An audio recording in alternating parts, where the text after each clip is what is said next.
I doubt, but thank you very much, Mr. Speaker. Thank you, Honorable Junet. Honorable members, I propose the question, which is that, pursuant to the provision of Standing Order 33A, this House orders that should the time appointed for adjournment of the House today, Tuesday, 20th June 2023, be reached before conclusion of the business appearing under order number 14 of today's order paper, being Committee of the Whole House on the Finance Bill 2023, the sitting of the House shall stand extended until the conclusion of the said business. I now put the question. You want to contribute on this?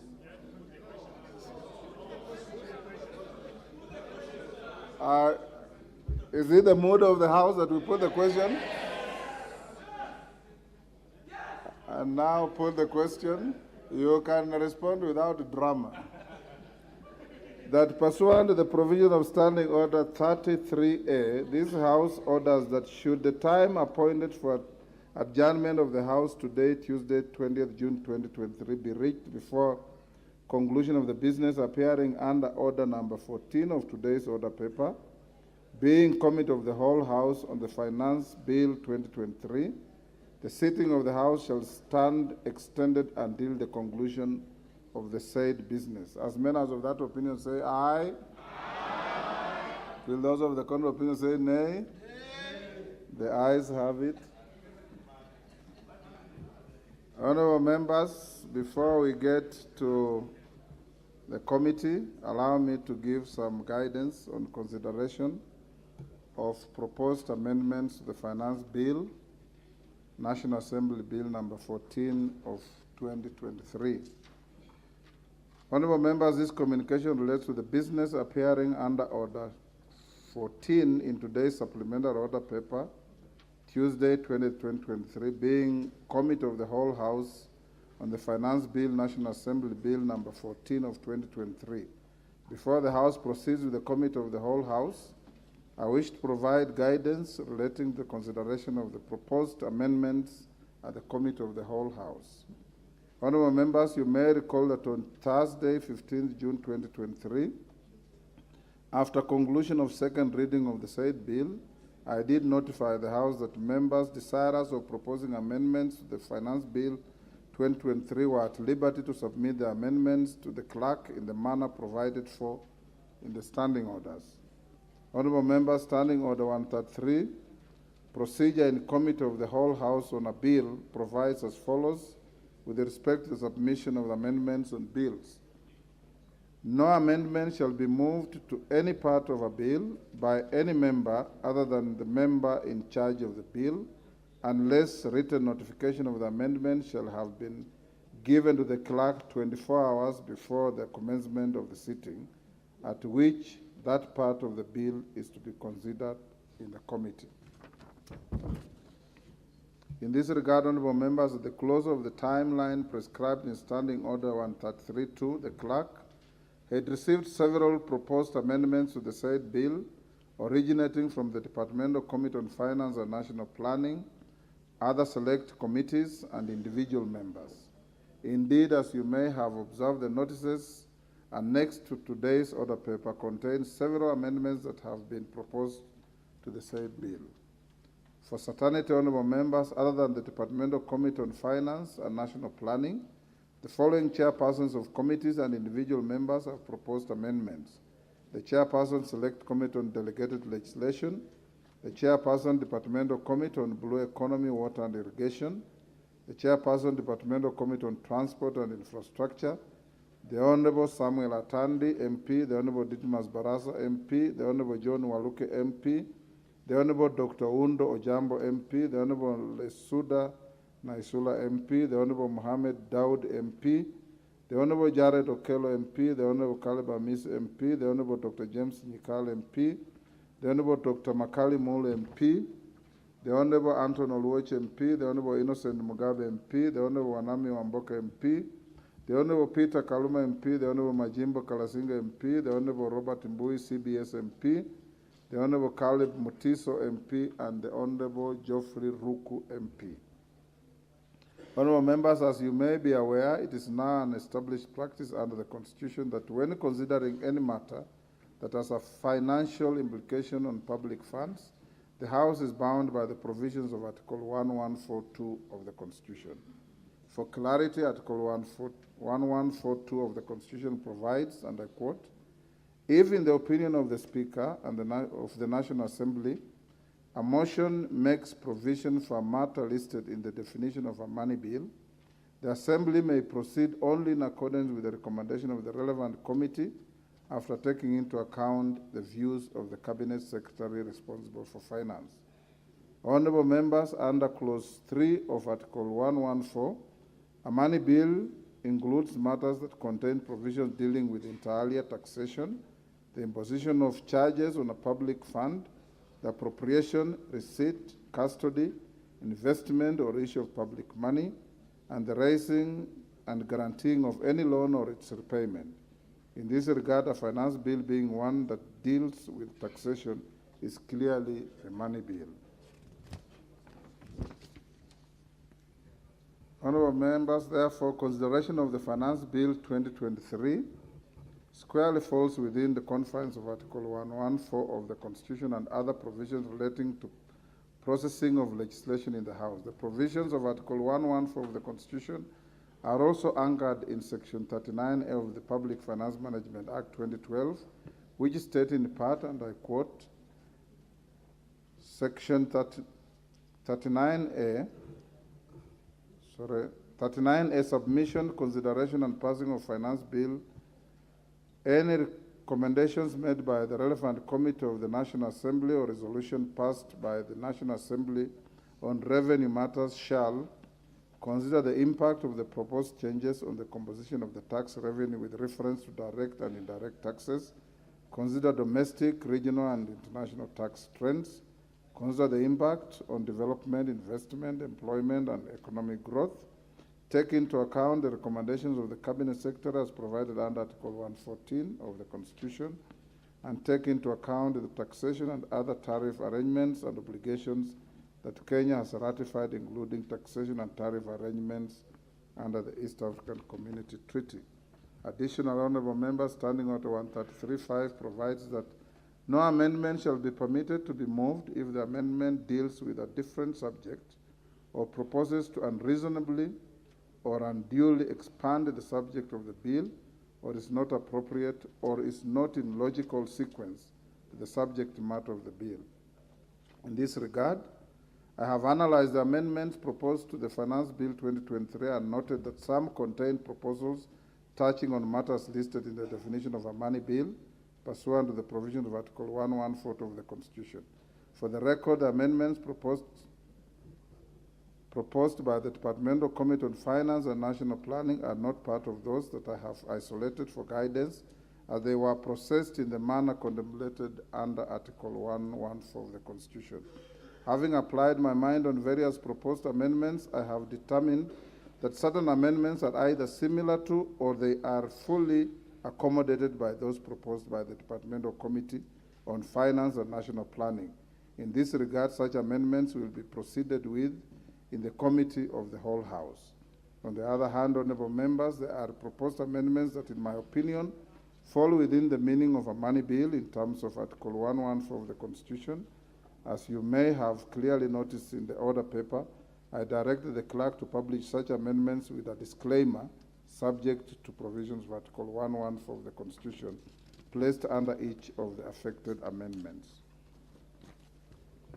As stated earlier, honourable members, whenever a motion or a proposed amendment is subjected to Article 114 of the Constitution, it is expected that such proposal may only be proceeded with if there is concurrence of the National Treasury through the Departmental Committee on Finance and National Planning.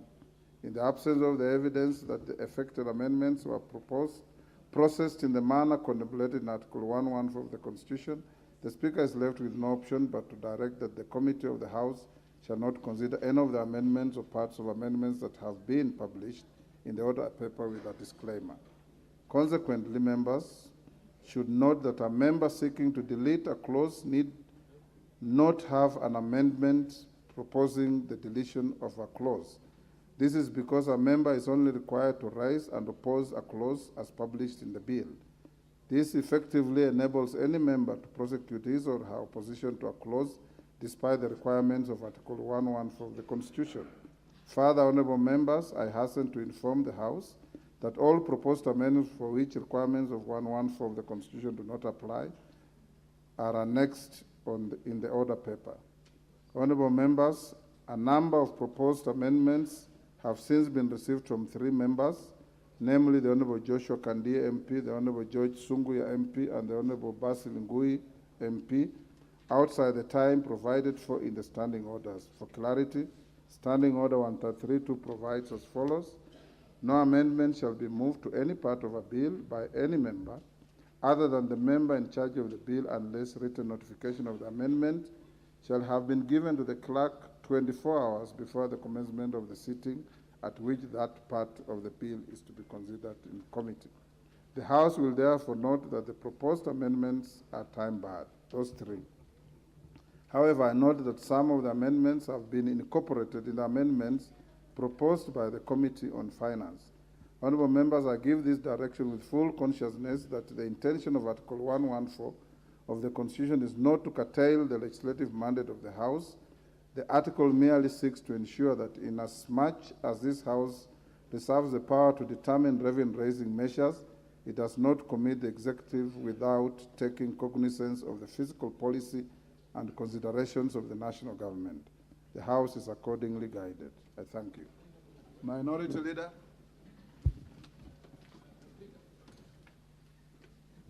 Mr. Speaker, I rise to on Standing Order 131. But before I go there, Mr. Speaker, I want to say that before I go there, Mr. Speaker, Yes. I want to say that just as I mentioned earlier today in the House Business Committee, Mr. Speaker, our understanding of the provisions of Article 114, Sub-Article 2, is that the House does not require the concurrence of the Cabinet Secretary, but simply requires to take into consideration the views of the Cabinet Secretary, which views it can either accept or reject. Mr. Speaker, for that purpose, Mr. Speaker, I am of the view that we can still prosecute all the proposed amendments. Mr. Speaker, I want to go to the second issue, if you may listen, if you may give me attention. Yes. If members could give me attention. Order, honorable members. You will listen to the Minority Leader in silence. Mr. Speaker, Standing Order 131, and I want to read it for the avoidance of doubt. And as I do so, Mr. Speaker, this notion that we are in a hurry should also be dispensed with, because I don't think we are in a hurry. We have all the time to deal with the issues. Yes. Yes, Mr. Speaker. No. Mr. Speaker, Standing Order 131.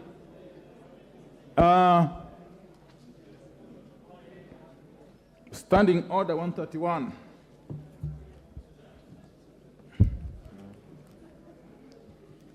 Provides that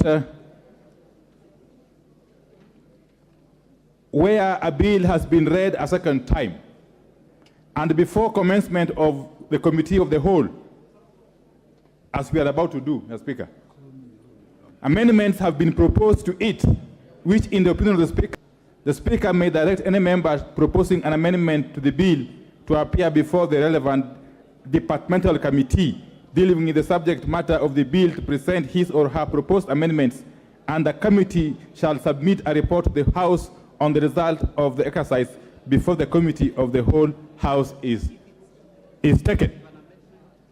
Mr.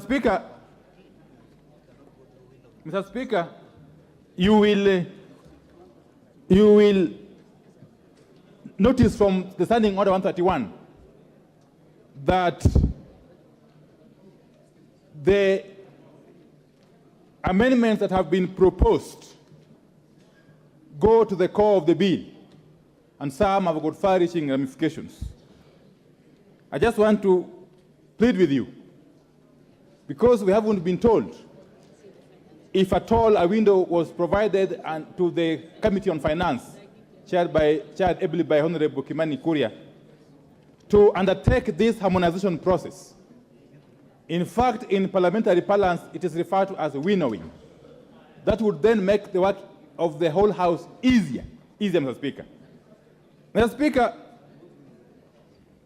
there is much more to it, Mr. Speaker, because, Mr. Speaker, in the past, previous speakers, and in particular Speaker J.B. Muturi, has ruled when faced with similar situations, where there have been very many amendment proposals to a bill.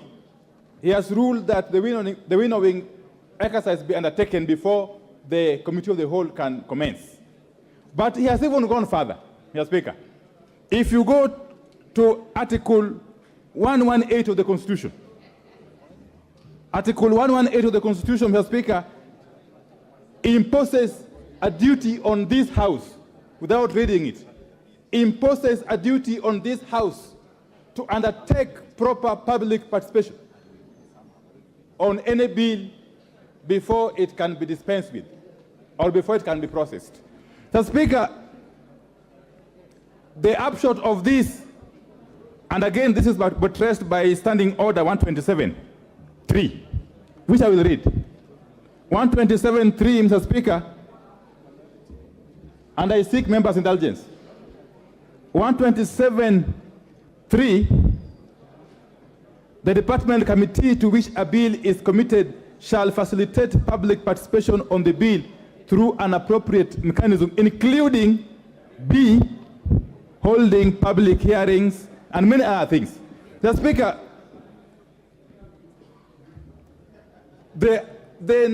going by the number of amendments being proposed, firstly by the Committee on Finance, and secondly by various other members and chairs of other committees, it would appear that the character of this bill is likely to change in a comprehensive manner, Mr. Speaker. And we are likely to be transacting business on matters which the public have not been given an opportunity to make their contribution. In other words, on a matter on which the public has not participated, Mr. Speaker. Mr. Speaker, I want to just give two examples of bills which had not only been referred back to the Committee for Harmonization, which is winnowing, but actually were ordered to be republished by the Honorable Speaker J.B. Muturi. So, Speaker, one such bill is the gaming bill, Bill number 35 of 2019. The second bill is the Universities Amendment Bill of 2021.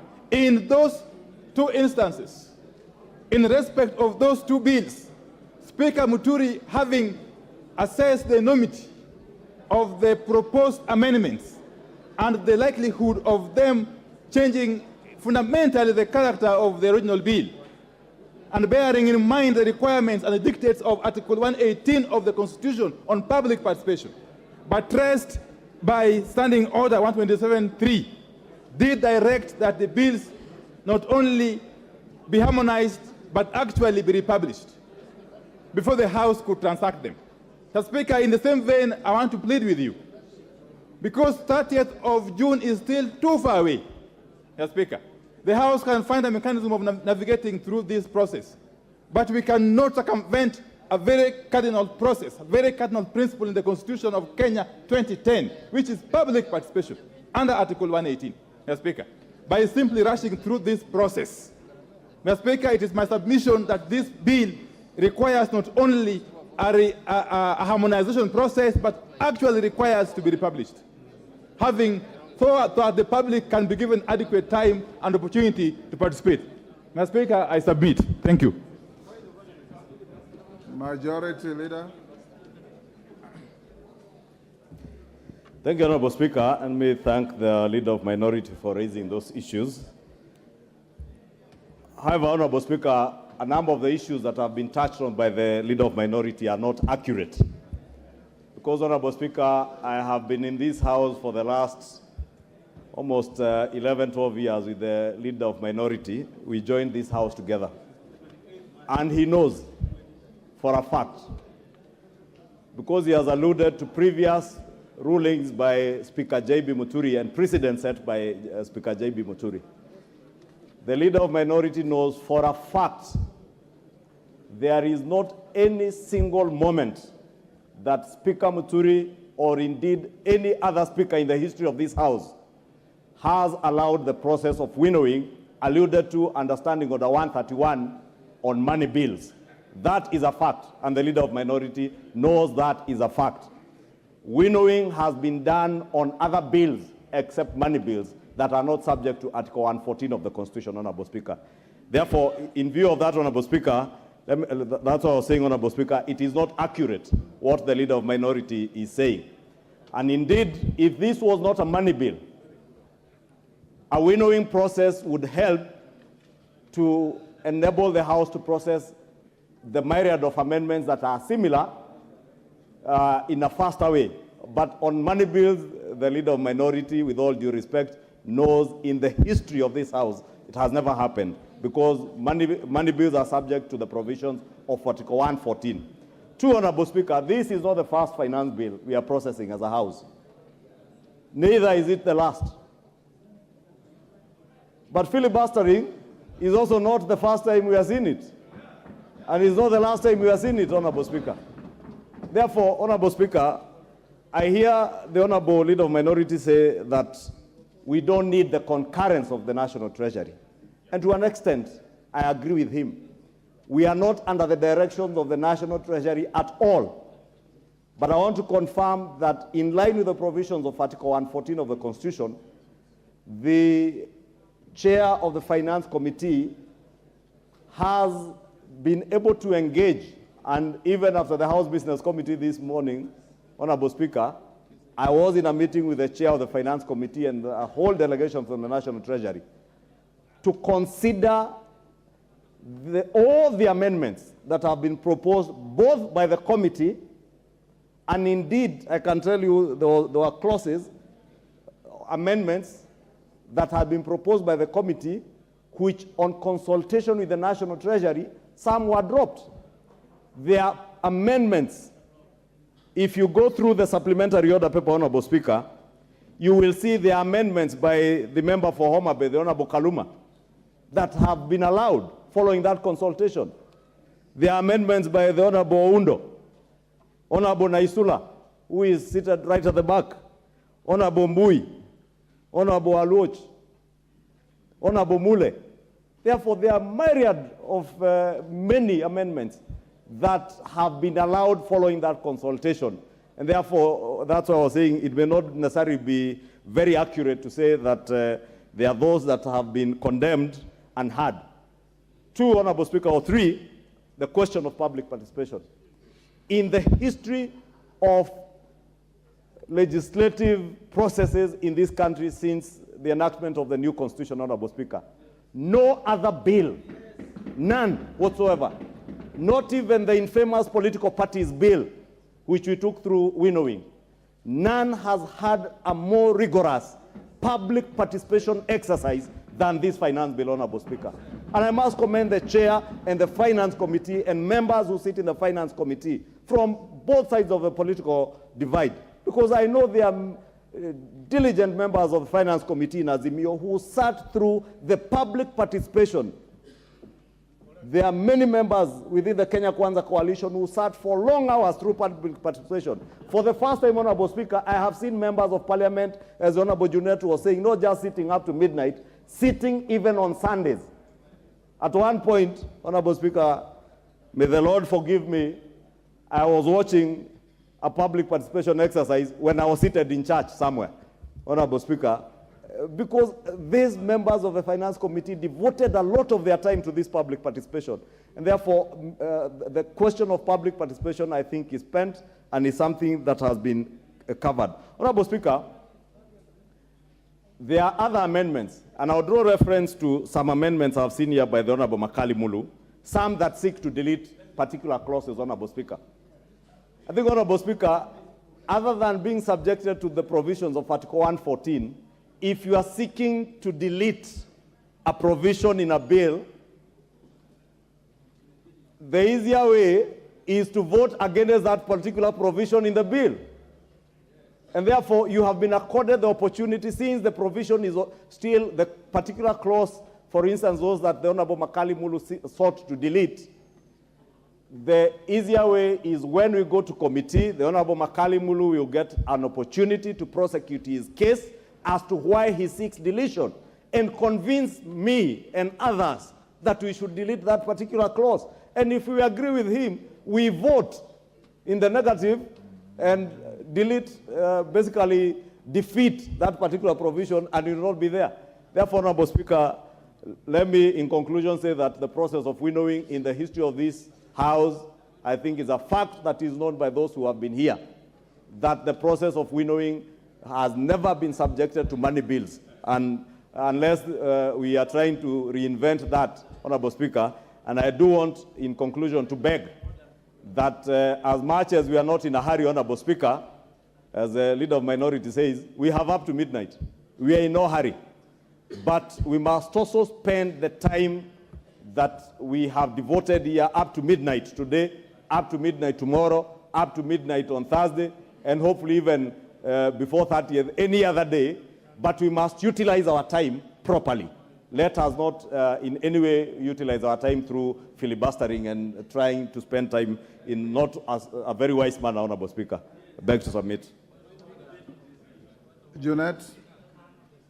Mr. Speaker, the cardinal responsibility of this House is to legislate, Mr. Speaker, in Article 95. And Mr. Speaker, we must stop anything that can impede legislation in this House, Mr. Speaker. Mr. Speaker, the members here have amendments to the finance bill, but they have been told that under Article 114, there must be consultation with the Treasury. But Mr. Speaker, the consultation with the Treasury is supposed to happen between the committee and the Treasury, and not necessarily with the members. And this impedes now members from doing their legislation work, Mr. Speaker. Mr. Speaker, I remember in 2018, in this House, and it's on record, it is in the hands of Mr. Speaker, I brought an amendment to the finance bill, and which was a money bill. And we were amending a clause that was putting, VAT, 16% VAT on fuel, the same thing we are doing today. And Mr. Speaker, at the beginning I was told that this is supposed to be under 114. But the Speaker then was seated on the same chair, you are seated today, made a ruling in the afternoon here, and said that let the matter be decided by the members themselves in a voting. And in the end, we agreed that let us come up from 0, we go to 8, and the executive comes from 16, they come to 8, and that's why today we have 8% of VAT on the fuel, Mr. Speaker. Mr. Speaker, there was no memorandum. There was nothing.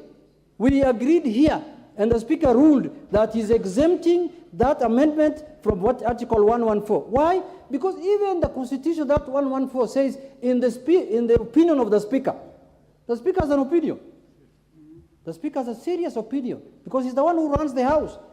He's the one who is in charge of legislation in this House, Mr. Speaker. He's the one who approves amendments. He's the one who looks at the constitutionality of matters that we bring to this House, Mr. Speaker.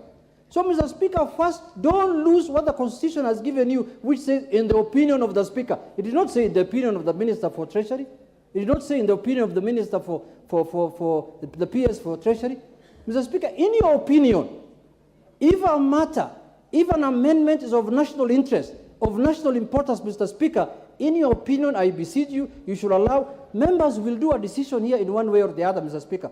The amendment will be voted on, and they will decide on one way or the other. But in conclusion, Mr. Speaker, let me also add a pick from where the majority leader said, like what Honorable Makali has proposed in terms of deletion. Mr. Speaker, I don't think voting against an amendment is the same as proposing an amendment of deletion, Mr. Speaker. Those are two different things. They are not the same. They are not the same, Mr. Speaker, according to the way I understand it. Deletion means getting rid of that thing in totality, completely out of the bill. But no means it can go either way, Mr. Speaker. So, Mr. Speaker, Mr. Speaker, even deleting you have to, that is why exactly you vote on the amendment and you also vote for the deletion, Mr. Speaker. And Mr. Speaker, deletion of clauses have been a tradition in this House, Mr. Speaker. The clerk here, before he became the clerk, he was the director of legislation and this other thing, what's called what? Legislation and procedure. And Mr. Speaker has been approving deletions for the last 15 years I've been here, or 10 years I've been here. Delete this, delete that. Why is deletion becoming an issue today? If you don't like that deletion, vote against it also. The way you are saying we vote against the amendment. Mr. Speaker, let us have here free, under the Article 95, freedom of debate and freedom of legislation. Let anybody bring any amendments they want, let it be put on a vote, and if the vote carries, whichever side carries the vote, we agree with it and we move forward. Mr. Speaker, let us not hide ourselves under Article 114. That article is so ambiguous. It's like the one that the executive uses to guard Parliament when we normally pass bills here. They go for assent. They return it with a memorandum, Mr. Speaker. And then you are told to undo that. You have to get 2/3. Article 115. That's another one. That has been abused for the last 10 years, Mr. Speaker. It was abused in the last 10 years. Okay, Mr. Speaker, order, you see... There's a point of order from Chepkonga.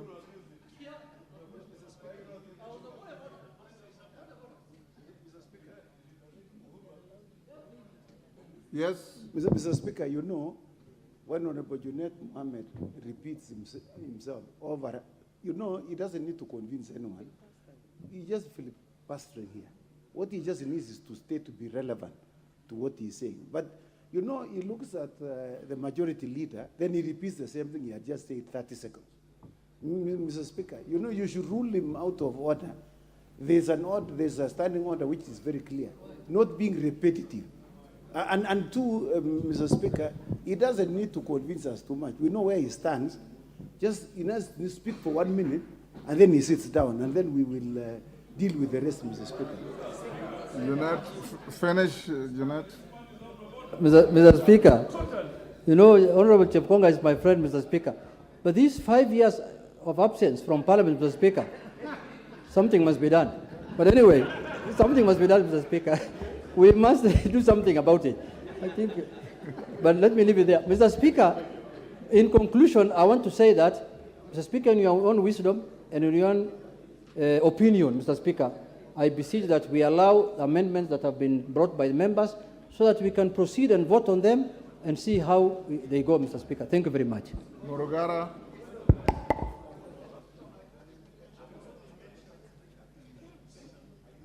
Just take your seat, I'll give you. Morogara. Thank you. Thank you very much, Mr. Speaker. Mr. Speaker, as we proceed, we must distinguish between money bills and ordinary bills. And there is clear distinction, even from our own constitution, as to what are money bills and what are ordinary bills. When it comes to standing orders on winnowing, it is very clear, and this is a house of record. We have precedents on where winnowing has been allowed, where harmonization has been allowed by the Speaker. We do not have any precedent in this House where winnowing has been called for and where this House, the Speaker has allowed for winnowing to take place. The reason being, money bills are actually special forms of bills which are contemplated during the budget-making process. This is where this House is appropriating money so that the government has revenue for its use. Even where you look at the Constitution, where it is stated in the opinion of the Speaker, it proceeds to say in sub-article 2 that that motion for a matter listed in the definition of a money bill, the Assembly may proceed as per recommendations of the Committee of the House after taking into account the views of the Cabinet Secretary responsible for finance. So surely, this is not far-fetched when we say we are to seek views of the Cabinet Secretary for finance. It's part of our law. Most important, it's important to say that in the last parliament in which I sat, we did winnowing in the political parties amendment laws, which was in order. We also did it in the security security laws, which was in order, but we have never done it in a finance bill. And most important, again, I go to deletions. Deletions in a finance bill are equivalent to successfully opposing a section of that act. Once you oppose successfully, that section is deleted in entirety. This is why we are saying there is no point in having these deletions in the order paper. We simply take it to vote. It carries the day, the deletion succeeds. It fails, the section remains. Therefore, we believe we should be proceeding without these deletions, and most important, the winnowing bit is not relevant to what we have before the House today. Thank you, Mr. Speaker. Makali Mulu. Yeah, thank you. Thank you very much, Honorable Speaker. Honorable Speaker, I want to go on record that I've been a member of the Budget Committee since I joined this Parliament for the last 11 years. And one of the key responsibilities of the Parliamentary Budget Office is to determine whether bills are money bills or they don't need to come to the Budget Committee.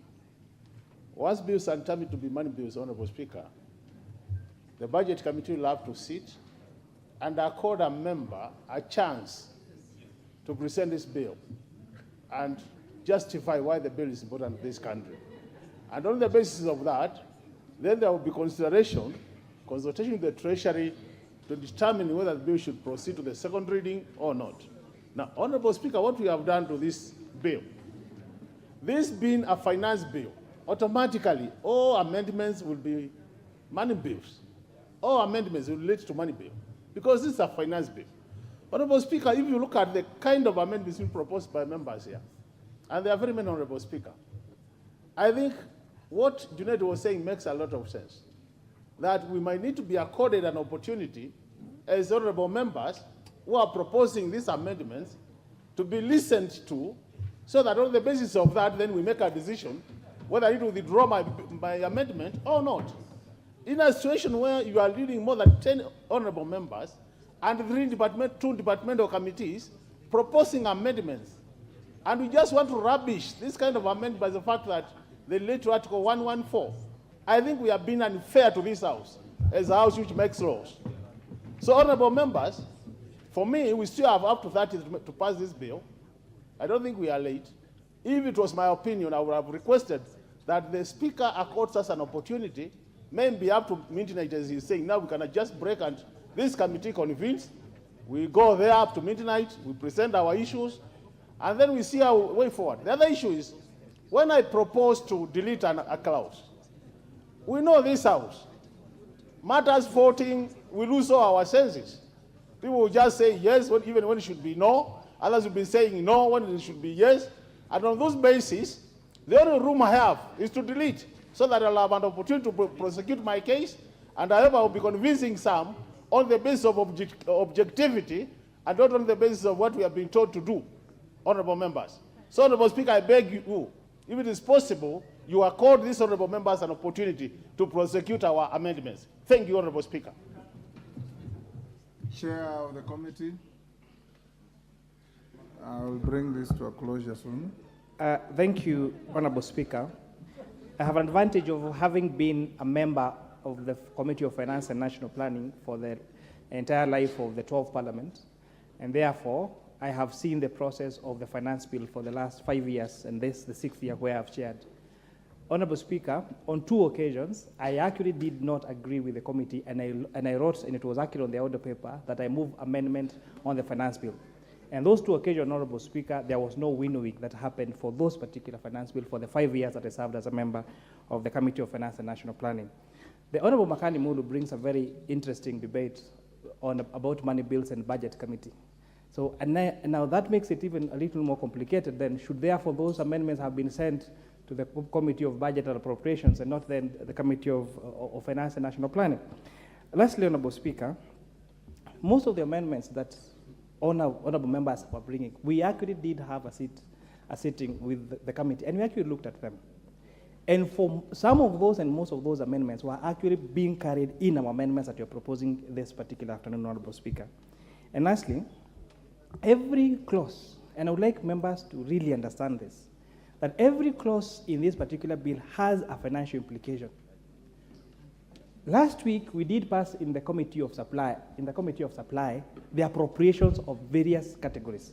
I did not see, Honorable Speaker, apart from the allocation for private universities, I did not see any amendment proposing to do a cut in any of the budget proposals that was passed by the Chair of the Budget and Appropriations Committee.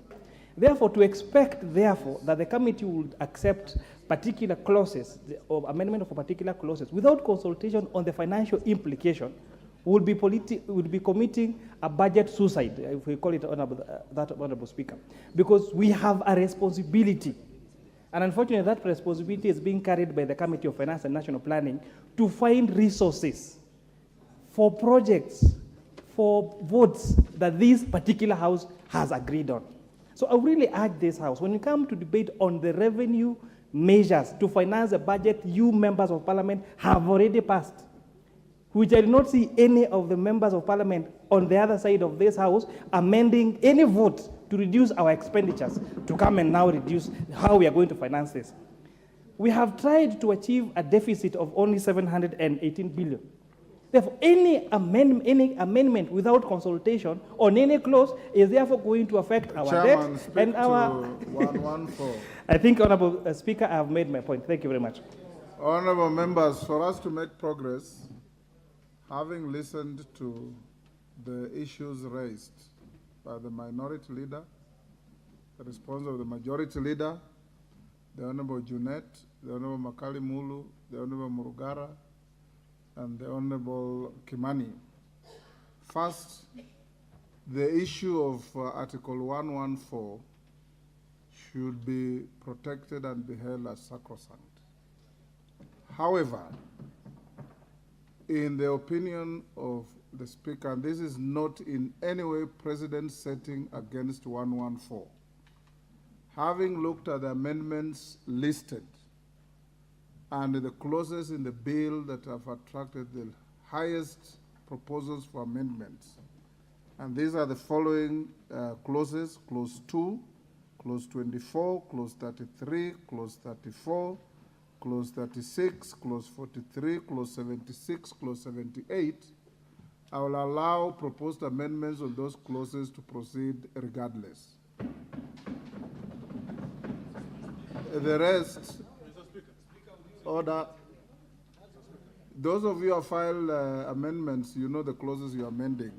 In my view, and in consultation with my clerks at the table, the clauses that have attracted the highest proposals for amendment, and it will not be good to lock them out. I want those who have proposed to prosecute them, are clauses 2, 24, 33, 34, 36, 43, 76, 78. I'll allow, regardless of my views on 114, and I want to repeat, this is not a precedent setting. It is a unique situation that I'll allow the House, in the interest of fairness and in the interest of arriving at a consensual bill that takes our country forward. You will be allowed to prosecute your amendments, and Honorable Kimani and Honorable Majority Leader and the rest be available to prosecute this in committee stage. As we go into the committee of the whole, I want to say the following.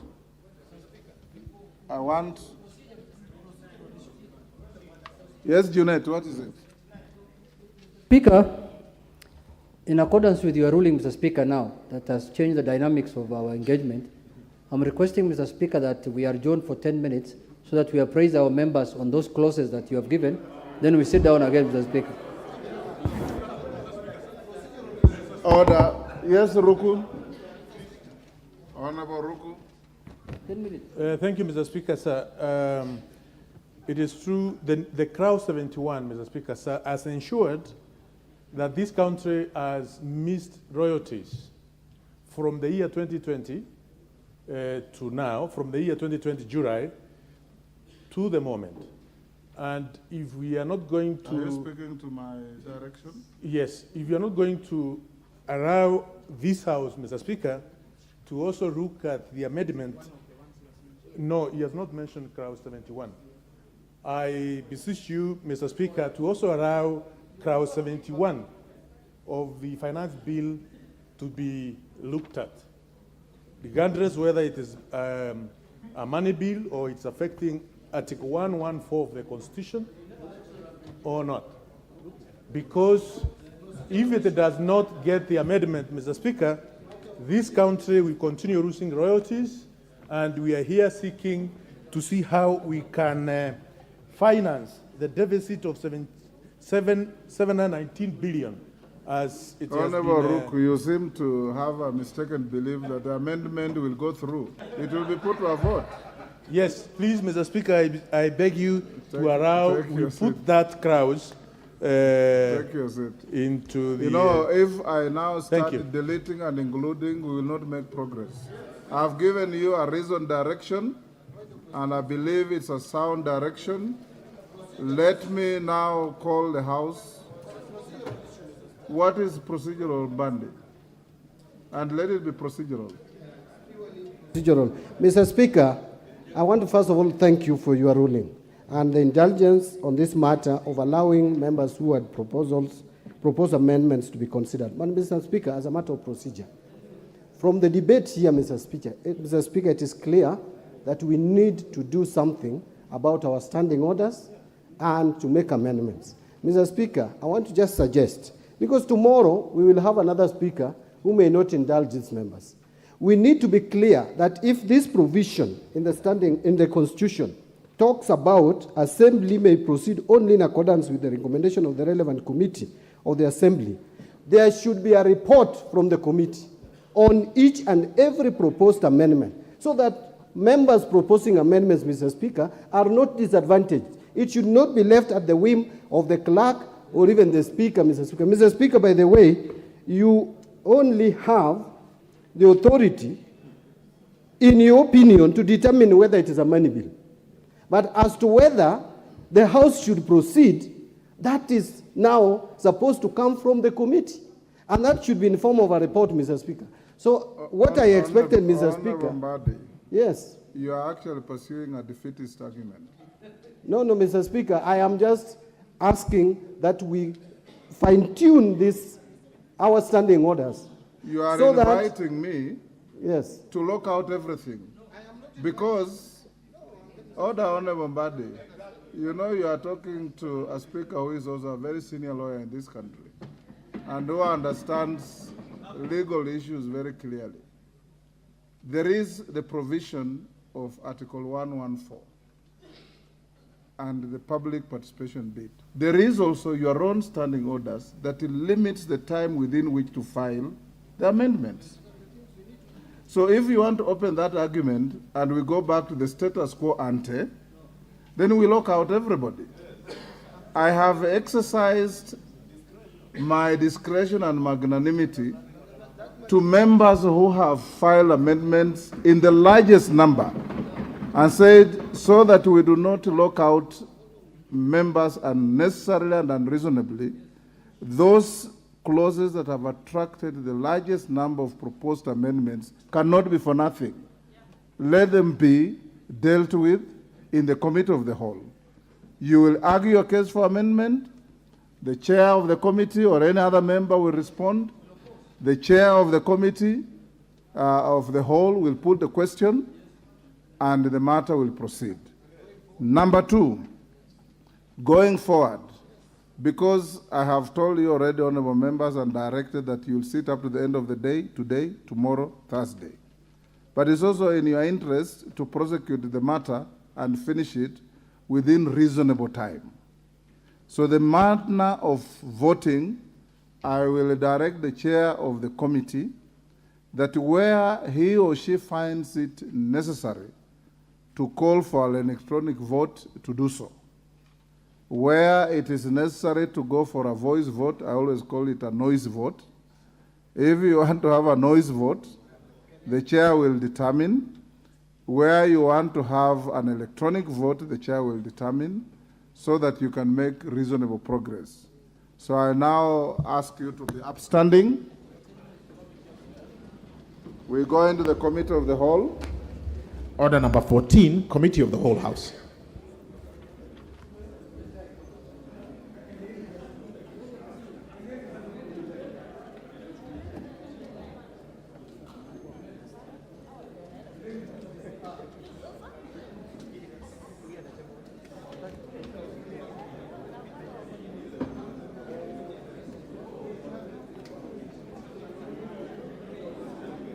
Supposed to bow. I bow.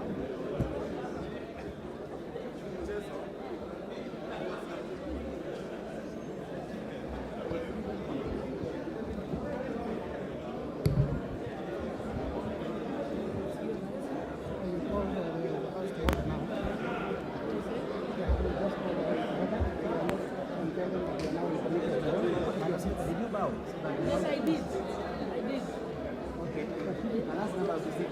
Members, I already bowed and none of you are sitting. You may sit. We now commence the Committee of the Whole House.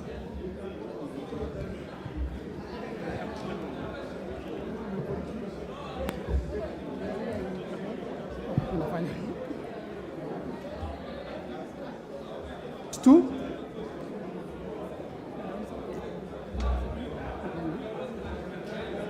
The Income Tax Act, Clause 2. Yes, amendments. We'll proceed with this.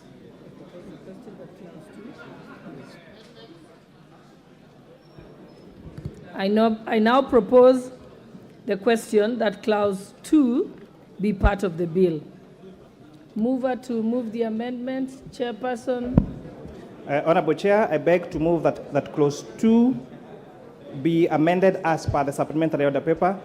And essentially what we're doing here, Honorable Speaker, is changing the definition of winnings relating to betting, gaming, lottery, prize competition.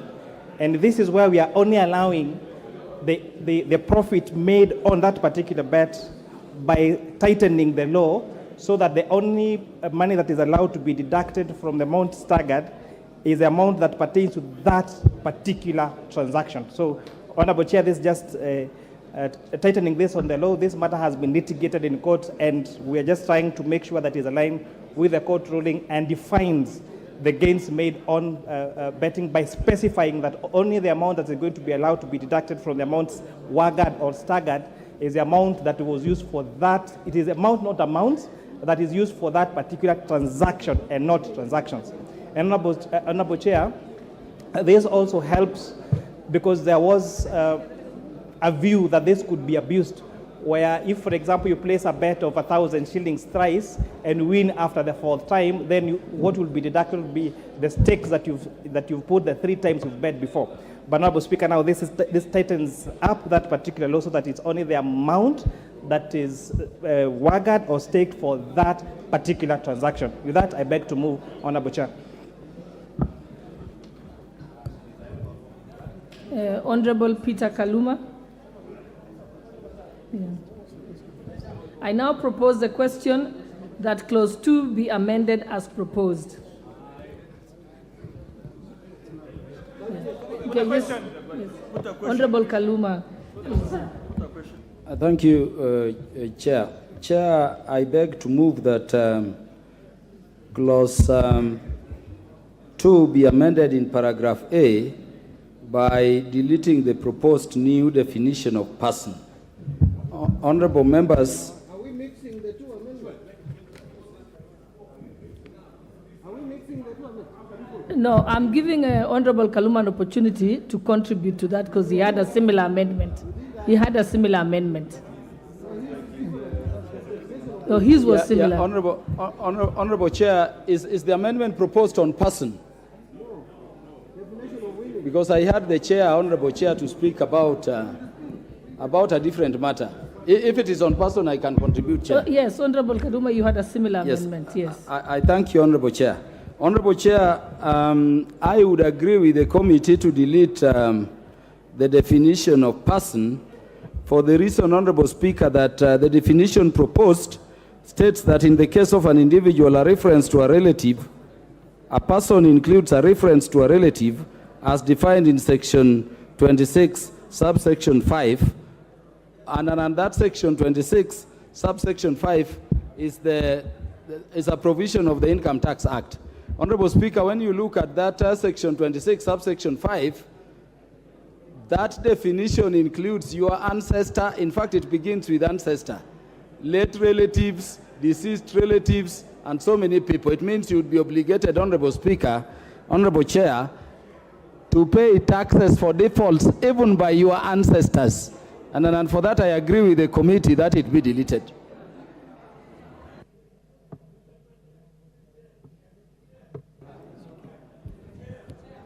Yes, with the question.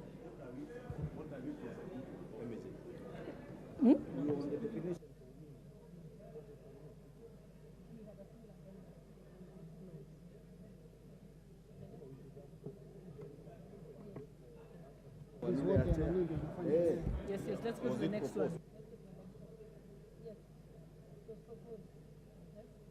Now you know. I now put the question that clause 2 be amended as proposed by the chair. Yes.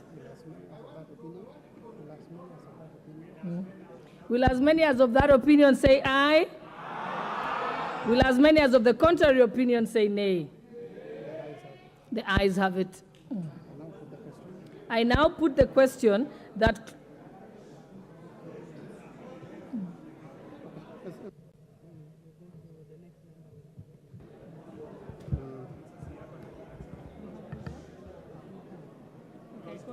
Yes. Honorable Nikal. Yeah. Thank you, Chair. My amendment in clause 2 is actually clause 2B, and my amendment is that clause 2B should be deleted. The import of these amendments, Madam Speaker, is that all issues of digital content monetization is under this, taking from A, B, C, D, E, F, all the way up to H. So, Madam Speaker, that means that all these activities that are now being subjected to tax, it is my view, and we have been saying here, that when young people are actually trying to use content to actually raise some money, we do not go ahead again and tax them. Therefore, my amendment is that B be deleted. That is my proposal, Madam Chair.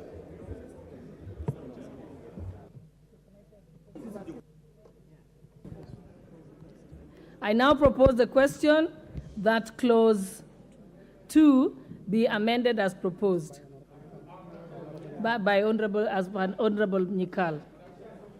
Yes, nothing.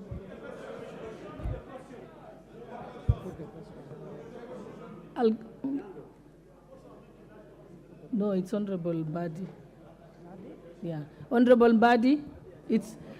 No, he has put his name there. Yeah, Madam Chair, I would not have a problem in supporting this amendment, in so long as, but the problem is the moment we now remove the digital content, then we must make sure that the provision in law that is taxing them, withholding tax, will also fall. So if you ask me, I would support Nikal's amendment so that we are silent completely on the issues of digital content in terms of taxation, so that we exclude this important sector, the digital content monetization, and what we call content creators, and social, and so to allow the young generation, people who are interested in, who are unemployed, but are trying to eke a living. So, Mr. Speaker, Madam Chair, I would request the House to agree with this amendment so that we remove the digital content monetization completely from this finance bill, which therefore means when it comes to the withholding tax, which will come to at 15%, then now that will not be considered at all, because we have already removed from the definition the digital content monetization. Chairperson for the Finance Committee. Thank you, Honorable Chair. I think I want to make a clarification so that we move together. Honorable members, Clause 2 has three sections. Has Part A that talks about the definition of winnings, has Part B that talks about the definition of digital content monetization, and by the way, this does not talk about the rate yet. We are just defining, especially with reference to what crowdfunding is, and providing reference. So that crowdfunding is where you use, say, Mchanga or WhatsApp to raise money, say, for a particular cause. So this amendment is not seeking to tax the amount of money raised in that particular crowdfunding, but the fees that are going to be collected as an income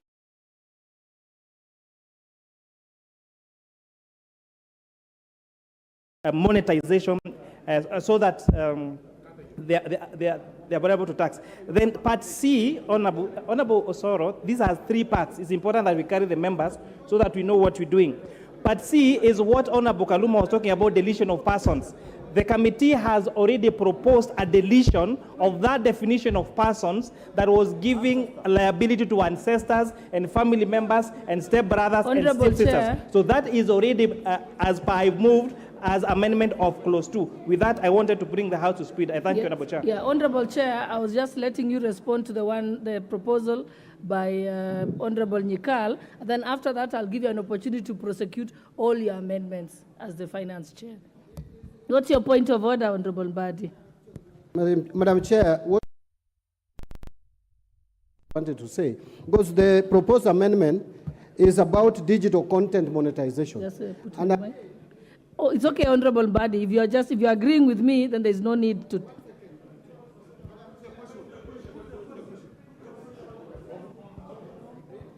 Just let him finish. You have a minute. You say put the question and you don't even know what people are discussing. You're out of order, Honorable Mbadi. Just finish. I've given you a minute. Madam Chair, yes. On the issue of rates, we will come to that. And the moment we are done. Okay. Yes, thank you. All right. We've had you.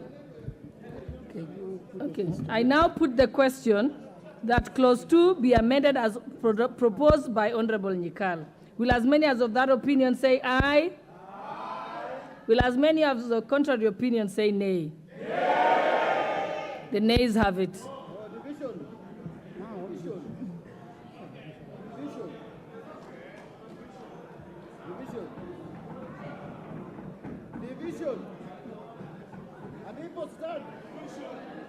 Do we allow the division? Yeah. All right. Mm-hmm. Okay, we'll ring the bell for 5 minutes. Ring the bell for 5 minutes. And get all your cards ready. Get your electronic cards ready.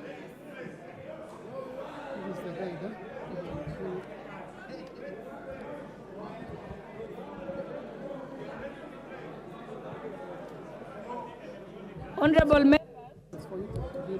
Yeah, I want to read.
Electronic, but not everybody has a card. No, they spare cards. And the clerk had actually sent a message. There's 100, yeah. People have been told to bring their cards, and there are some spare cards which they can bring for you. I sent one. You sent for one, eh? Did you come on? Uliza hiyo mtu kadi yangu. Wapi kadi yangu? Hello.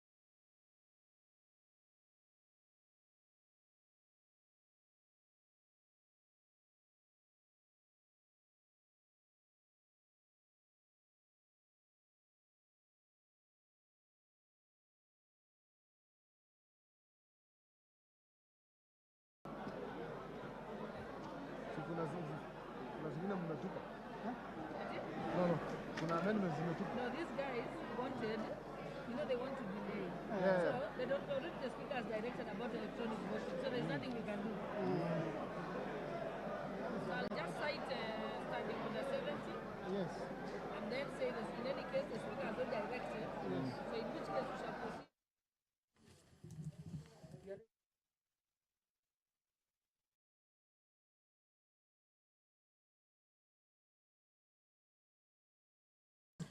The division bell is currently on at the National Assembly, and members of the National Assembly are being rallied from the presence of Parliament to make their way into the chamber to allow for consideration of clauses in the Finance Bill 2023.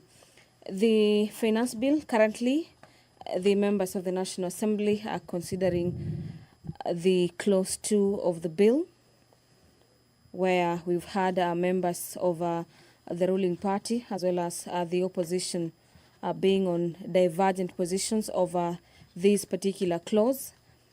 And to just take you through the clause in the bill is that it is about the digital content monetization. The proposals in the bill is that the clause be amended in the proposed definition of digital content creation by deleting a paragraph E and substituting therefore with a new paragraph.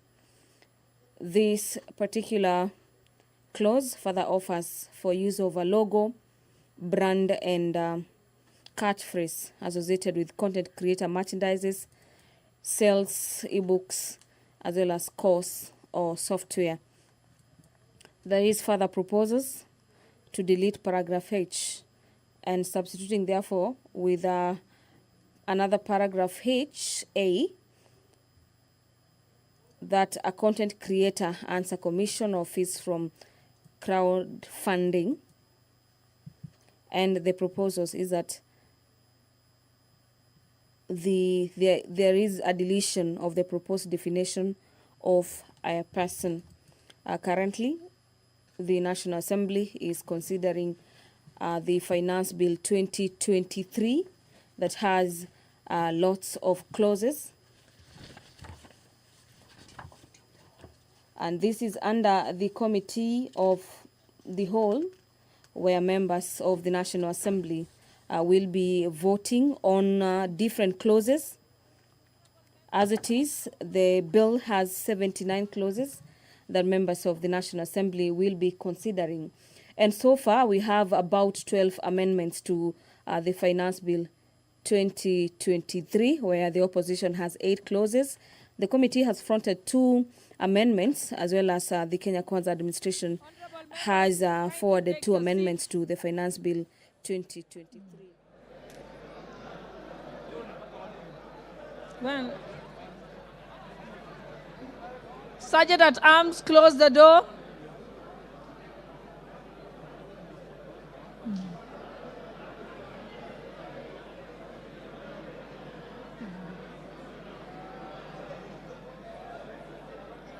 Honorable members, Honorable members, I wish to bring to your attention Standing Order number 70, as other members had raised the reason why we should undertake electronic voting.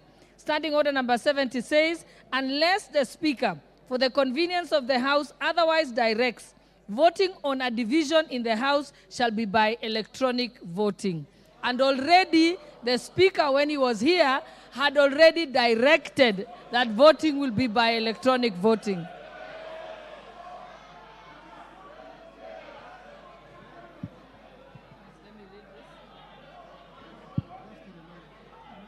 Honorable members, just to give you a reminder, honorable members, if there are members who don't have their cards, just bring it to the attention of the...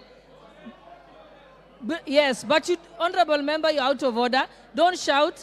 He's going, just bring it to the attention of the Sergeant at Arms. And then you go, just go and listen to them. Just bring it to the attention of the Sergeant at Arms. And honorable members, I will now just take you through that now that the card has stopped, the bell has stopped, the doors have been closed and the bars drawn. We would like to ask all members to log out. All members log out for 60 seconds.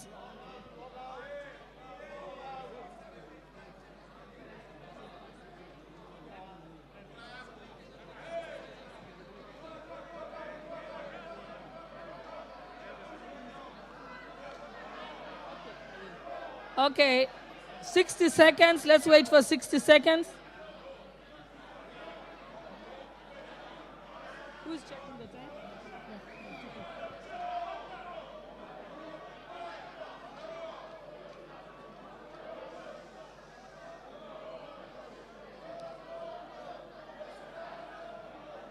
Honorable Junet, I already heard you and we have agreed. Okay, you want? Okay. Okay. Honorable Junet, proceed. Thank you, Chair. Chair, what we have agreed is that there are certain clauses that we are going to vote electronically, and there are major clauses that we have to vote physically. So the issue of VAT, the issue of housing is physical. The other issues, electronic. So we have agreed like that. That's the position. Honorable members, have you all logged out your cards? Okay. I can still see Betty Maina, Honorable from Muranga County. Honorable Lisa Chelule, remove your card. Honorable James Wandai, Leader of Minority, kindly pull out your card. Robert Basil of Yatta, pull out your card. Honorable Ibrahim, Wajir North, also remove your card. Pull your card. Eh? Order, honorable members. Order, honorable members. Remove your cards. Log out. I still have a number of people here. Honorable Robert Basil, Honorable Babu Awino, Honorable Francis Masara, Honorable Abdikadir Muhammad. Oh, good. Thank you. Thank you. Let's wait for 30 seconds.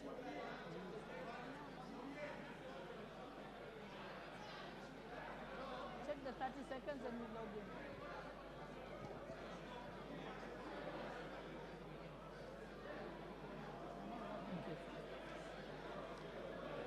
Okay, honorable members, you may now log in.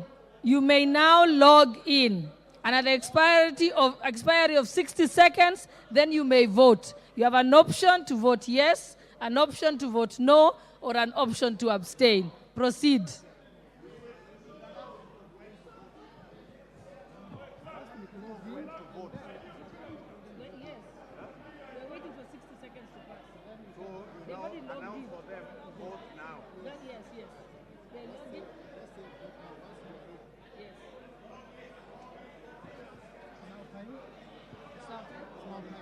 Okay, honorable members, it is now time. You may now vote.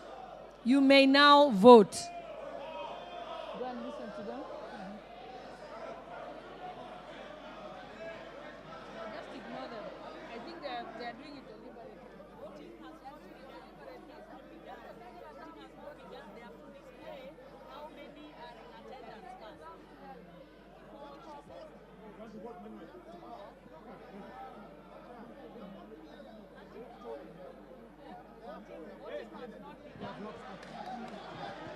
Okay, there is a bit of a challenge with the system.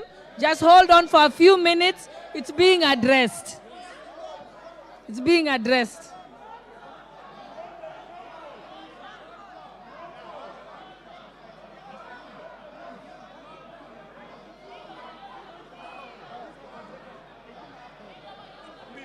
Why don't we vote by roll call? Yeah. Yeah, we said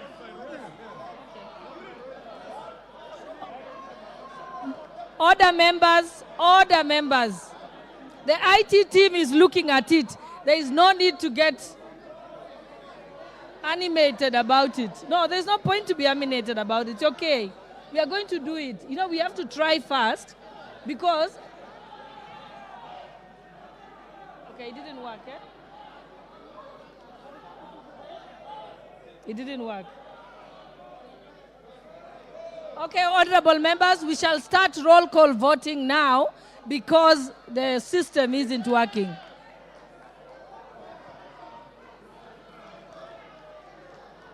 But it was imperative to at least attempt to follow the speakers in directions.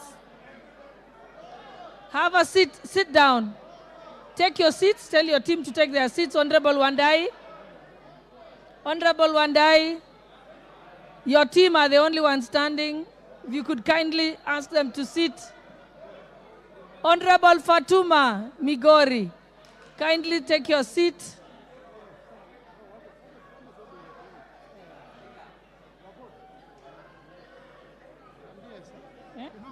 From what IT says, 206 are already logged in. There are 206. 206 are already logged in. Yes. The results have come. No, not the results, because they've not voted, but 206 are logged in. 260 are ready. Yes. Okay. It's either an issue of us. So what is the system? What happens? No, it takes time. It will show when they vote. It will show the numbers. Why don't you tell one of the IT guy can't come here? Yes. See, the reason why she's on phone is for her to close the work. Yes. So 260 people managed. They are ready, yes. They are actually logged in. They are only waiting to do the vote. Yes. The IT team has confirmed that 260 people are actually logged in, are just waiting to vote.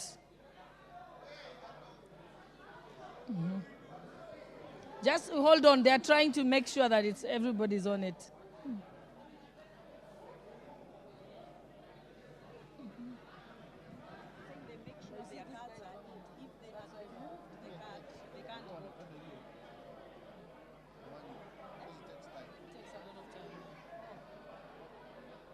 Dindi, I don't know what he wants to say. Dindi. Okay. Leave Dindi. Thank you very much. Thank you very much, Honorable Speaker. Honorable Speaker, I have been to this House several occasions, and most of the time that we actually try to vote digitally, Madam Speaker, it has not been successful. I'm wondering whether it is a coincidence, Madam Speaker, because this House has invested colossal amounts of money in making sure that we are able to vote efficiently and especially digitally. Madam Speaker, we must relook at the entire IT team of this Parliament, Honorable Speaker, so that next time, if there is capacity they need, we capacitate, but we need to be efficient, Madam Speaker, in terms of voting, because I don't think this is a coincidence. This is normal. Thank you. Thank you.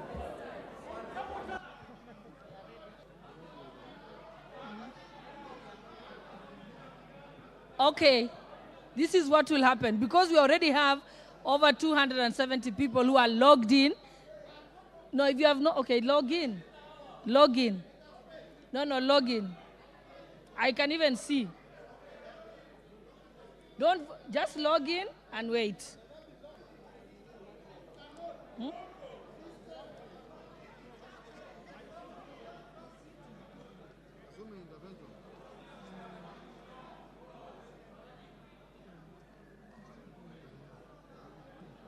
Honorable Mbadi, I can see your name. I can see your name, or you can move to another table.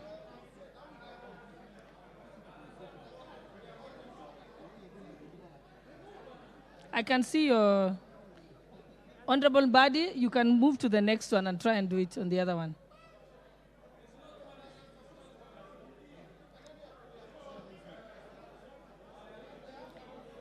Honorable body, I know that trick.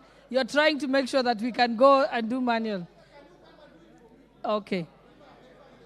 The clerk will do that.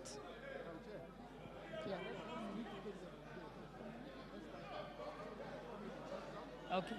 All right, we can give it one more try before we resort to another method. So let us all log out. Let us all log out. Let us all log out. Honorable Wandai, let us all log out. And then, has everyone logged out? Okay, let's wait for a few seconds. Yusuf Muhammad, Wajir West, pull out. Okay, all right. Now we can start again. Amos Mwango of Starehe, kindly remove your card. Don't log in until I tell you. Log out. Stay away until I tell you. I will tell you. You can ask for a spare. You can easily ask for a spare card.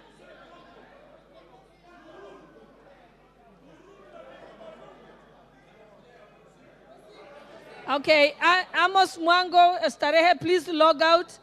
Honorable Francis Masara, log out. Sunai West. Honorable Musa Sirma, log out. Babu Owino, log out. Okay, now let us, can they proceed? Can now log in. You can now log in. You can now log in. And then wait until I tell you to vote. Log in and wait until I tell you to vote. Log in. Whoever is logging in has logged in. Okay.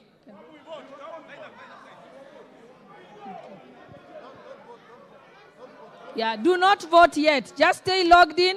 Do not vote yet.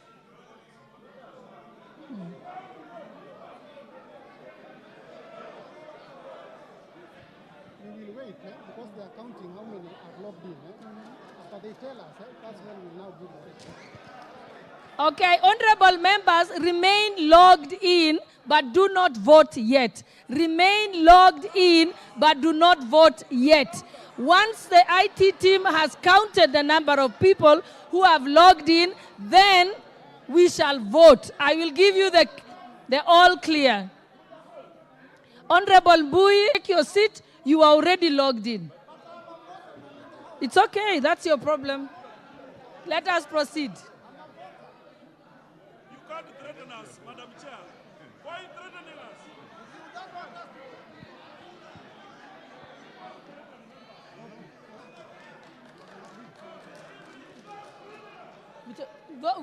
We'll vote.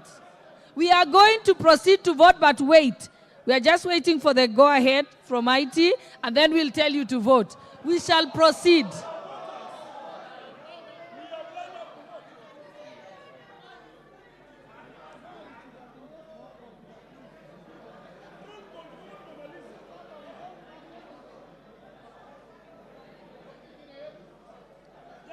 It's working. Imagine we would have finished by now, and you even know our votes. It's not working. Honorable body, if you just be a little patient, we are waiting for the all clear if the logging is working. If it's not, of course we will default to the other system. So let's just be patient. Let us be patient.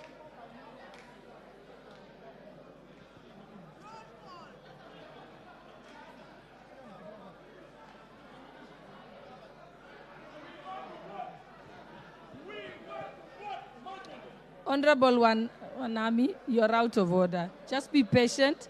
We are trying to check the system. I said in case the system does not work. You can get one from Sergeant at Arms. They can bring you one.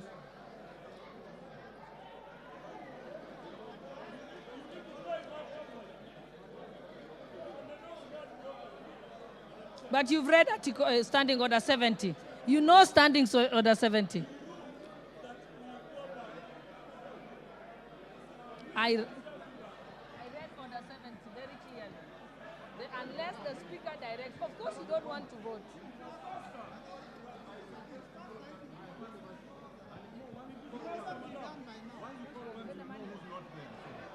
Just be patient for 2 more minutes. If it doesn't work and not everyone has logged in, we shall revert to the manual system.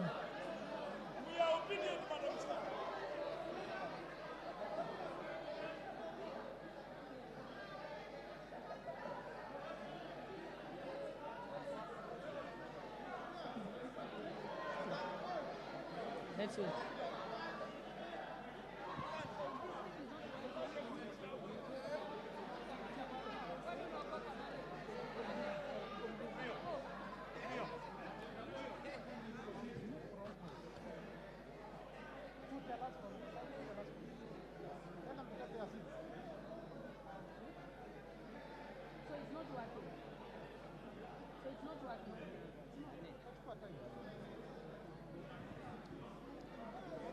Okay, it seems apparent that the system is not working.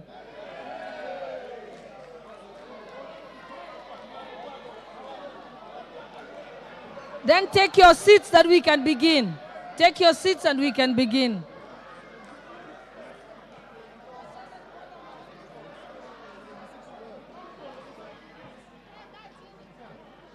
Just to maintain order, direct that you read this, that everybody should be maintain order. Order, honorable members. Order. Honorable Mbui. Honorable members. Honorable members, I wish to bring to your attention order number 76, standing order number 76. During division, members shall maintain order in the House and shall be in their designated seats and must remain seated until the result is announced. So, honorable members, let us obey our own standing orders.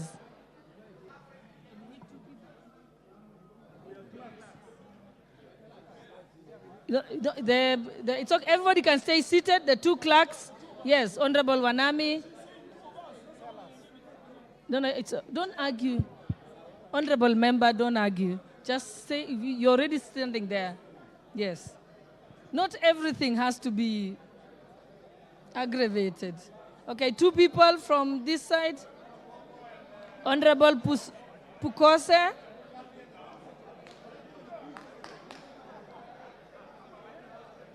Honorable Doya, take your seat. Okay.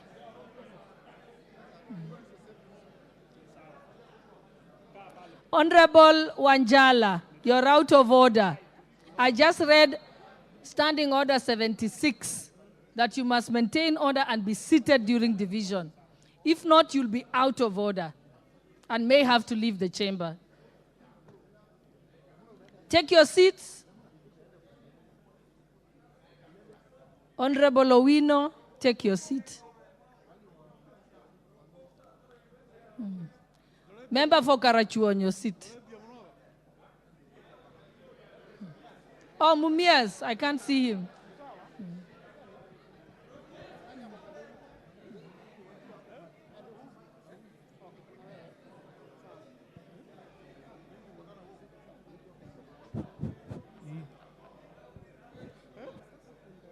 Everyone is seated. Okay, sound. Okay.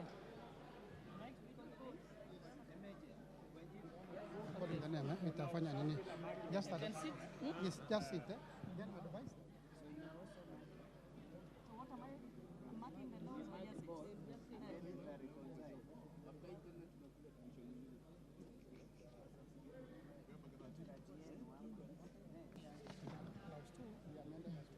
Honorable members, as we begin the voting process, I wish to remind you of the question. I now put the question that clause 2 be amended as proposed by Honorable Nyikal.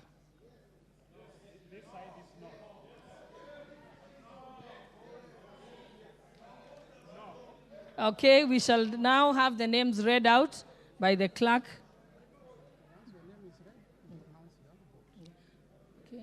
Okay. All right, members, your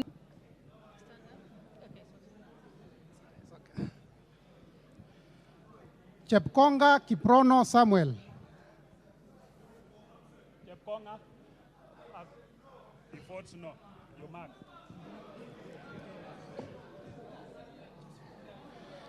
Langat. No, you don't mark like that. No. Here there is a no and a yes. There are people who are doing that. Mine is to ensure that. No. Then if you want somebody to mark this one, so who is marking from here? Then you come out so that you mark from there. We want you to mark from there. Haina shida mheshimiwa. No Where problem. can you mark from there so that we can see? Jina. Langat Benjamin Kipkirui. So you is voting no. Langat Benjamin Kipkirui is voted no. Yes. No. Okay. Kitani Marian Jabet. No. Atandi Samuel Onunga. No, Atandi is there. Atandi is here. Just say no. Owino John Walter. Absent. No, absent. Owino is absent. Mrembo Irene Joki. Irene Jogi has voted no. Shurie Abdi Omar.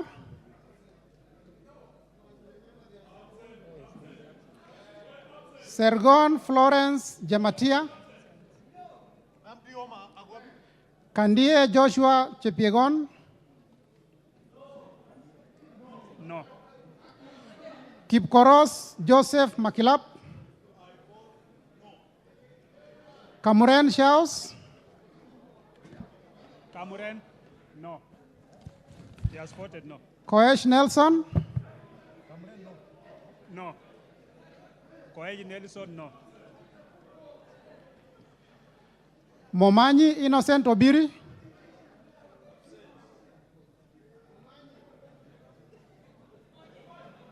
Momanyi Innocent Obiri.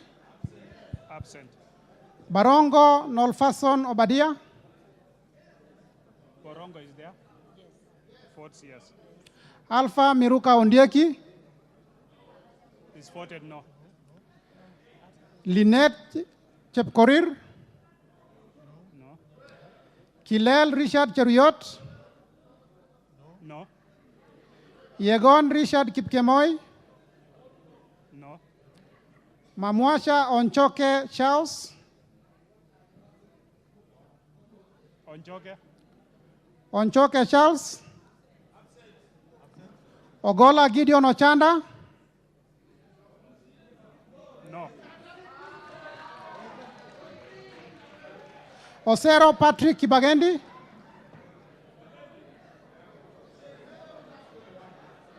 Absent. Yes. Amesema no. Wanjala Rafael Sauti. Wamboka Nelson Jack Wamboka. No, that's too loud. It's a spoiled vote. Wambilianga Catherine Nanjala. No. Yakub Ado Kuno. Do no. Yakub Ado Kuno. Absent. Komingoi Kibet Kirui. Komingoi Kibet Kirui. Komingoi? Kirui? Omanyo Catherine Nakabi. Absent. Absent. Mwale Nicholas Tindi.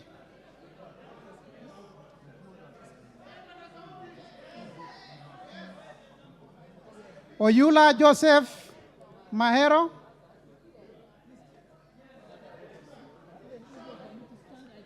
Mwiridhania Rindikiri Mogambi.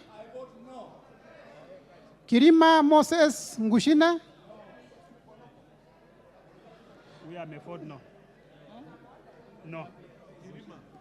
Rindigiri. Kirima Moses Ngushina. Ameford no. Okay, okay, sawa.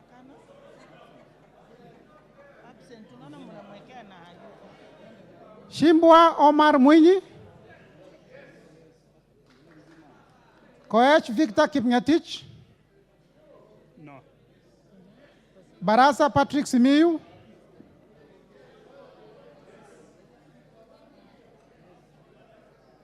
Barasa Patrick Simiyu. Joula ameford yes. Diego Paul Kibichi. No. Ntwiga Patrick Munene. No. Joula ameford no. Honorable members, you have to rise up so I see you physically. Everyone should sit down because I have to see each person who's voting physically. That's why I'm standing up. Be silent.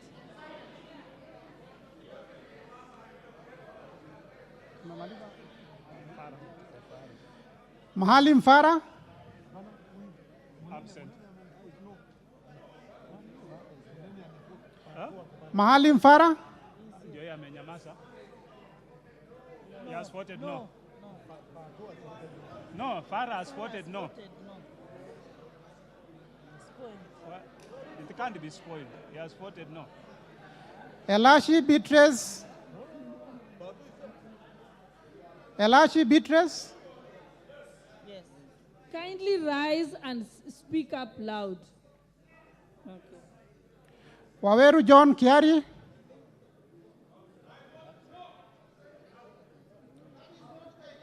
Sirma Musa Cherutich. Welie Adan Kenan. Caroline Jebto Ngelechei.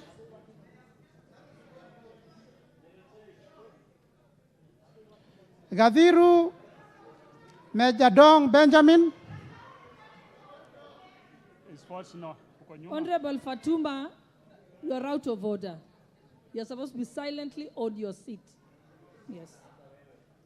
And that's the second warning, by the way. Yeah. Ongili Babu Owino.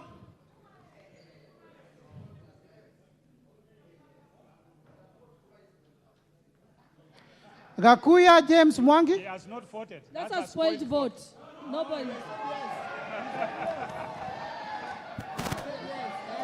No.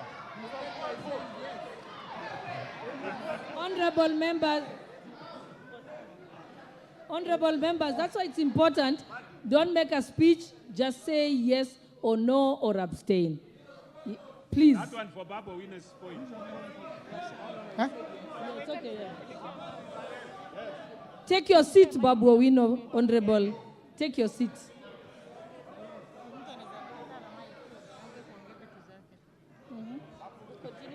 Gakuya James Mwangi. Gakuya James Mwangi. Absent. Mawathe Julius Musili. Mwenje Mark Samuel. Daboen Pamela Njoki Njeru. Lelmengit Joses Kipto Kosgei. Omboko Milemba Jeremiah. Kipiegon Johanna Ngeno. Ukose Robert, Doctor. No. Yakub Farah Sala. Yakub Farah Sala. Proceed. Oundo Wilberforce Ojiambo. Iribae Said Buya. Tungule Charo Kenneth. Siad Amin Udgo. Siad Udgon. Baro Diko Mohammed. Guyo Ali Wario. Guyo Ali Wario. Absent. Muriu Wakili Edward. Kururia Elijah Njore Njoroge.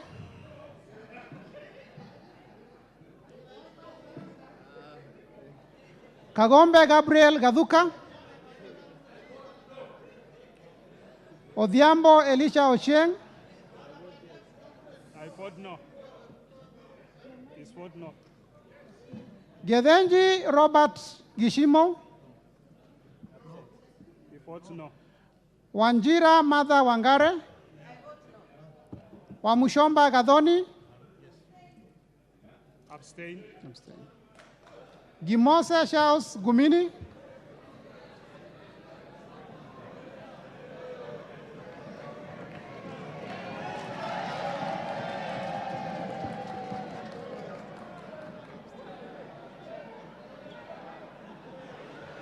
Gimose Charles Gumini, Timose, absent.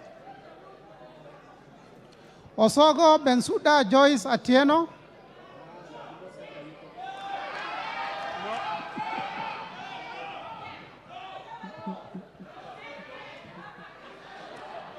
Kaluma I may vote no, and vote yes. That's a spoiled vote. Kaluma George Peter Opondo, Karido Kiili Daniel,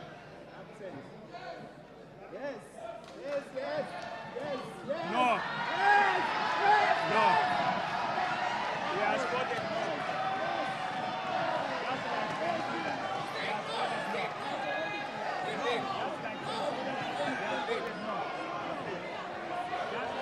no. Order, honorable members.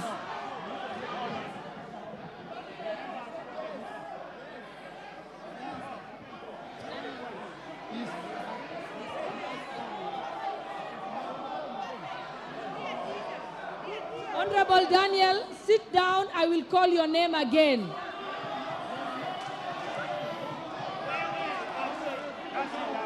Sit down. I will call your name again. Osoro, please, Honorable.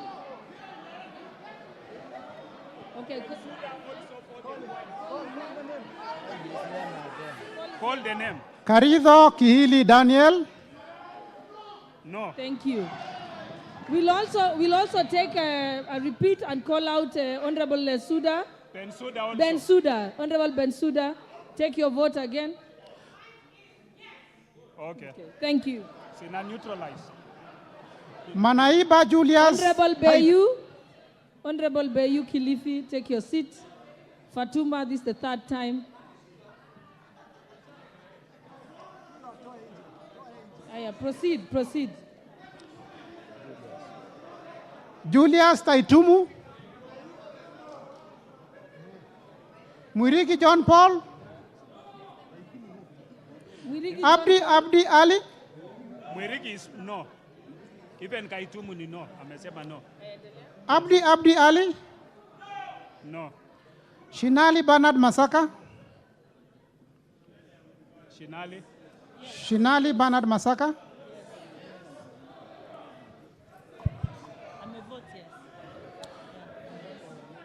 Bonaya Mumina Golo, Honorable Shinali, speak up. Honorable Shinali. No, Kaitumu has voted no. Speak up. No. Vote Mwirigi no.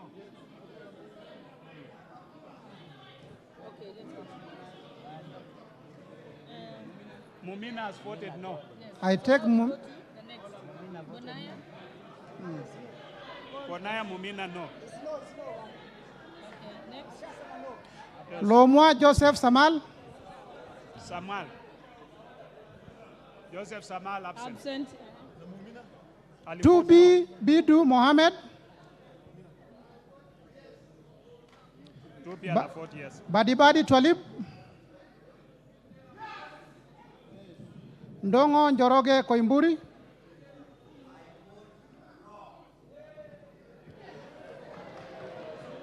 Wamashukuru James Kamau, No. Obara If Akinyi, Kalasinga Joseph, I vote yes.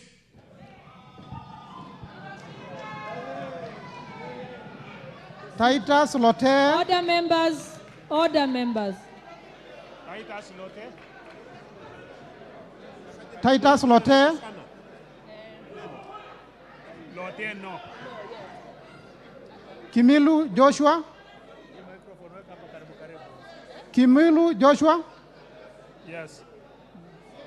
Sankaire Lea Sopiato. Honorable Wandai, honorable member for minority leader, Tafadhali, ask them to keep the voices down so we can hear everyone. Sankaire Lea. Okay. Kanchori Elijah Memusi. Amisi Kakuta. Nguro Onesmus Ngogoyo. Sakimba Parashina. Absent. Risa Sunkuya George.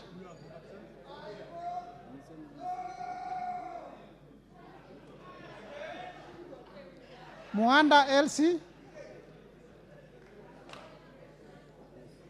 Katana Paul Kahindi.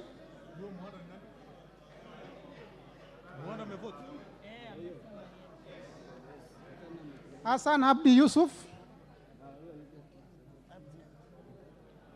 Juguna Chege. Makali John Okwisia. No. Kiungu Peter Irongo.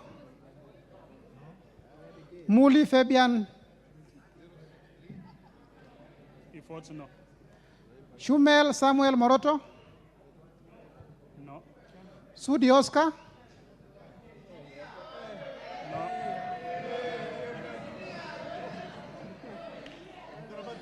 Okwome Andrew Adipo. Karauri Ronald Kamuiko.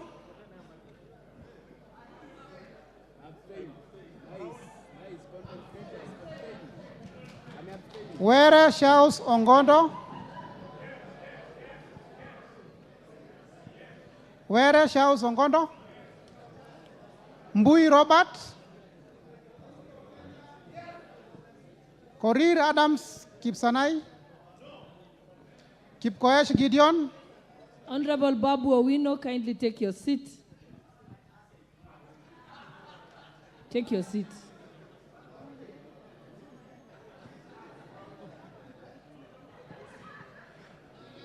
Kipkoech Gideon Kimayo. Kemei Beatrice Chepngeno.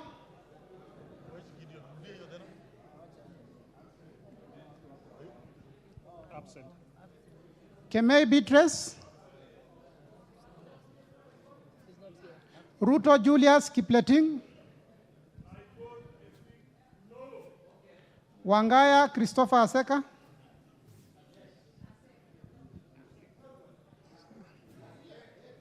Wanjiko John Juguna. Absent. Aseka is absent. Where? Where? Where? We are not seeing you. Wanjiko John Juguna. Waidaka John Machua. Muradha Ann Wanjiko. Orero Peter Ochieng. Absent. Absent. Mbalu Jessica Nduku. Absent. No, I saw her somewhere there. Mbalu Jessica. Absent. Oh, she's there. I can see you. Okay. Mutuse Ekomas Mwengi. No. Wainaina Anthony Njoroge. No. Munyoro Joseph Kamau. Nyoro Samson Dindi. Ishungwa Anthony. Sunkuli Julius. Sunkuli Julius. Yes. Yes. Mwanyanje Gertrude Mbeyu.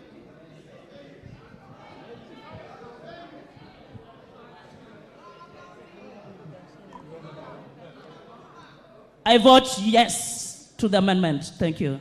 Baya Owen.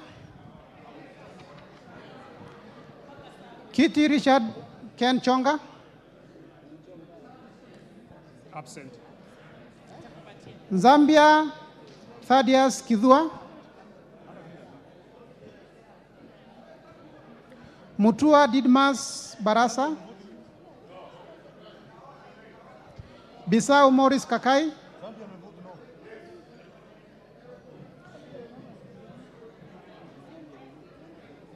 Umekapcha huyo? Okay. Rai Samuel Gonzi. Kwenya Dhuku Zakare. No.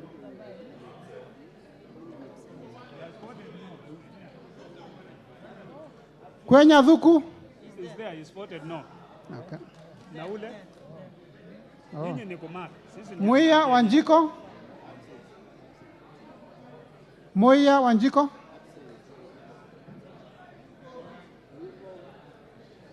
Cherorot Joseph Kimutai. Cherorot? Cherorot Joseph Kimutai. Cherorot is saying no.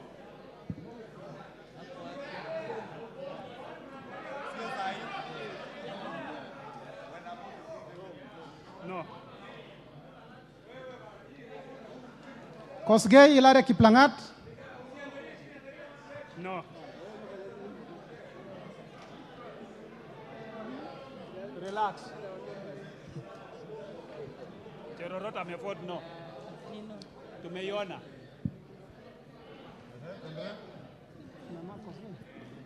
Koskei? Maina Jane Jerry. No. Gitari Joseph Gashoki. No. Uko nyuma. Bedzimba Rashid Juma.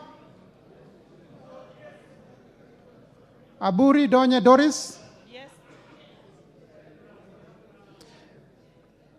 Ruth Adhiambo Odinga. Oron Joshua Odongo.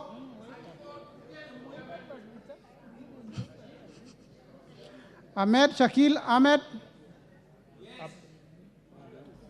Buyu Rosa Akinyi. Absent.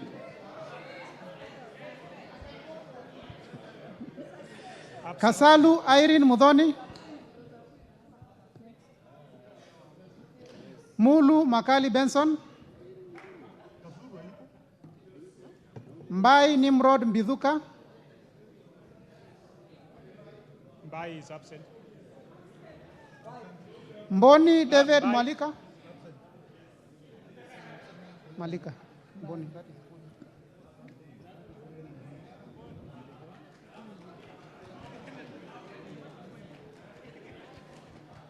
Nyamai Resho Kaki.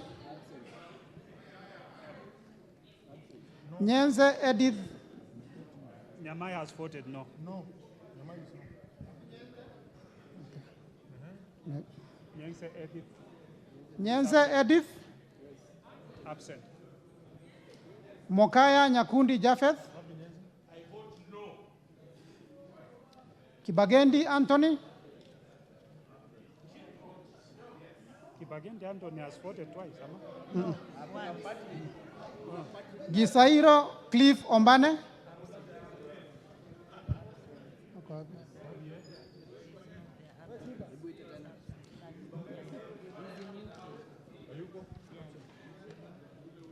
It's disorderly to try and attempt to vote on behalf of someone who's not present. Yegon Brighton Leonard.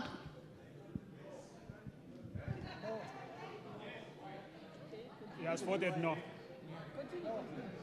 Kiprono Mutai Alfred. Tonui Joseph Kipkosgei. Kamero Maisori Marwa Kitayama. Robi Mathias Nyamabe. Masito Fatuma Amisi. Wanyonyi Ferdinand Kevin. Abdirahman Mohamed Abdi.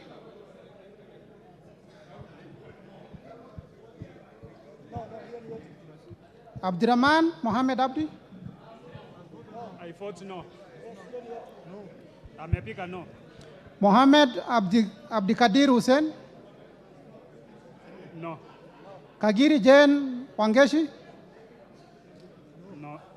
Kionjori Festus Mwangi. No. Korere Sara Paulata. Absent. Karani Stephen Washira.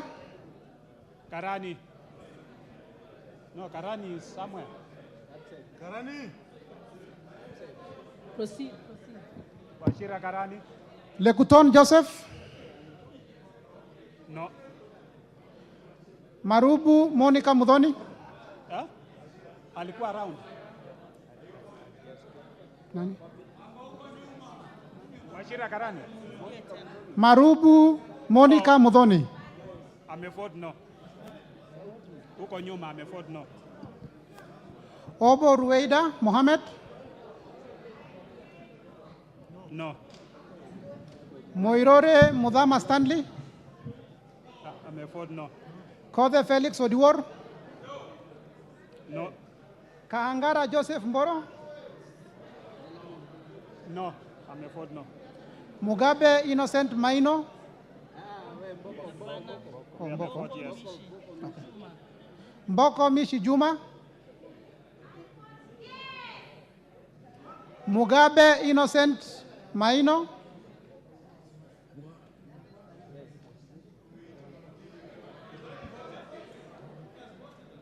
Amevote yes. Hapo ametikiwa. Hawezi rudiwa. Shege John Kirago. No. Akuja Protasewesit. No. Oyugi Dick Maungu. Nabii Nabwera Daraja. Shiforomondo Mangale Munga. No. Mukwana Titus Kamala. Mbiuki Jafeth Miriti Kareke. Kamene Joyce.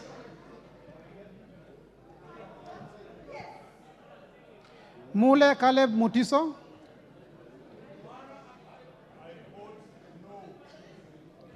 Kombe Addison Garama.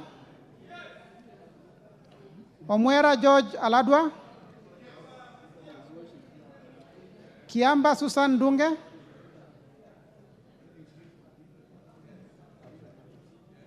Kiamba Susan Dunge. Absent. Mumo Rose Museo. Ayuko absent. Injendi Moses Malulu. Mnyasi Amina Laura. Abdullahi Bashir Sheikh.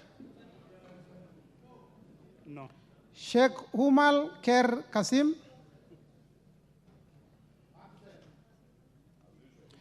Abdirahman Mohamed. Haro Abdul Ibrahim. No. Yusuf Adan Haji.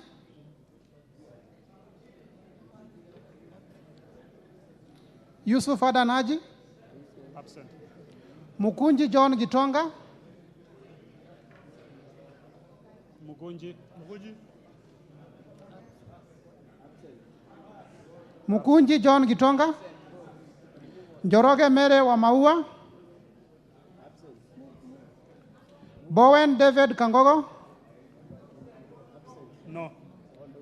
Toroitish Timothy Kipchumba. Wako Naomi Jilo.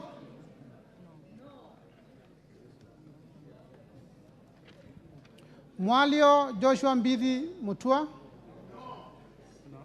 Odanga Geoffrey Mahoa. Absent. Oluoch Anthony Tom. Gishuki Edwin Mugo. No. Kahugu Eric Mwangi. No. Tandaza Kasim Sawa. No. Na Bulindo Peter Oscar. Absent. Yes. Nabulindo? Oh, yes. Yes. Mule Stephen Mutinda.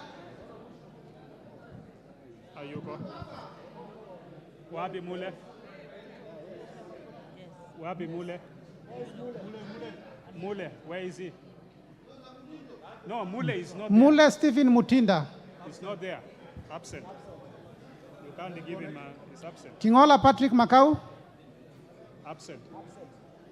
Ruku Geoffrey Karaoke. Yes, yes. No. You vote no. Yes. You vote no.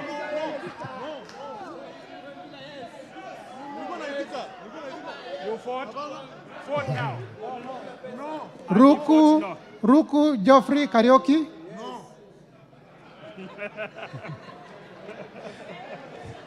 Where's the vote? Nebat Bernard Morioki. Morioki, no. No. Nzioka Erastus Kivazu. Nziokani, yes. Kailemia Elizabeth Karambu. But ule mwingine ni no. Morioki ni no.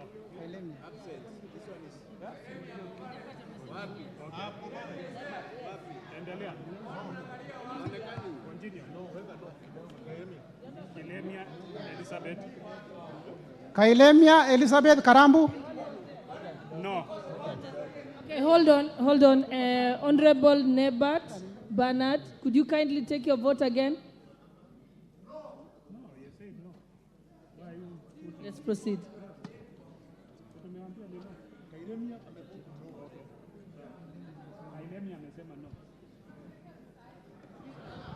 Mohamed Fatuma Zinabu.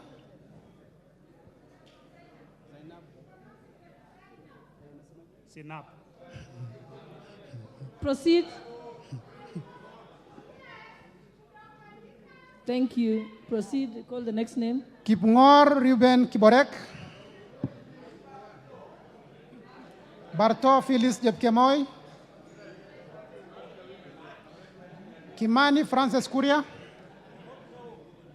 Shimba Zamzam Mohammed. Kirwa Abraham Kipsang.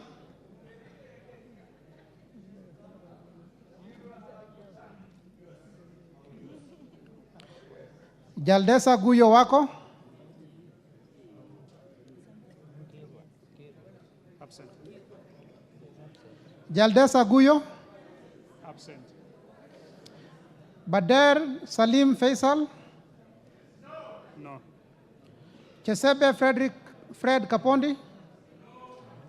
Oyo James Onyango.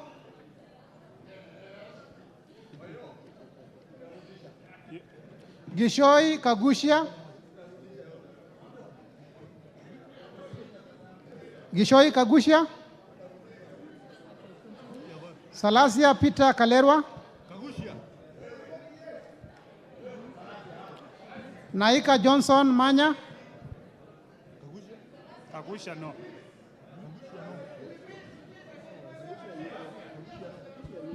Honorable Kagusha. Honorable, rise to your feet.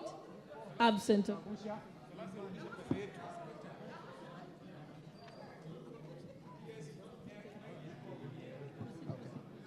Maina Bettingeri.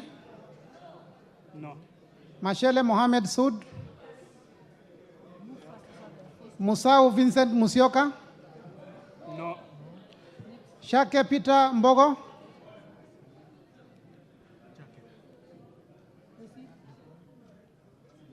Maingi Mary. Moliongi Gideon. Nzengu Paul. Nguna Shaus. Pasaris Eza Musoni. Kihara Jane. Wanjiro Njeri. Kiara Jane. She votes no. Shelule Lisa Jepkorir. She votes no.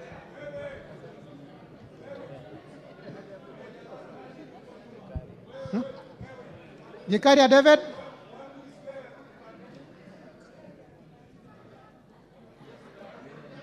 Gikaria David. Gikaria David votes no. Kindly speak up, don't display, don't do sign language, just speak up.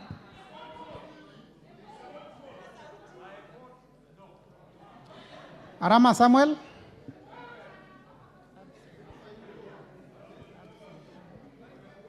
Mulanya Geoffrey Ekesa.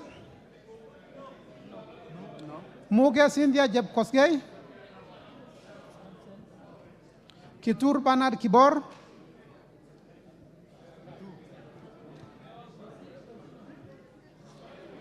Tonkei Rebecca. No. Aramat Lemanken. No. Parejo Agnes Mantane.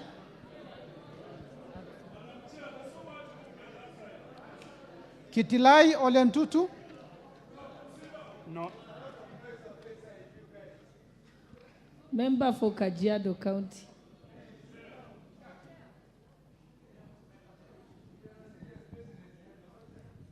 Yes, and also Oscar Sudi and Honorable Kaluma, take your seats. Tongoyo Gabriel. Wangwe Emmanuel. Gashagua George. Owino Martin Peters. Ashakwa George is no. GK Masharia Karaoke. No. Chepkon Charity Kadambi. Guyo Hade Wario. Absent. Abdul Rahim Dawood. He votes no. Nyamoko Johach Nyamashe. No. Owor Joshua Duma. Mohammed Ali Mohammed. No. Mongina Jerusha Momanyi. Gitau Faith Wairimo. Odoyo Okelo Jarad. Janda Zahir. Manduku Daniel Ogoka. He has voted no. Odege Tom Boya. Washira Rahab Mukami. No.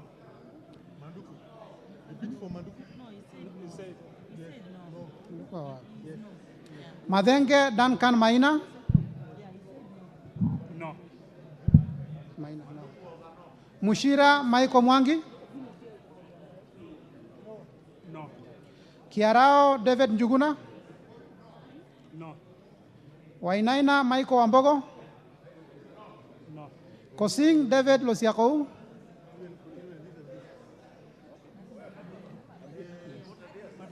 Mupe Antone Kenga. No, what is the problem? The problem is maybe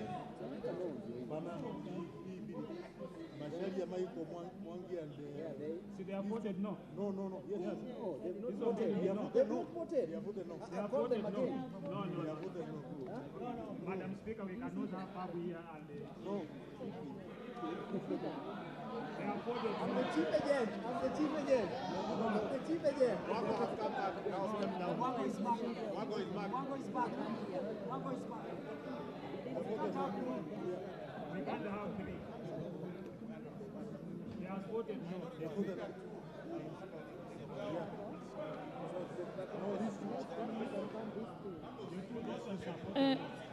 Which one? Honorable Mushira, could you kindly take your vote again? Yes. Yeah. And then Honorable David Njuguna Kiarambo. Thank you. Okay. Honorable Kosin.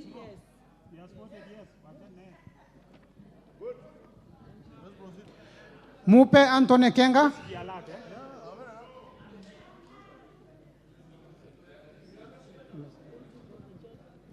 Mupe Anthony Kenga. Amevote no. Msikize, so that, Ndio ule uko mwisho. Gogo Liliana Cheng. Absent. Oh, where? That's a spoiled vote. Can you say yes or no?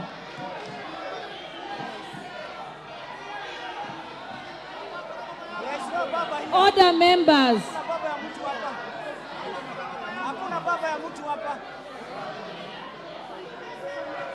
Order, honorable members. Honorable, just take your vote again. There is no Baba.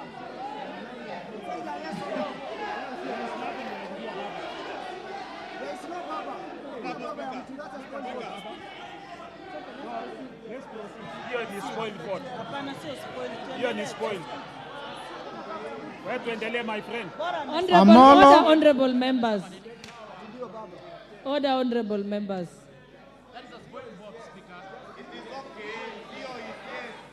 I perfectly understand that. It's the next sentence that was confusing. But she has clarified. You may take your seat, Honorable Gogo.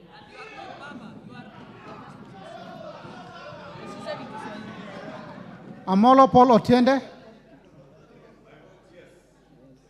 Shebor Paul Kibet. It's voted no. Paul Abor. Mwafrika Augustine. Amevote no. Mwafrika amevote Honorable no. Paul Abor, could you take your vote again? He has voted no.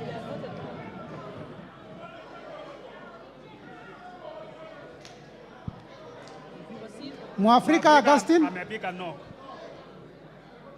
Mwafrika amepiga no. Honorable Mwafrika. Okay. He has voted no. Francis Kajwang. Absent. Kingara Simon Nganga. No. Karemba Eric Mushangi. No.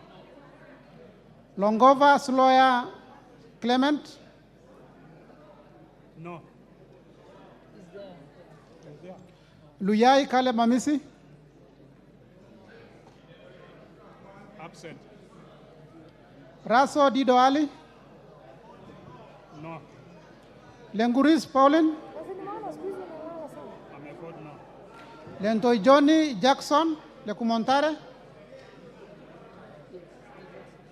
Letipila Dominic Eli. Lesuda Josephine Naisula. Nikal James Wambura.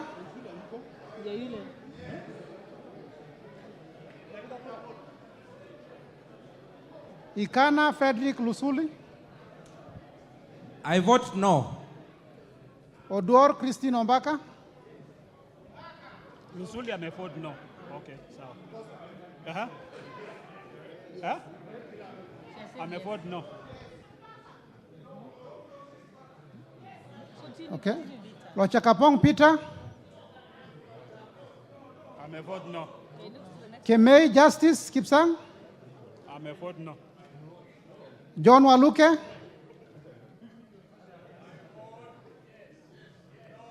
No. Sigei Francis. Sigei Francis amevote no. Dr. Shadrach Mwiti. No. Onyego Silvana Sosoro. Kiplagat David. Maina Mwago Amos. I vote yes. Yes. Odhiambo Millie Grace. Omondi Karoli. Omondi Karoli no. Gashobe Samuel. No. Mohamed Junet Sheikh Nu. Masara Peter Francis. Mizigi Lydia Aiga Munene. No. Mizigi amevote no. Abdullahi Amina Dika.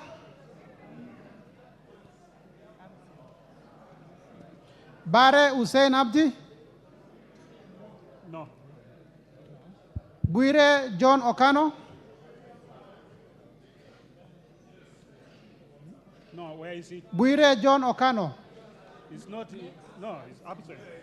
Oku Edward Kaunya. Absent. Oh. Yeah. Yes. Honorable. Haika ameweka no.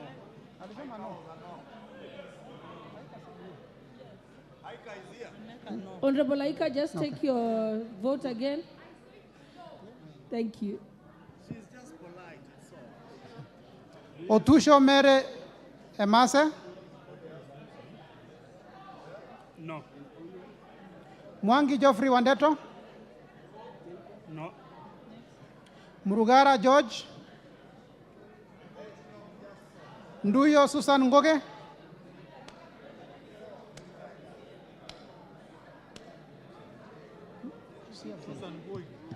Nganga Alice Wamboi.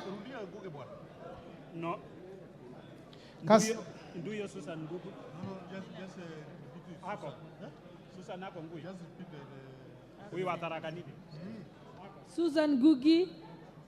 Honorable Susan Gugi Tharaka. Okay, proceed. Nganga Alice Wamboi. Ameford no. Kasait William Kamket. No. No. Aburi Lawrence Mpuri. Mburi Aburi. Mutunga John Kanyuithia. No. Kibiwot Julius Meli. Chikati John Murumba. Sioi Lilian Chebet. No. Sitienei Janet. Nyitit Cecilia Asinyen. No. Emade Joseph Namwar. No. Ngolong Nicholas. Absent. Nabuin Paul. Absent. Namoit John Ariko. Daniel Nanoko Epuyo. No. Boss Gladys Jebkosgei. Ocheng David Ouma. Wandai James Opio. Nyamita Mark Ogola. Nyamita amesema no. Let him take again. Honorable Nyamita, retake your vote. He has said no. Kagezi Kivai Hannes Togesi. No. Adagala Beatrice Kahai. No. Abdi Kamis Chome. Absent. Okay. Jeho Fatuma Abdi. Absent. Mohammed Aden Naudi. Sane Ibrahim Abdi. No. Ado Mohammed Aden. Farah Yusuf Mohammed. Wanyonyi Martin Pepela. No. Sitati Daniel Wanyama. No. Mogaka Stephen. No. Kasiwai Rael Chepkemoi. No. Wetangula Timothy Wanyonyi. I vote yes. Mwakuona Danson Mwashako. Basil Robert Ngui. Ali Abdisirat Khalif. No. Shege Sabina Wanjiro. Absent. Denar Joseph Amisi. No. Harun Suleka Ulbale. No. Ikiara Dorothy Mudhoni. No. Iraya Joseph Wainaina. Kosgei Jackson Kipkemoi. I vote no. Mayaka Irene Nyakerario.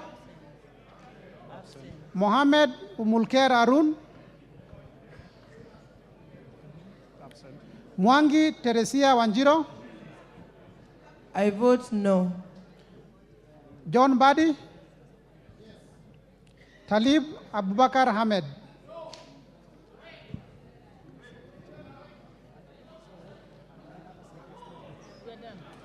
We can now count.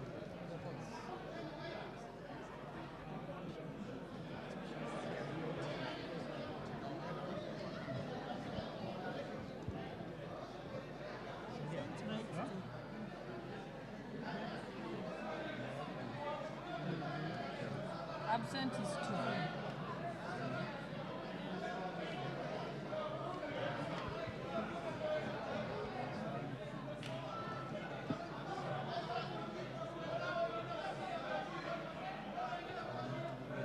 Order, honorable members.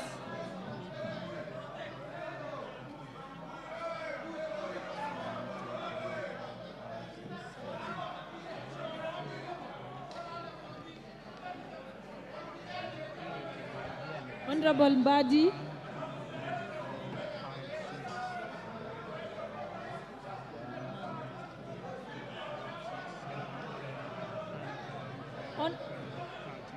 Order, honorable members.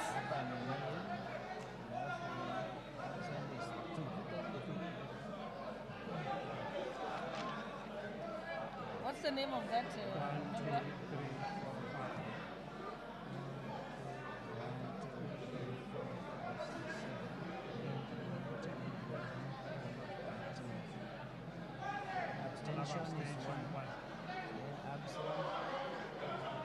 Honorable members, Honorable Waluke.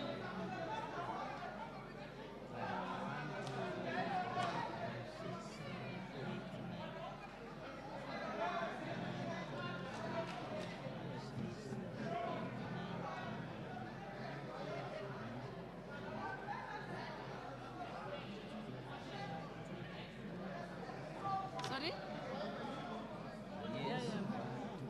Honorable members, I will again for the last time bring to your attention Standing Order 76, which says that during the division, members shall be maintain order in their house, and shall be in their designated seats and must remain seated until the result is announced. So after this, I will declare you out of order and you will leave the chambers.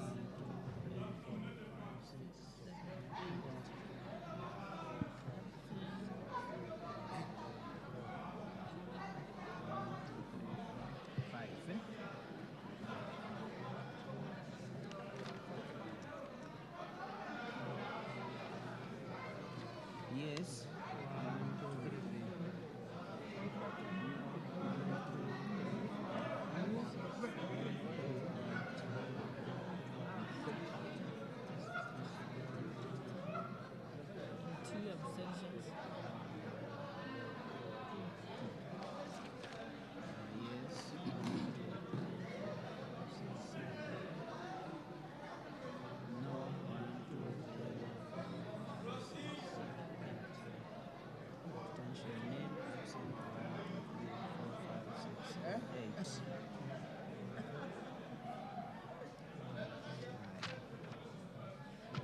Yes.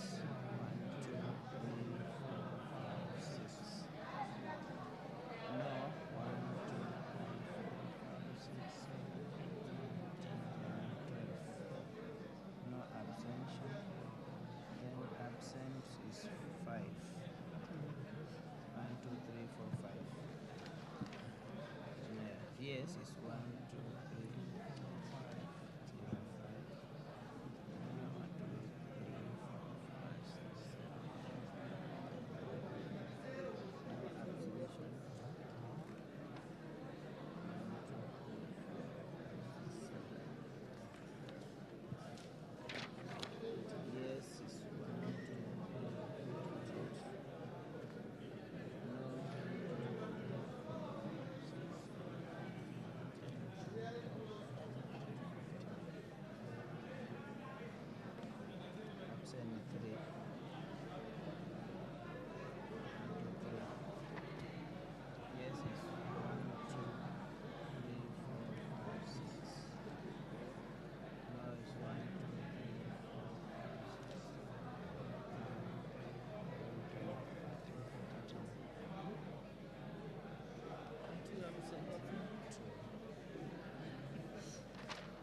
tingine hakuna tena.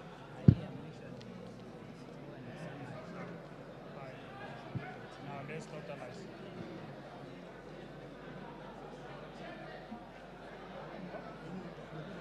Then na calculate also. Use a calculator.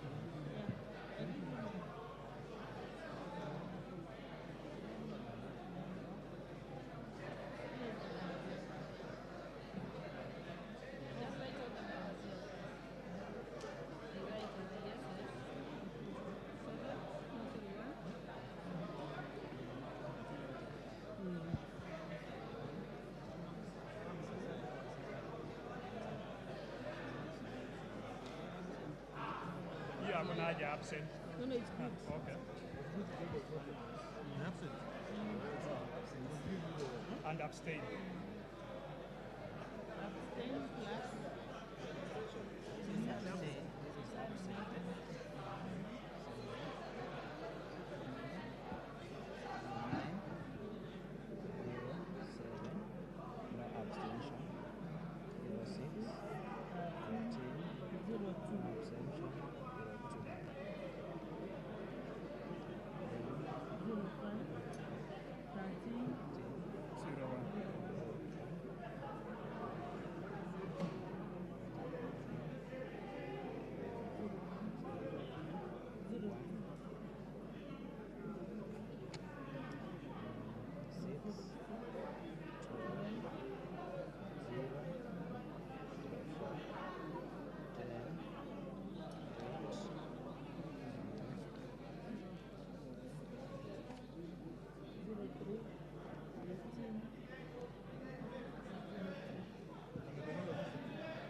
Honorable Osoro, order members.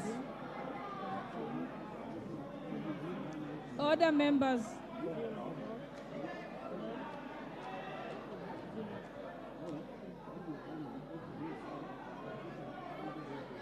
Chair, sasa kandidata iko wapi?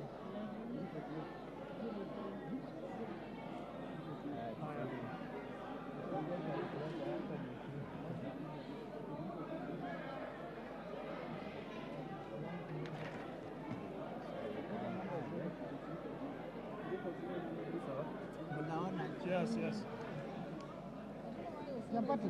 Participate.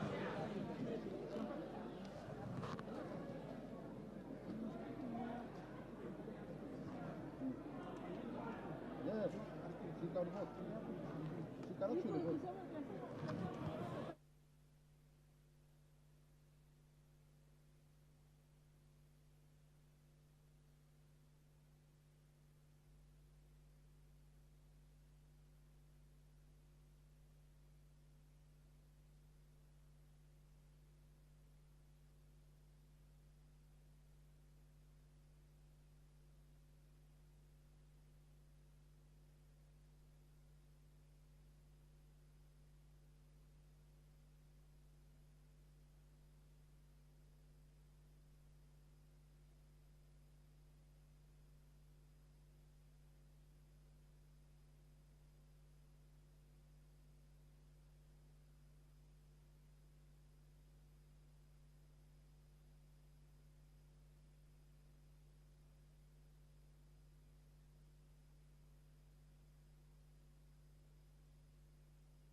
Currently, the tallying of the votes cast, and this is in favor as well as opposing the proposal by Honorable James Nyikal to amend Clause 2 of the bill that seeks to tax the content creators in the country.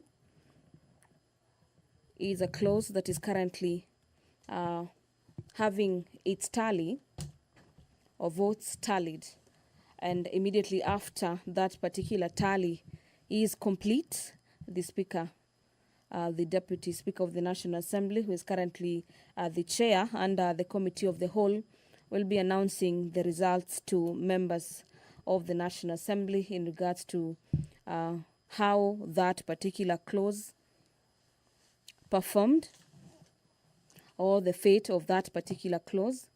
Remember, this is a clause by Honorable James Nyikal from the opposition side that seeks to scrap the digitization of content creators under the Finance Bill 2023.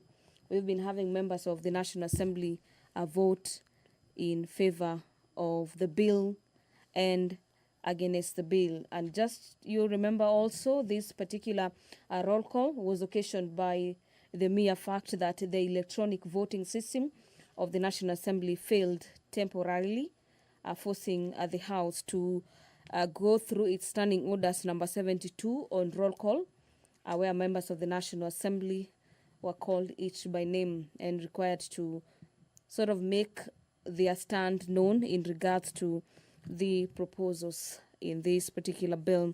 And this is clause number 2 in the Finance Bill 2023 that has a total of 79 clauses. So far, we have 12 amendments to this bill. We have 8 amendments from the opposition side.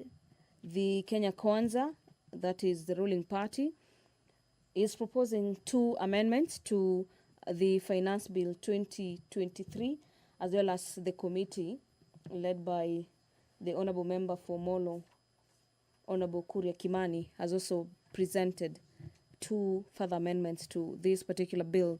And to just take you through the provisions of the standing orders in regards to how the House votes. And under this category where the House voted under the roll call, I see the Chair is ready to make the announcement in regards to how that particular vote went. Allow me to hand you over so we can follow up. Honorable members, order. Outcome.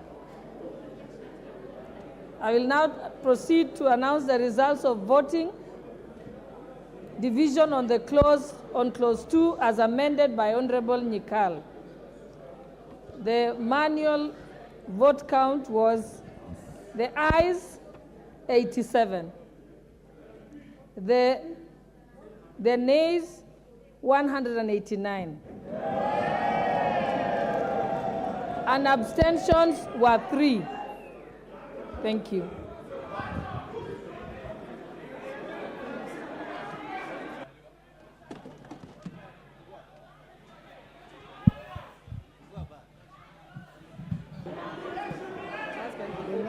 Yeah.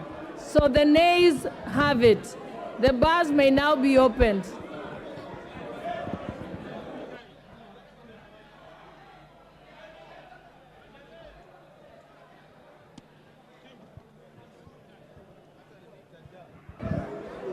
I now call upon the chairperson of the Finance Committee to move all the amendments under clause 2.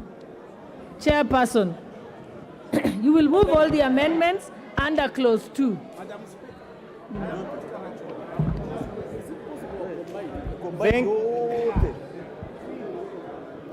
Thank you, Honorable Chair. I beg to move the amendments on clause 2A. As I had highlighted, Honorable Chair, A speaks to the amendment on the definition of winnings. To tighten it up, Honorable Chair, so that not subject to abuse, so that it reads that winnings will be payments from a betting, gambling, lottery, prize competition, gambling or similar transaction under the Betting, Lottery and Gaming Act, excluding the amount staked or wagered in that particular transaction. So, Honorable Chair, this Honorable members, order, including our Chief Whip. Order, honorable members. Proceed, Chairperson. Proceed. So that is on the definition of winnings, Honorable Chair. The other amendment is on providing clarity on digital content monetization. This is seeking to provide clarity in paragraph C and H with reference to crowdfunding, which is a taxation on crowdfunding is applicable only to digital content creator and not the fund raised on the particular cost. Honorable Chair had explained this, but just not to belabor, this amendment seeks to only tax the income that is paid to the individual that does crowdfunding and not the funds raised on the cost of crowdfunding, Honorable Speaker. Clause C, Honorable Speaker, we are proposing a deletion of the definition of person. Honorable Speaker, as you may note, the definition of the word persons as proposed in the bill was defining a person as including ancestors, stepbrothers, stepsisters, stepsons, and all this bold definition of persons. So our proposal as a committee is to delete this clause, Honorable Speaker, so that we provide clarity and we don't provide undue burden to persons who may not be privy to the transaction that might be done by a person following the broad definition that was there in the bill. And with this, I beg to move that therefore clause 2 be amended as per the supplementary order paper.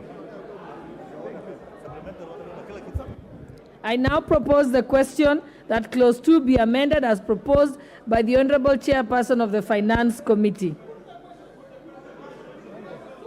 Yes. I now put the question that clause 2 be amended as proposed by the Chairperson of the Finance Committee. Will as many as of that opinion say aye? Aye. Will as many as of the contrary opinion say nay?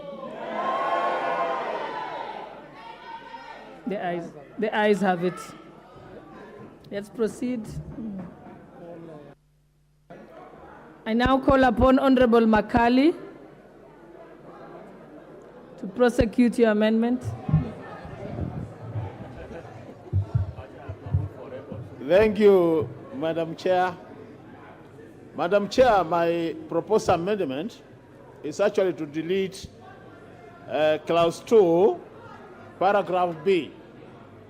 And the reason for this, Honorable Chair, is the issue of the digital content monetization.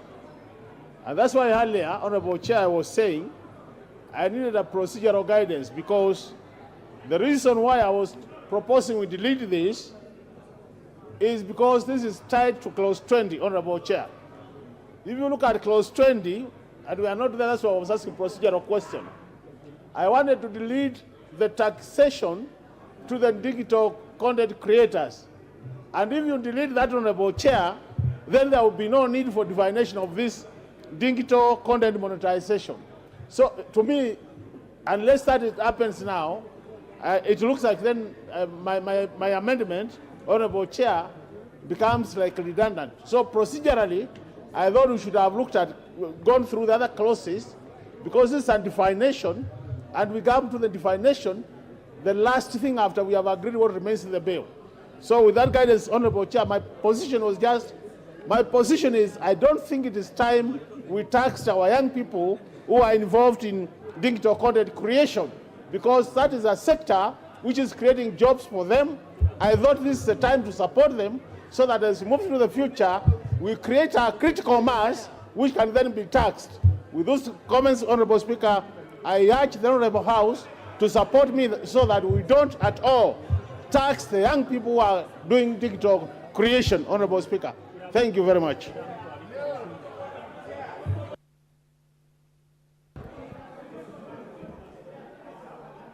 Yeah, this one is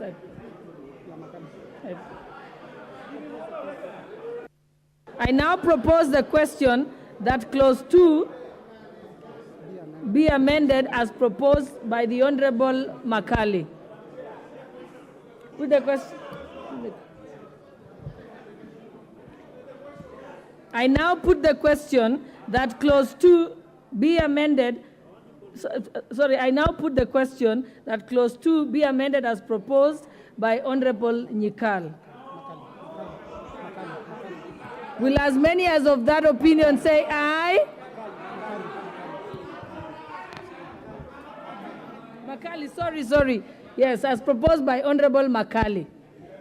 Will as many as of that opinion say aye?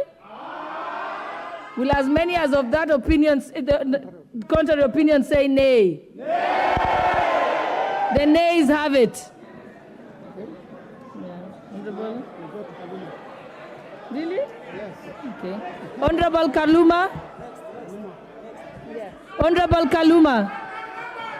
Honorable Kaluma, are you prosecuting your amendment? Yes, Honorable Chair, my amendment was to delete the definition of person because it included ancestors. It has been carried in the amendment by the committee. And so it is already carried, and I thank the committee. Honorable Bui, can you prosecute your thank you, Chair. Chair, my proposal was that clause 2B of the bill be amended in the proposed definition of digital content monetization by deleting paragraph H, which, Madam Speaker, was about crowdfunding for raising funds for specific goals for a content creator or another person. So my concern was another person, and I've noted that the committee has actually proposed an amendment to this, and so I want to drop mine.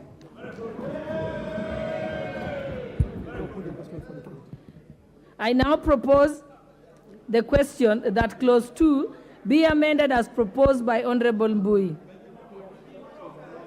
And he has dropped his amendment.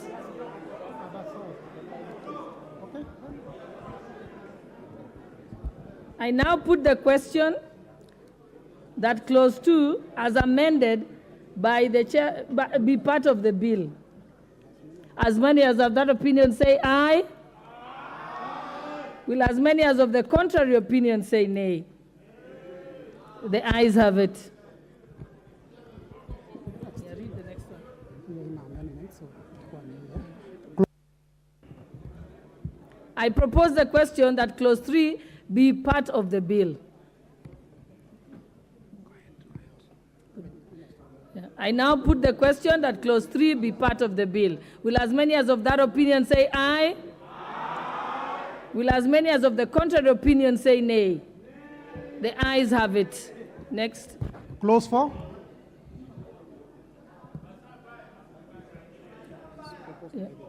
Yes.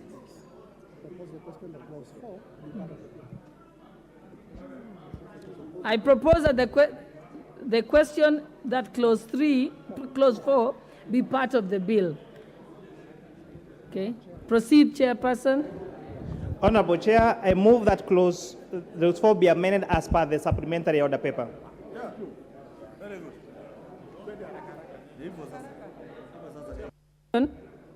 That clause 4 be amended as proposed by the Honorable Chair of the Finance Committee. I now put the question that clause 4 be amended as proposed by the Honorable Chairperson of the Finance Committee. Will as many as of that opinion say aye? Aye.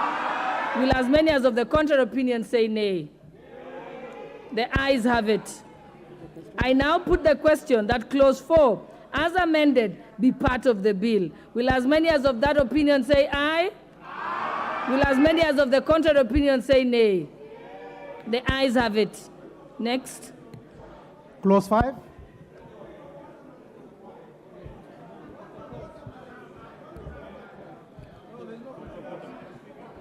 I propose the question that clause 5 be part of the bill.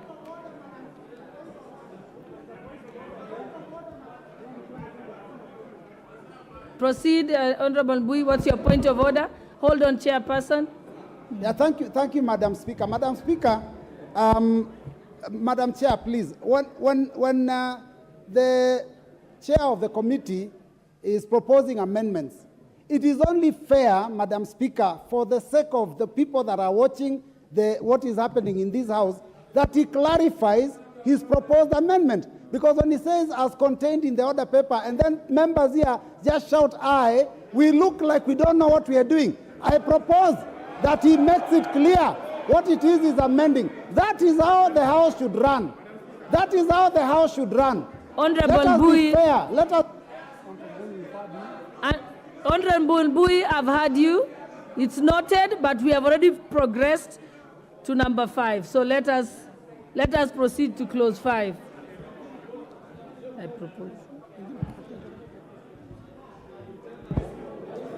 I will, thank you very much, Honorable Chair. I will endeavor to take less than 10 seconds to explain what that clause is about. Honorable Chair, I move that clause 5 be amended as per the order paper.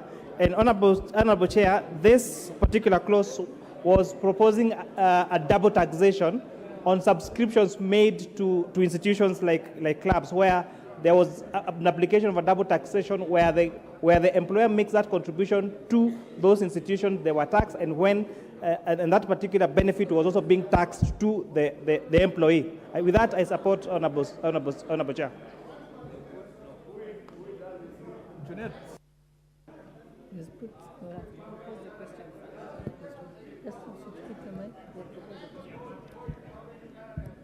Honorable Mbadi, let me propose the question first.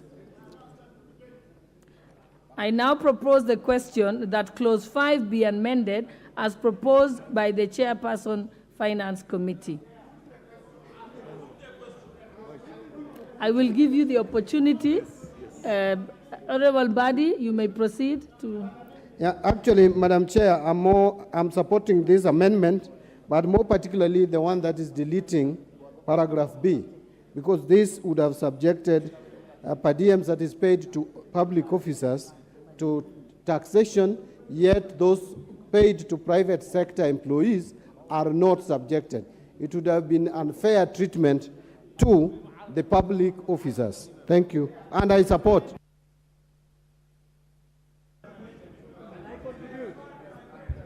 Honorable Oundo. Chair, if you look at the supplementary order paper, I had an amendment that was not encumbered by Article 114, but in any case already overtaken by events. I also want to totally agree with the chair of the committee that my amendment has already been captured in the amendment, and I totally support in respect of clause 5B. Thank you, Honorable Chair. Yeah, give me the mic. I now put the question that clause 5 be amended as proposed by the Chairperson of the Finance Committee. Will as many as of that opinion say aye? Aye. Will as many as of the contrary opinion say nay? The ayes have it. I now put the question that clause 5 be as amended be part of the bill. Will as many as of that opinion say aye? Aye. Will as many as of the contrary opinion say nay? The ayes have it. Next. Clauses 6, 7, and 8. 6, 7, and 8? Yes. 6, 7, 8. I now propose the question that clauses 6, 7, and 8 be part of the bill. I now put the question that clauses 6, 7, and 8 be part of the bill. Will as many as of that opinion say aye? Aye. Will as many as of the contrary opinion say nay? The ayes have it. Clause 9.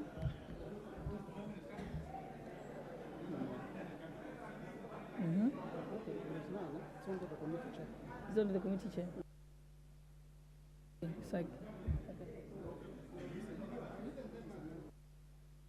I now propose the question that clause 9 be part of the bill.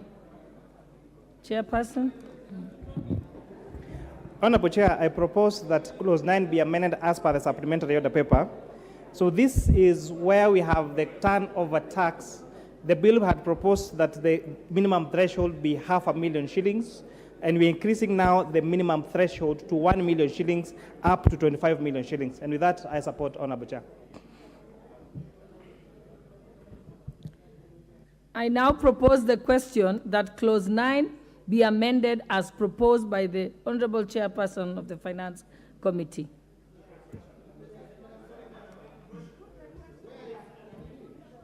Proceed. I want to give someone who has not. Honorable Badi, you proceed. I can see there are only two members who are interested. Madam Chair, yes. Proceed. Madam Chair, what the chairman is saying is not in the amendment by the chair. The chair is talking about raising the threshold to a minimum, unless I have a different order paper, to a minimum of 1 million. But what I'm seeing here is does not exceed or is not expected to exceed 50 million shillings, and substituting therefore the words does not exceed 25 million. So it is the upper limit that is being amended. I'm not seeing anywhere for the minimum, the 1 million that is talking about, unless I have a different order paper. Give the chairperson an opportunity to. Honorable Mbadi, if you just take your seat so you give him a chance to respond. Yes, class. Honorable Mbadi, you have made a very good point. If you just allow the chair. Oh, yes. Actually, Honorable CPA Bandi, you are actually correct. What is proposed on the bill has the minimum threshold of 500,000 shillings.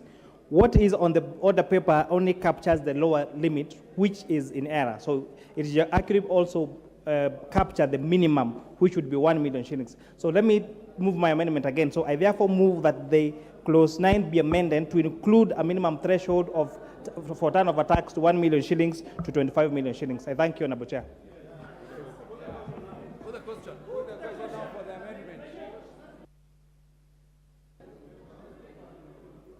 I now I'll put the question, yeah? I now put the question that clause 9 be amended as proposed by the Honorable Chairperson of the Finance Committee. Will as many as of that opinion say aye? Aye. Will as many as of the contrary opinion say nay? The ayes have it. I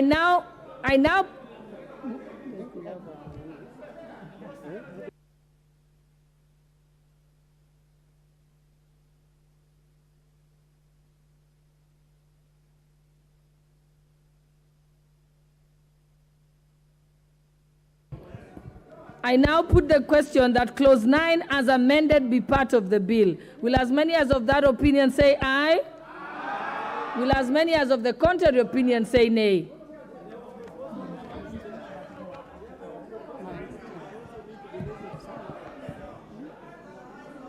Madam Speaker, Madam Chair. Honorable Jared, take your seat. I'll just explain. There were amendments, yes, you're right. But those amendments were under Article 114, yes, which the Speaker dealt with. It's not one of the ones listed by the Speaker. I think it's the ones coming forward. Yes. We've already said it. I've already said it. So let's proceed. Let's proceed. Clause 10.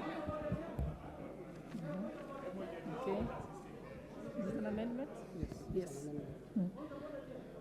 I now propose the question that clause 10 be part of the bill.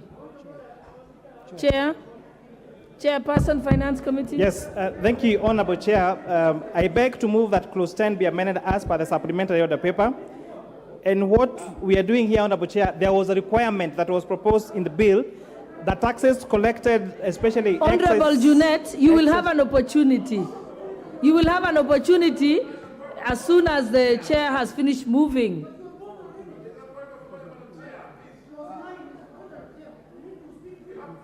We've already moved. We are at clause number 10. Okay. Let us proceed, Chairperson. So, Honorable Chair, clause 10, as per what is on the bill, was proposing that taxes that are collected by agents, especially excise duty and VAT, that seems to be what this particular clause was targeting, to be remitted to Kenya Revenue Authority within 24 hours.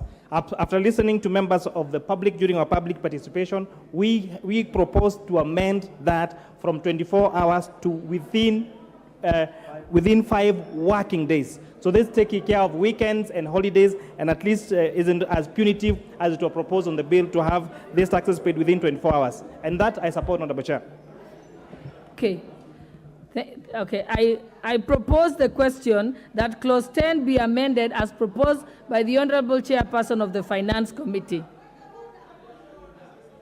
No, I will, Honorable Junet, you may now have an opportunity. Okay. All right, Leader of Minority, you can have your point of order, and then after that we can allow Junet to contribute. Now, yes. Yes. Madam Speaker, I just want to, I'm rising on matter of procedure. I understand the urgency or the anxiety to have this process concluded, but let us understand that we are dealing with Parliament, which is an institution that has a tradition that everyone is looking up to, Madam Speaker, Madam Chair. At every clause, once it is proposed, it is important that you give members who want to speak chance to speak, 1, 2, or 3. That has been the tradition in this House. We can't be turned into a voting machine. This is a parliament of the people, Madam Chair. Yes, give us time. 1, 2, 3 people. Then you continue. Put the question. Yeah.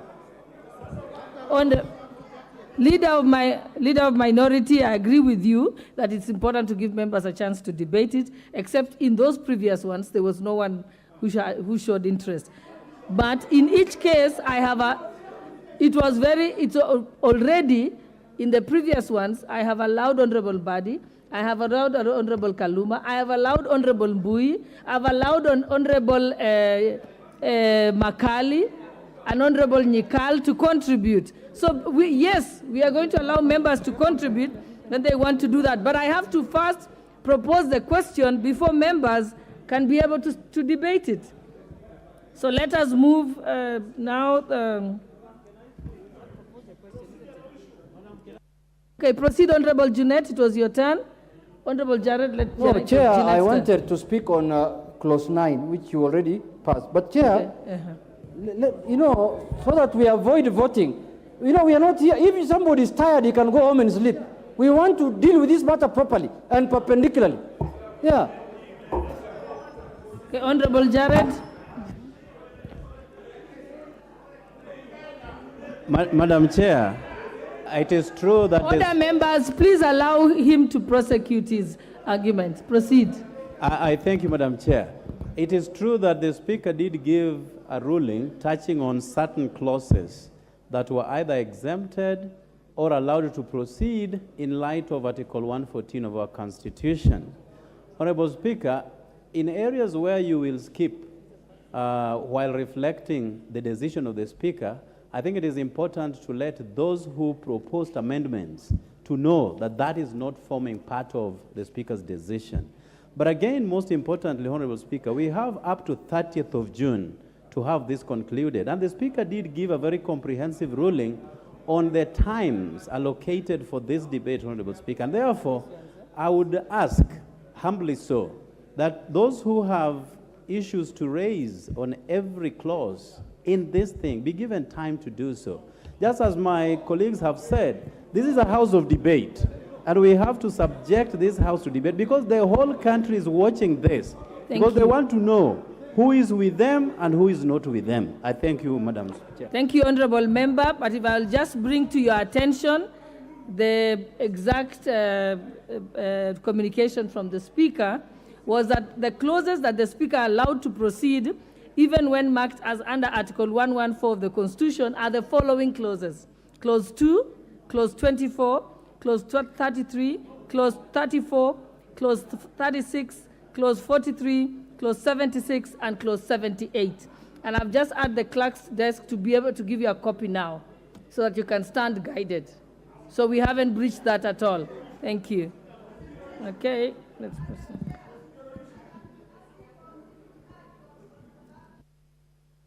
Proceed, Honorable Wamushomba.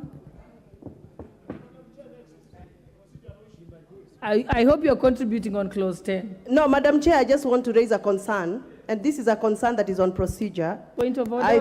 I think, Madam Chair, it is very, very important. First of all, I want to note, since 2 o'clock we started off this parliament, very few women have spoken on this floor. Number two, Madam Chair, if the mover of the motion or the proposed amendment has clarified an issue, I think it is fair for us to be given an opportunity to give the contribution. I think that is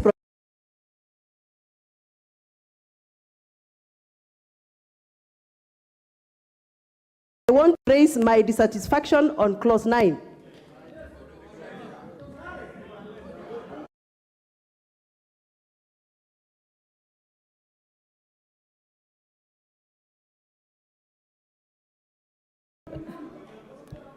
Honorable Wamushomba, the opportunities will be given for members after the mover and has moved the motion, and then has also, after we have spoken, we have proposed the question, then you will have an opportunity.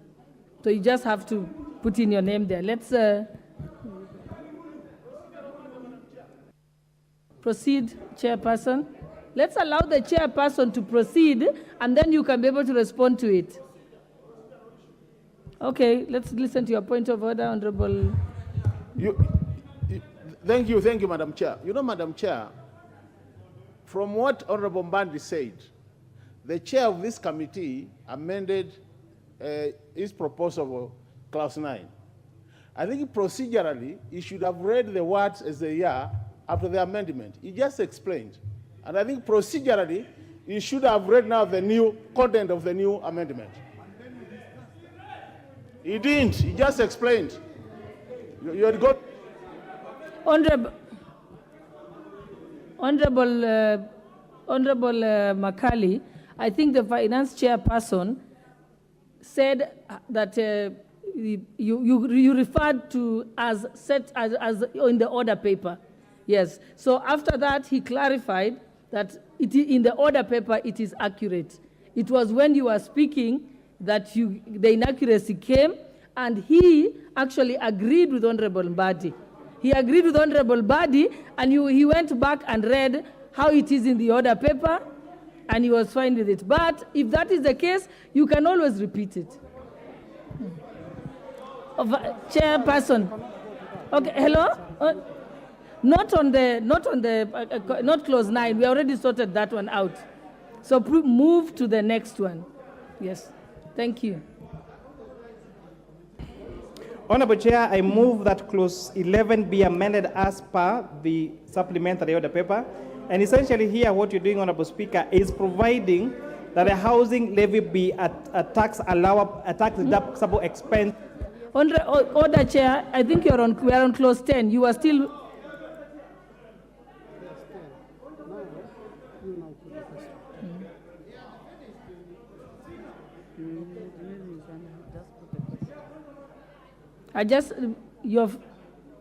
Yes, we are finished. You already finished with clause 10.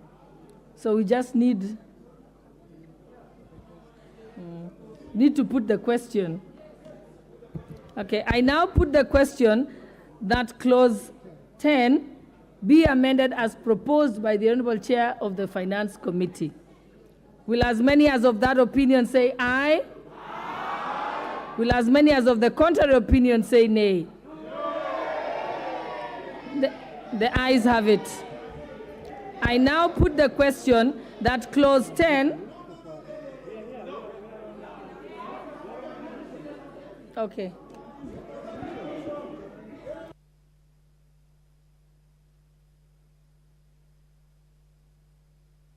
Okay.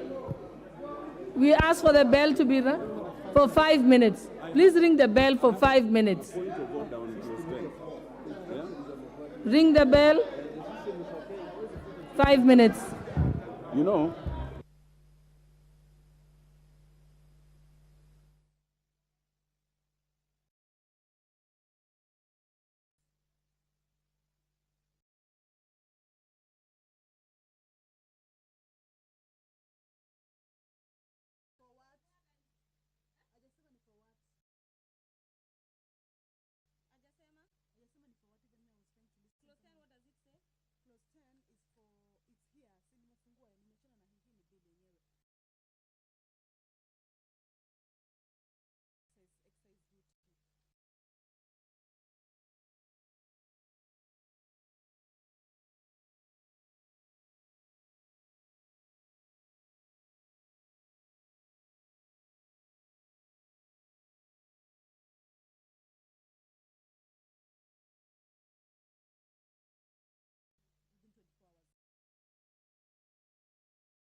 The division bell at the National Assembly is currently on, and the division bell is occasioned to divergent views on the fate of clause number 10 that has had members of the Kenya Kwanza coalition voting in favor of the proposals by the committee in this particular bill. The amendment by Honorable Member for Kitui Central, Honorable Makali Mulu, is the elephant in the room, and members of the National Assembly will now be having a roll call or electronic voting in the event that the electronic gadgets are up and working to determine the fate of this particular clause. In this particular clause, the Honorable Member for Kitui Central is seeking to amend subsection 4 of clause number 10, where a person is required to deduct the digital asset tax within 24 hours after making the deduction, also remit the amount so deducted to the commissioner together with the return of the amount of the payment as well as the amount of tax deducted and such other information as the commissioner may require. This is a clause that has divided the House over what the fate of this particular clause is. The committee is proposing 24 hours for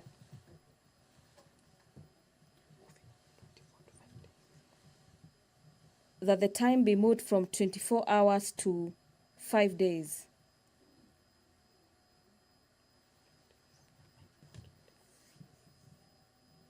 The members of Kenya Kwanza Coalition have voted objecting to the amendment by Honorable Makali Mulu,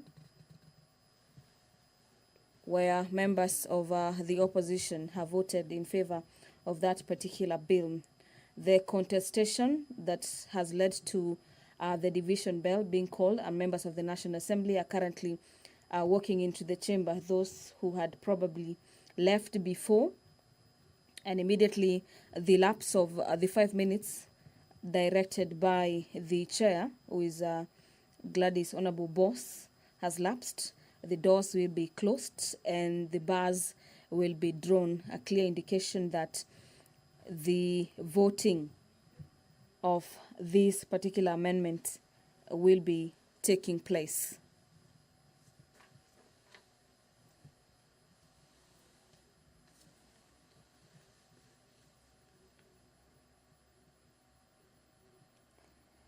This particular clause number 10 also relates to matters digital taxation. And according to the committee, under subsection 5, digital assets includes anything of value that is not tangible, and cryptocurrencies, token code, number held in digital form and generated through cryptographic means or otherwise, and by whatever name called, and this is by providing a digital representation of value exchanged with or without the consideration that can be transferred, stored, or exchanged electronically. Under the digital assets, subsection 2,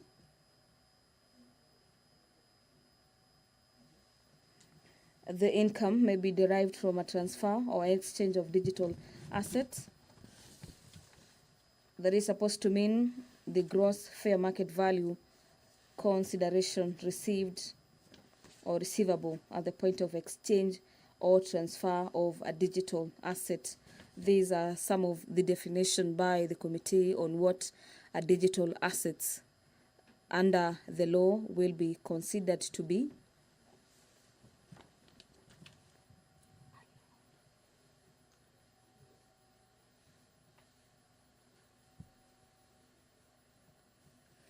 The members of the Azimio coalition on this particular clause urged the chair, Honorable Gladys Boss, to allow members of the National Assembly to ventilate a bit on this clause instead of just voting and moving on.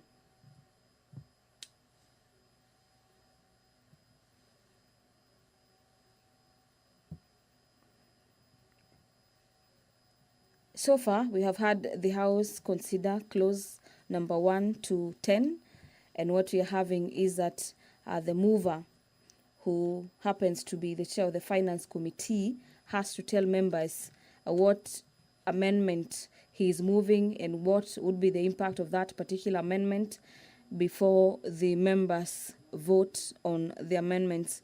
And this is members who are lamenting that the House cannot just vote yes or no without being brought to being updated on what the amendments are about and what would be the ripple effect of amending various clauses in this particular bill.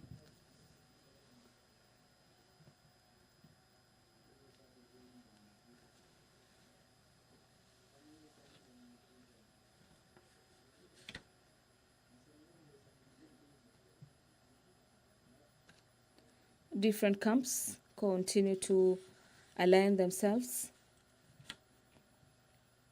to ensure that when this particular vote is taken, either electronically or by roll call, they get to have the day in regards to each winning on various amendments, either voting for them or rejecting them in totality.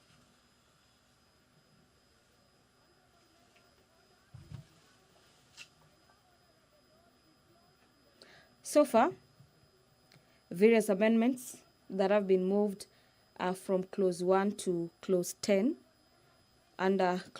Before clause 10, we had clause 2, where Honorable Member James Nikal was seeking to move further amendments to clause number 2, and that particular amendment was, so to speak, rejected by the House. This particular clause was about digital content monetization, where the Kenya Kwanza wing carried the day, upholding the proposals to tax digital content creators. Honorable James Nikal was proposing to scrap that particular clause. We had members of the National Assembly voting 89 against 87, and so the government wing carried the day. 3 members of the National Assembly were in absentia when this particular roll call was taken.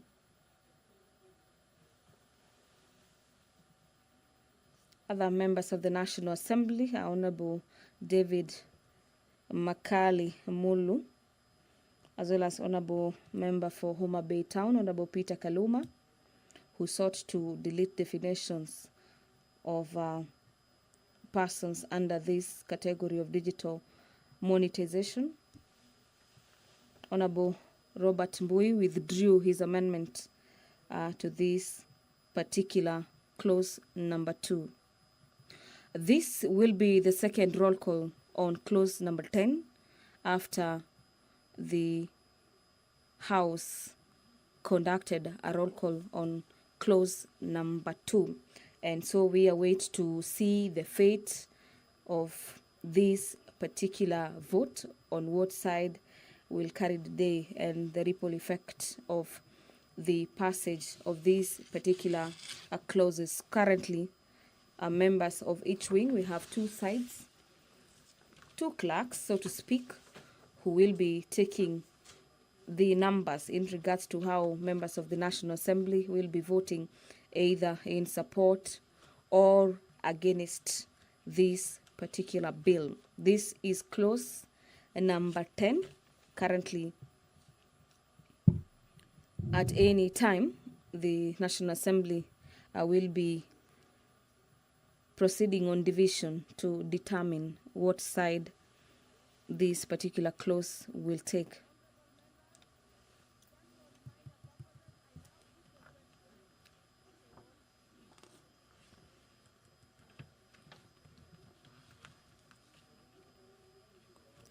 Under the standing orders of the House on matters roll call, standing orders number 72 on when the roll call division may be claimed, the Speaker shall direct a roll call vote to be taken if members claim a division, which is what has happened. This is occasioned by the mere fact that each wing, the wing calling for the division, in this case the opposition wing, was somehow not contented with the results of that particular clause. This is clause number 10 that seeks to move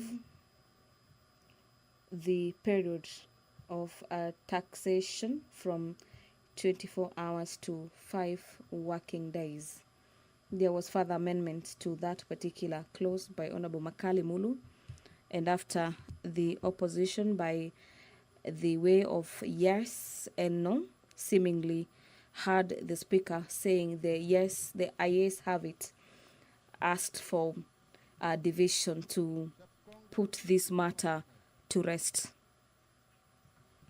The chair of this particular session, Honorable Gladys Boss, considered that there was a reasonable doubt as to announce the outcome of the vote in question, and therefore directed a division to be taken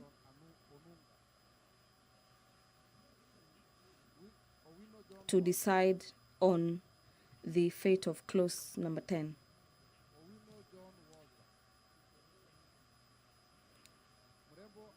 She has further given directives that the division bell may be rung for 5 minutes, and this is to allow for members of the National Assembly who are probably within the lobby or within the presence of Parliament to make their way into the chamber this evening, to allow for the House to have the numbers to vote on that particular bill. And immediately after the lapse of the 5 minutes, we'll be witnessing the sergeant-at-arms take the opposition, locking the doors and drawing the bars,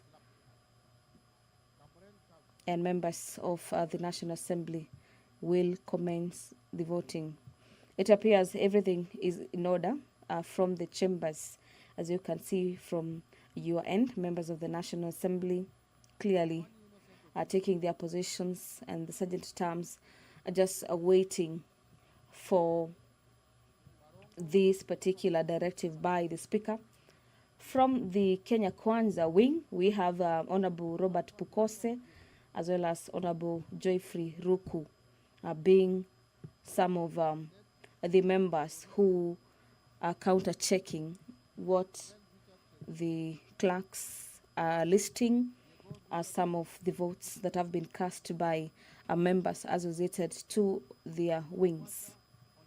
From the Azimio la Umoja coalition, we have Honorable Amos Mwago, the Honorable Member for Starehe constituency, and Honorable Doris Donya, the Kisii woman representative, who are taking the roll call or the outcome of the vote, representing the opposition under the Azimio la Umoja coalition.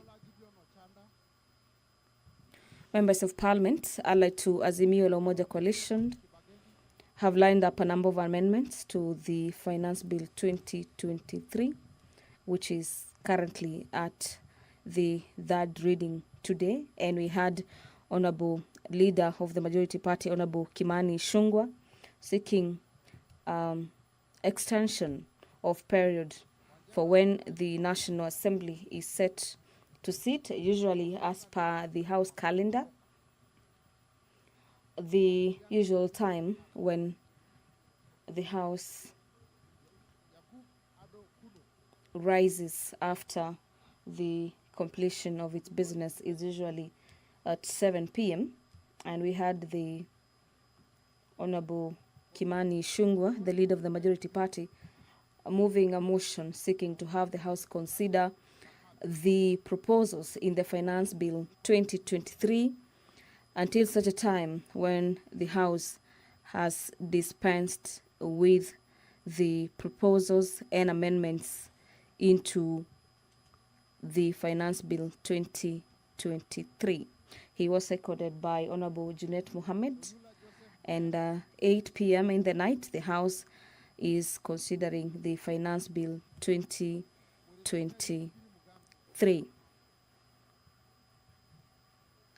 Some of the contentious issues, so to speak, in the Finance Bill is the aspect of the housing levy, which during the debate under the second reading of the bill divided the House right in the middle, and we'll be waiting to see what will be the fate of this particular clause that had initially recommended a 3%, and we had the committee reducing it to 1.5 following public participation recommendations by members of the public. Can we start from here again? Can we start from here? Okay, let's just restart from number 14. Restart from number 14. No, she has the wrong ones here. Okay, proceed, just proceed. Honorable members at the back there. Order, honorable members. Sergeant at arms, just make them go back to their seats.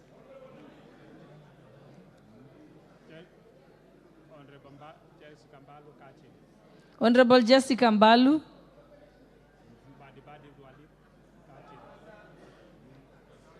Who is that guy? The member for Mumias. Okay. Proceed.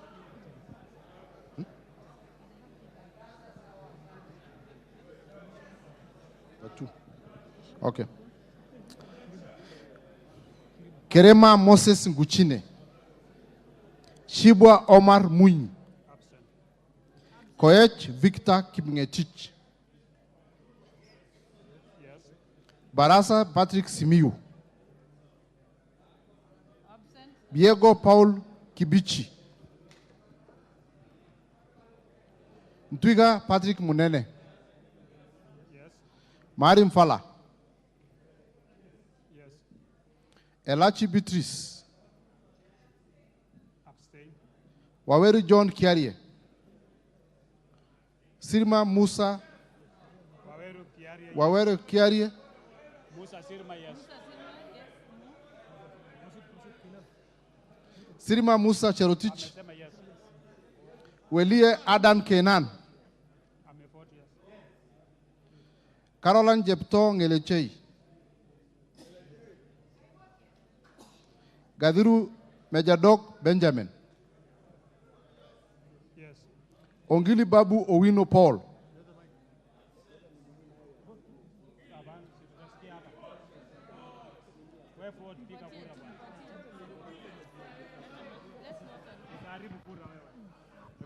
I vote no.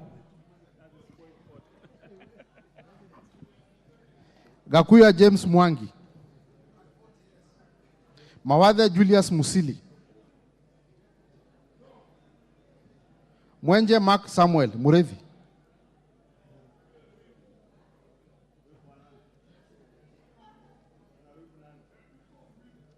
Double N Pamela Njoki Njeri. Lelmegit Joses Kipto Koskei. Omboko Milemba, Kipiegon Johanna Ngeno, Pukose Robert, Yes. Yakub Farasala, Oundo Wilberforce Ojiambo, Haribaya Said Buya, Tungule Charo Kenneth Kazungu,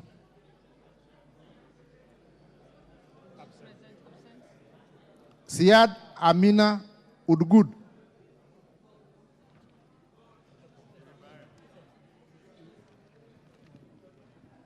Baro Deko Mohammed, Yes. Guyo Ali Wario, Absent. Muriu Wakili Edward, Karuria Elijah Njore, Kagombe Gabriel, Odhiambo Elisha, Gedenji Robert Gichimu, Wanjira Martha Wangare, Wamushomba Gadhoni, Gimose Charles Gumini, Absent. Osogo Bensuda Joyce Atieno, Kaluma George Peter Opondo, Absent. Karido Kili Daniel, No, Kaluma is there. Oh, okay. Karido Kali Daniel. Okay. Yes. Tonaiba Julius Taituma, Mwirigi John Paul, Abdi Ali, Yes. Shinali Bernard Masaka, Absent. Bonaya Mumina Golo, Yes. Lomwa Joseph Samal, Absent. Tubi Bidu Mohammed,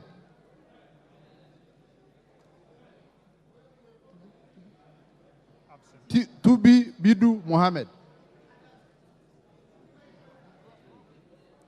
Badi Twalib, Ndongo George Koimburi, Wamashukuru James Gidhua, Yes. Obara Eve Akin, Kalasinga Joseph Simiu, Titus Lote, Yes. Kimilu Joshua Kivinda, Sankaire Lea Sopiato, Yes. Kanchori Elijah Memusi, Hamisi Kakuta Maimai,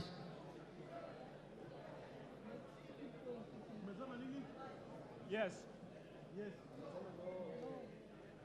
Ngoro Jonas Mas Ngogoyo, Yes. Sakimpa Parashina Samuel, Risa Sunkuya George, Sunguya. Sunguya, where are you? Yes. Muhanda LC Busishile, Katana Paul Kahindi, Hassan Abdi Yusuf, Njogona Chege, Yes. Makali John Okwisia,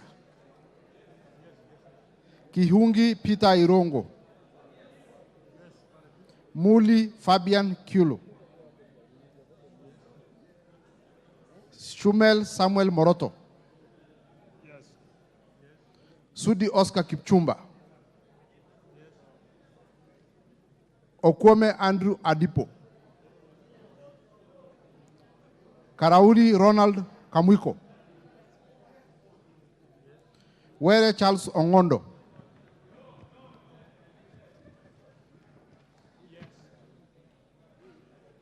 Mbui Robert,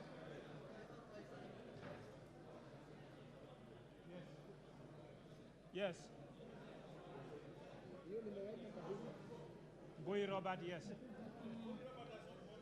He has not voted. Korir Adams Kipsanai. Kipkoech Gideon Kimayo. Yes. Kimei Beatrice Chemingeno. Ruto Julius Kipleting. Wangaya Christopher Aseka. Wanjiko John Jogona. Waidaka John Mashua. Murade Ann Wanjiko. Orero Peter Ochieng.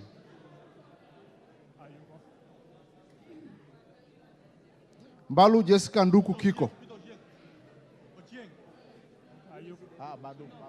Sio huyo. Huyo ni David Ochieng. Very nice. Jessica is no, she's out. Call her again. Jessica Mbalu. Call Jessica. Mbalu Jessica. No, she votes no. Mutuse Ekomas Mwengi. Mutuse yes. Wanaina Anthony Njoroge.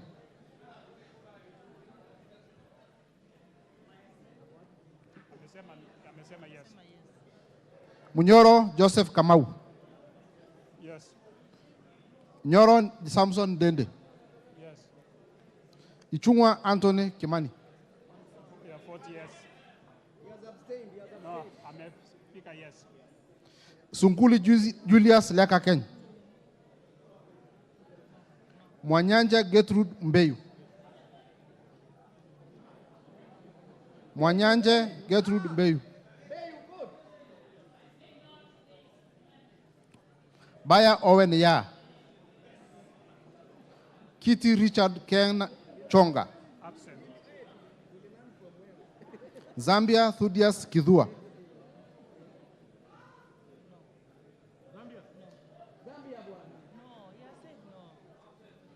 Mutua Didimas Wekesa Barasa. Bisau Morris Kakai. Bisau Morris Kakai. Rai Samuel Gonzi. Kwenya Dhuku Zakare. Kwenya Dhuku Zakare. Kwenya Dhuku. Muhia Wanjiko.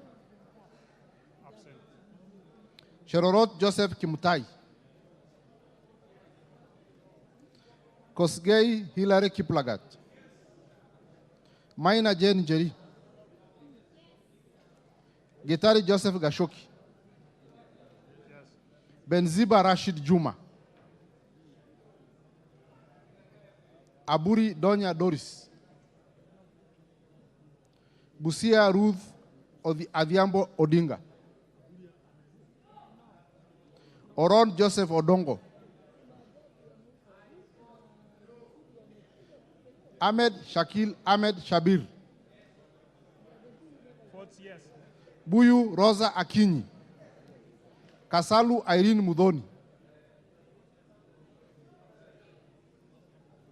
Mulu Makali Benson.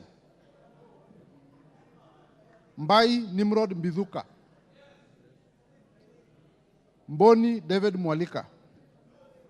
Nyamai Resho Kaki. Yes.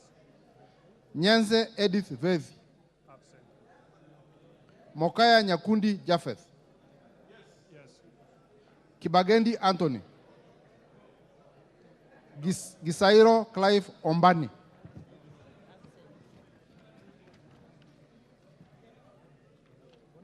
Yegon Brighton Leonard. Kiprono Mutai Alfred. Yes. Tonui Joseph Kosgei. Yes. Kamero Maisori Marua Kitayama. Robbie Mathias Nyamabe. Yes. No, Robbie yuko. Robbie Mathias Nyamabe. Ameondoka. Masito Fatuma Hamisi. Wanyonyi Ferdinand Kevin. Abdurrahman Mohamed Abdi. Abdurrahman. Mohamed Abdulkadir Hussein. Kagiri Jane Wangeshi. Kiunjuri Festus Mwangi. Abdikadir, I'm a vote yes. Mohammed Abdikadir, I'm a vote yes. Yes. Lafe. Yes, I'm a vote yes. Abdurrahman Mohammed Abdi. I'm a vote yes. Mohammed Abdikadir Hussein. Okay. Kiunjuri Festus Mwangi. I'm a vote yes. Ndio ile mwisho huko. Oh. Korere Sara Paulata. Absent. Karani Joseph Washira. Yes. Lekuton Joseph. Yes. Marubu Monica Mudhoni. Lamu. Oboruwedha Mohammed. Yes. Muiruri Mudhama Stanley. Kothe Felix Odiwor. Kahangara Joseph Mboro. No. Mboko Mishi Juma Hamisi. Mugabe Innocent Maino. Chege John Kiragu. Yes. Akuja Protas Ewesit. Yes. Oyugi Dick Maungu. No. Nabii Nabwera Daraja. Shiforomondo Mangale Munga. Mukhwana Titus Hamala. Absent. Mbiuki Jafeth Miriti Kareke. Karege Mbiuki. Alikuwa sample hapo katikati. Kamene Joyce. Mule Caleb Mutiso. Yes. Kombe Harrison Garama. Absent. No. Absent. Where?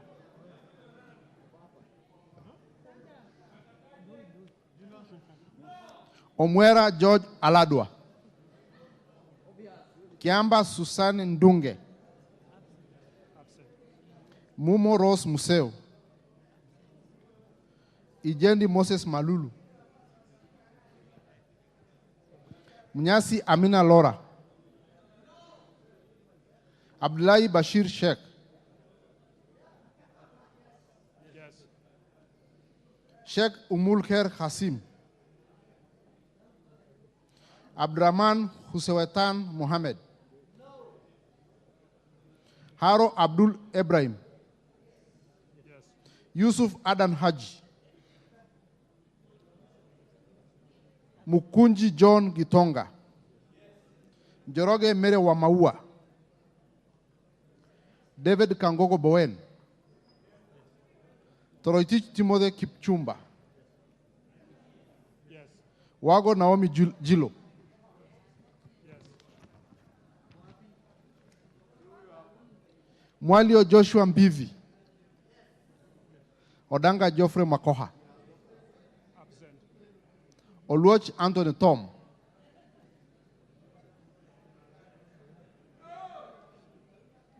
Gishuki Edwin Mugo. Yes. Kahungu Eric Mwangi. Yes. Tandasa Kasim Sawa. I'm a vote yes. Tandasa Kasim Sawa. Yes. Nabulindo Peter Oscar. Mule Stephen Mutinda. Absent. Kingola Patrick Makau. Absent. Rocco Geoffrey Karioki. Rogo. Yes. Nabat Bernard Murioki. Yes. Nzioka Erastus Kivasu. Kailemia Elizabeth Karambu. Mohamed Fatuma Sainab.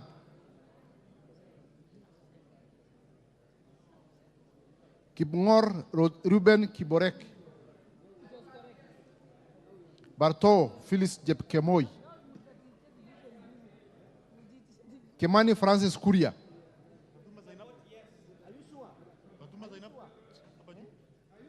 Absent. Absent.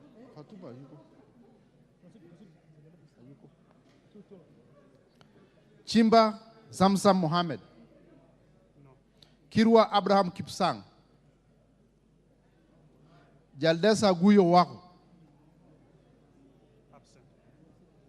Bader Salim Faisal. Chesebe Fred Kapondi. Oyo James Onyango. Gishoi Gagushia John. Salasia Peter Kalerwa. Naika Johnson Manya.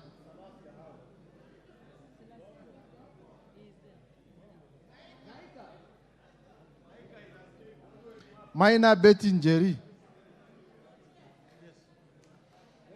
Mashale Mohammed Sud. Musao Vincent Musioka. Sheikh Peter Mbogo. Shake Peter Mbogo.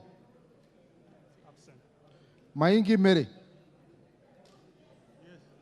Muliungi Gideon Mutemi. Zengu Paul Musimi. Nguna Charles Ngusia. Pasaris Esther Mudoni. Kihara Jane Wanjiro.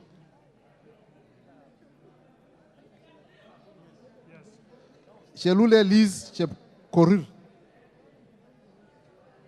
Yes. Gikaria David. Yes. Arama Samuel. Mulanya Godfrey Ekesa.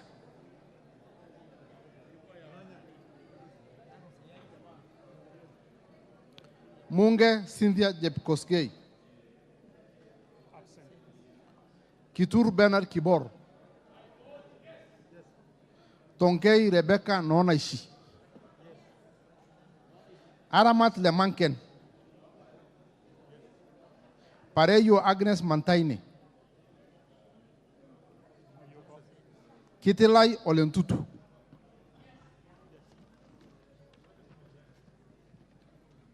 Tongoyo Gabriel Koshal.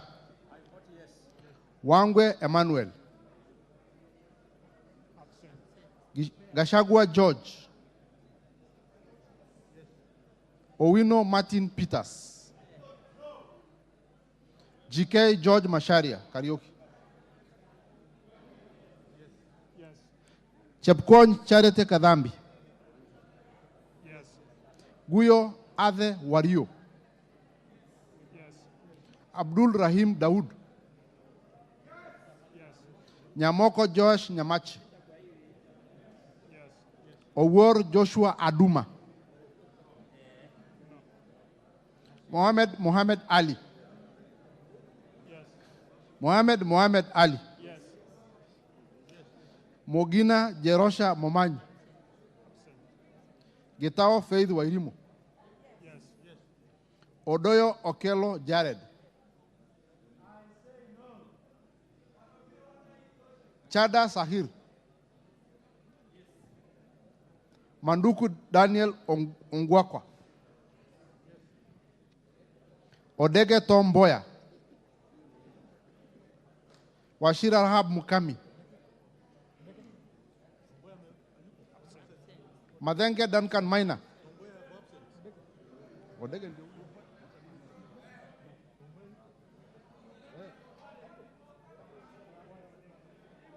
Tunarudia tu.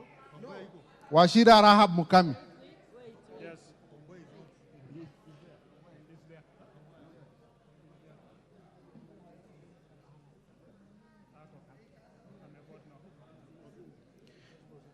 Washira, sorry. Madenge Duncan Maina. Yes. Mushira Michael Mwangi. Kiaraho David Njogona. Wainaina Michael Wamboko. Yes. Kosing David Losioko. Mupe Anthony Kenga. Gogo Lilian Achieng. Amolo Paul Otiende, Chebor Paul Kibet, Paul Abur, Yes. Muafrika Agustin Kamande, Yes. Francis Kajuang Tom Joseph, Not there. Kingara Simon Nganga, Yes. Karemba Eric Mushangi Njiru, Yes. Logova Sloya Clement, Yes. Luyai Caleb Amisi, Absent. Raso Dido Ali, Yes. Lenguris Pauline, Yes. Lentoi Johnny Jackson Legumontare, Letipila Dominic Eli,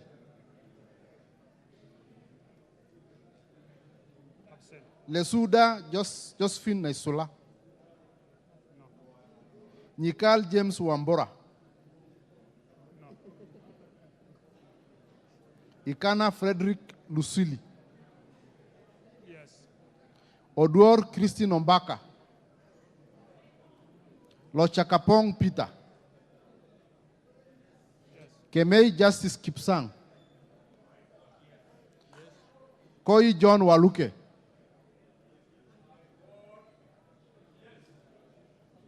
Sigei Francis Kipiegon,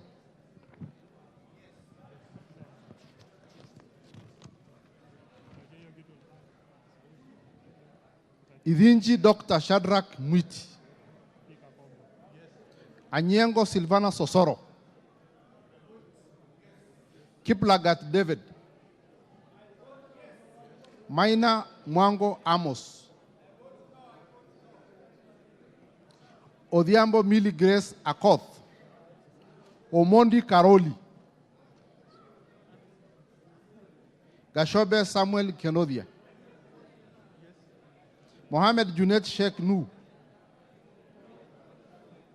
Masara Peter Francis, Misigi Lydia Haika Mnene, Yes. Abdullahi Amina Dika, Absent. Bare Hussein Abdi,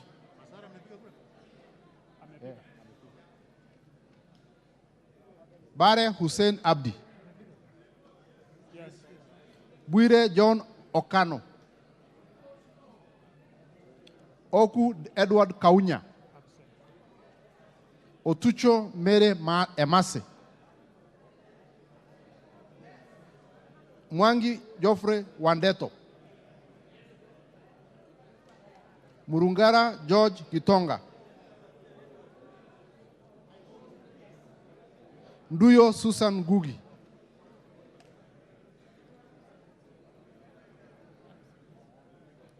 Nganga Alice Wamboi, Yes. Kasait William Kamket, Aburi Lawrence Mburu, Mutunga John Kanyuithia, Kibiwot Julius Meli, Shikati John Murumba, Sioi Lilian Shebet, Sitienei Janet Kemboi,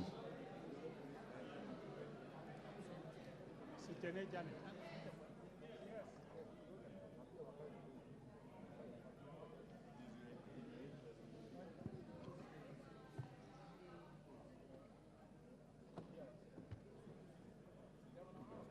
Honorable members, order, kindly take your seats. Honorable members, kindly take your seats so that we have to see your colleagues when they rise to vote. Thank you. Ngetit Cecilia Asinyen, Ngitit. Yes. Emade Joseph Namur, Yes. Gikolong Nicholas Gikor Nixon, Nabuin Paul Ekwam, Namoit John Ariko, Yes. Nanok Daniel Epuyo. Yes. Boss Gladys Jeb Koskei. Ochieng David Ouma. Sholea Mefort, yes. Wandai James Opio. Nyamita Mark Ogola. Kagesi Kivai Ogesi. Yes. Adagala Beatrice Kahai. Abdi Hamis Shome. Jeho Fatuma Abdi. Mohammed Aden Daudi. Sane Ibrahim Abdi. Ado Mohammed Aden. Farah Yusuf Mohammed.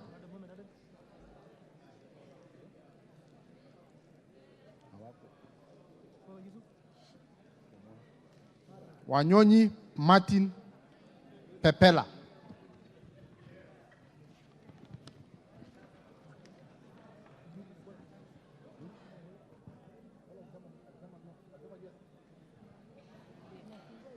Sitati Daniel Wanyama. Yes. Mogaka Stephen. Yes. Yes. Kasiwai Rael Chepkemoi. Yes. Wetangula Timothy Wanyonyi. No. Mwakuona Danson Mwachako. Basil Robert Ngui.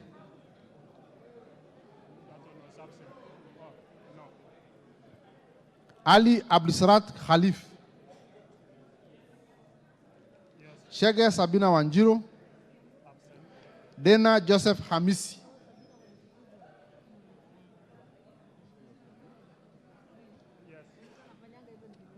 Harun Suleha Hulbale. Ikera Dorode Mudoni. Iraya Joseph Wanaina. Kosgei Jackson Kipkemoi. Mayaka Irene Nyakaredio. Mohamed Al-Murher Harun. Mwangi Teresia Wanjiro.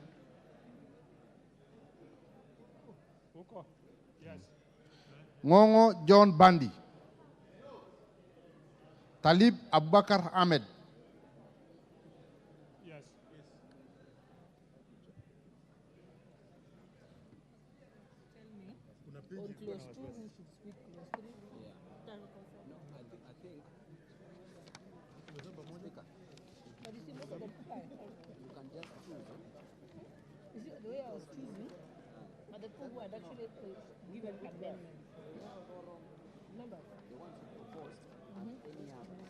Yeah, you see, like on this one, the first one, I gave Nikal, Makali, Kaluma, and Bui because they had expressed interest by actually proposing their own amendment. That's why I gave them.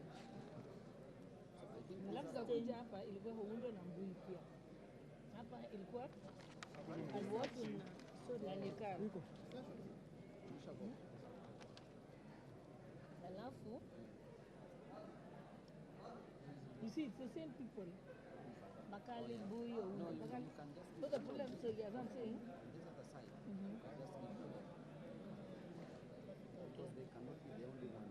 That's what I'm saying. They seem to be. That's what the problem is, that they seem to be the only ones. So now we have to give other people. But them, they yes.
only voting.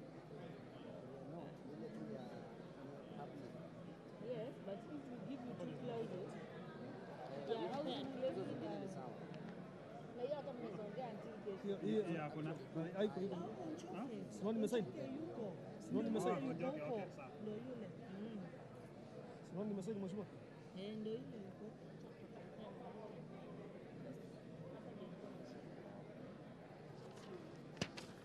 Number 14.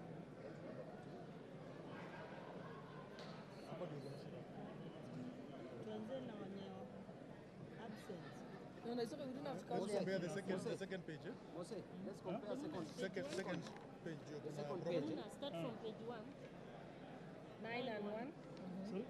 Page 1. Compare. 9 and 1 is okay.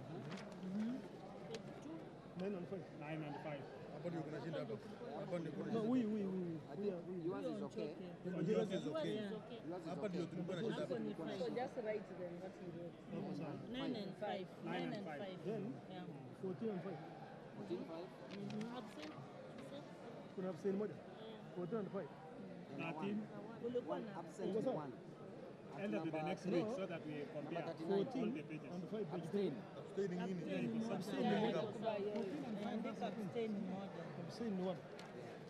Go to the next page. 13 and 4. 13 and 4. Correct. 12 of 9. Pale aribu ni pale mlikuwa nampigia kelele kwa sio. 13 and 6. This is 14 and 6. Oh, what 14? Kuangalia. Adams Korir. Bitri Segungo. Bitri Segungo. She didn't vote. She's not there. Hiyo ni 13. Hiyo ni 13.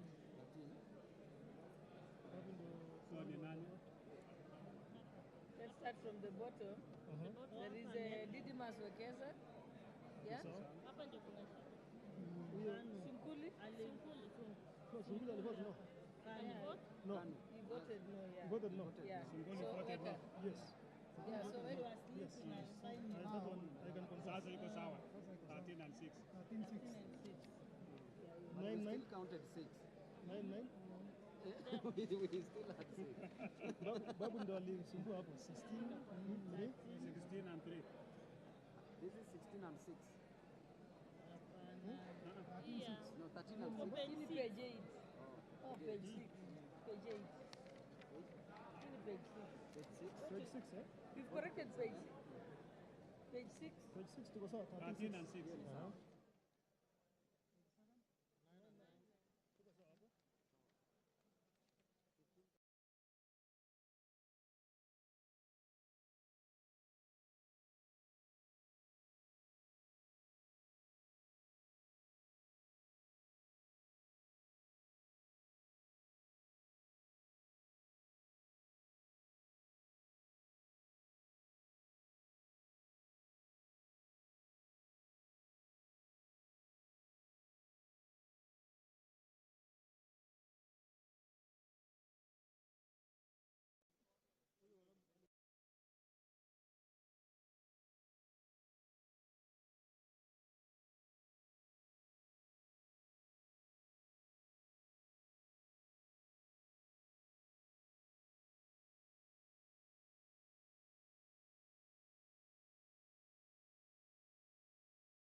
Order members, please be seated.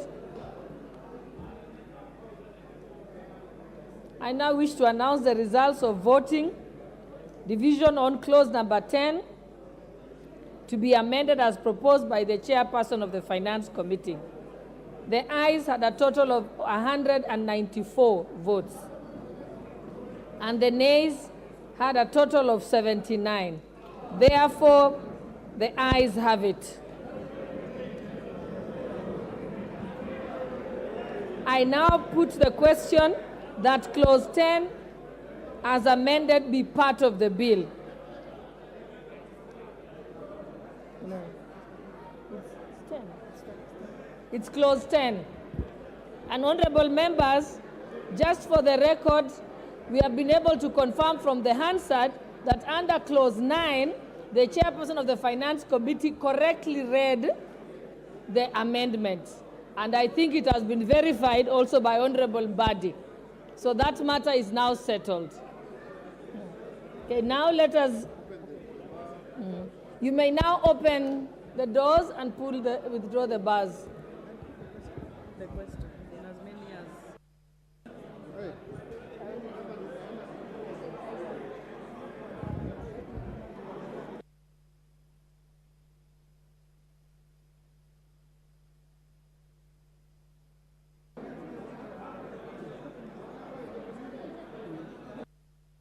Okay. I now put the question that clause 10 as amended be part of the bill. Will as many as of that opinion say aye? Will as many as of the contrary opinion say nay? The ayes have it. Clause 11. Chair Finance Committee, clause 11. I propose, hold on, Chair. I propose the question that clause 11 be part of the bill. Proceed, Chairperson. So, Honorable Chair, I propose that an addition of clause 11 as proposed in the supplementary order paper.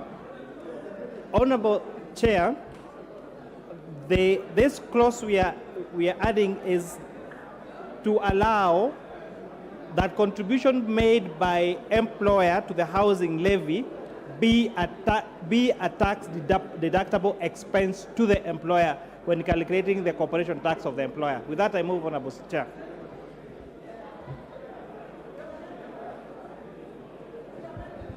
Honorable members, I propose the question that clause 11 be amended as proposed by the chairperson of Finance. Any on the members who wanted to contribute? Honorable Oundo. Chair, as it might sound correct and nice, we are now preempting debate, hoping that clause 76 will be won or will be carried. I would imagine probably, Chair, I do not know how to proceed because it's predicated on clause 76 going through. What happens if it fails? We need guidance so that we do things in a neatly and orderly manner, as we have always done in the past. You cannot preempt debate. Thank you, Honorable Chair. Honorable Member, I think let's not anticipate or speculate what will happen. Let us proceed on this one and consider it. Any other contributions? I would give two people to at least contribute, but seeing that there is no one who is interested, okay, I'll give one more person, and that's Honorable Jared Okello. Madam Chair, I align myself with the fears expressed by my friend Honorable Oundo that this is referencing clause 76, and therefore one is premedicated upon each other. And if we deal with this in a particular fashion, it may have adverse effects on clause 76. And therefore, your direction on this will be very key so that we also run away from any confusion that may emanate out of this clause 11. Because again, it is a direct reflection of what is contained in clause 76, Madam Speaker. And this has generated a lot of debate amongst the Kenyan people. The housing levy. You know it, I know the committee has already proposed to move it from 3% to 1.5%, and additionally moved it from a levy to a tax without capping, Madam Speaker. So we really need a lot of direction on this so that we do not fall into the trap of the proponents of this clause, Madam Speaker. Honorable Member, when we do get to clause 76, then at that stage, if necessary, it can be recommitted again. Yes, or else now we'll be acting on speculation. Yeah, it has not occurred yet. Yeah, okay. I'll just give lastly, Honorable Owino.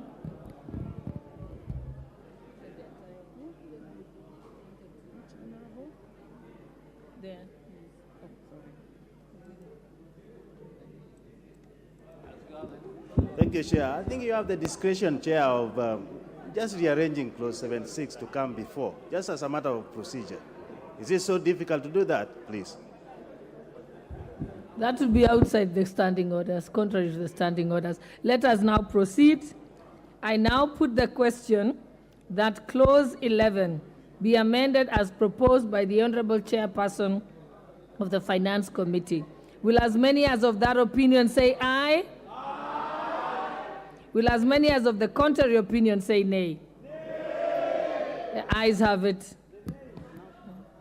I now put the question that clause 11, as amended be part of the bill. Will as many as of that opinion say aye? Will as many as of the contrary opinion say nay? The ayes have it.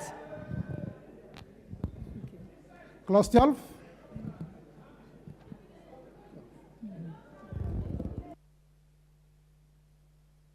I propose the question that clause 12 be part of the bill. Chairperson for Finance, you may move the amendment. Honorable Chair, this particular amendment is just a cleanup because it seeks to correct the reference of the proviso to submit to subsection 2J, which is being amended by the bill. So this is more of a cleanup for the bill. With that, I move, Honorable Chair.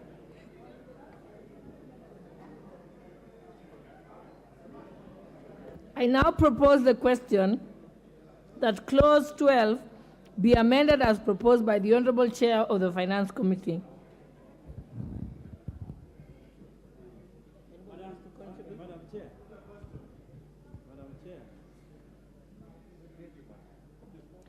Honorable Jared Okello, let me see if there's somebody else who wants to contribute so that it doesn't seem unfair that you're the only person talking. Any interests?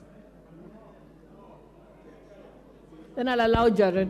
Madam Chair, allow me for the first time to align myself with the deliberation as expressed by the Chair of Finance, that this is just meant to make it look tidy. And therefore, there is nothing fishy, there is nothing suspicious about this particular clause. And therefore, let me support him for the first time in the history of this country. Thank you. I now put the question that clause 12 be amended as proposed by the Honorable Chairperson of the Finance Committee. Will as many as of that opinion say aye? Will as many as of the contrary opinion say nay? The ayes have it. I now put the question that clause 12 as amended be part of the bill. Will as many as of that opinion say aye? Will as many as of the contrary opinion say nay? The ayes have it. Clause 13. Clause 13, I now propose the question that clause 13 be part of the bill. I now put the question that clause 13 be part of the bill. Will as many as of that opinion say aye? Aye. Will as many as of the contrary opinion say nay? The ayes have it. Clause 14. Okay, all right. So I propose the question that clause 14 be part of the bill. Chairperson, Finance, proceed. Honorable Chair, I beg to move that clause 14 be amended as per the supplementary order paper. And Honorable Chair, again, this is more or less a cleanup because the proposed amendment seeks to correct the reference to the correct subsection which is being introduced. The subsection being introduced under Section 18A of the Income Tax Act is subsection 3 and not subsection 4. And subsequently, Chair, again now on Part B, the proposed amendment seeks to correct the reference to the correct subsection which is being introduced. The subsection again being introduced under Section 18A of the Income Tax Act is subsection 3 and not subsection 4. Again, Honorable Chair, this is cleanup, and that I support. I propose the question that clause 14 be amended as proposed by the Honorable Chair of the Finance Committee. Put the question? Okay. I now put the question that clause 14 be amended as proposed by the Honorable Chair of the Finance Committee. Will as many as of that opinion say aye? Aye. Will as many as of the contrary opinion say nay? Nay. The ayes have it. I now put the question that clause 14 as amended be part of the bill. Will as many as of that opinion say aye? Aye. Will as many as of the contrary opinion say nay? Okay, the ayes have it. Clauses 15 and 16. I propose the question that clause 15 and 16 be part of the bill. I now put the question that clause 15 and 16 be part of the bill. Will as many as of that opinion say aye? Aye? Will as many as of the contrary opinion say nay? Nay. The ayes have it. Clauses 17, 18, and 19. I propose the question that clauses 17, 18, and 19 be part of the bill. I now put the question that clause 18, 17, 18, and 19 be part of the bill. Will as many... There's a point of honor, Chairperson.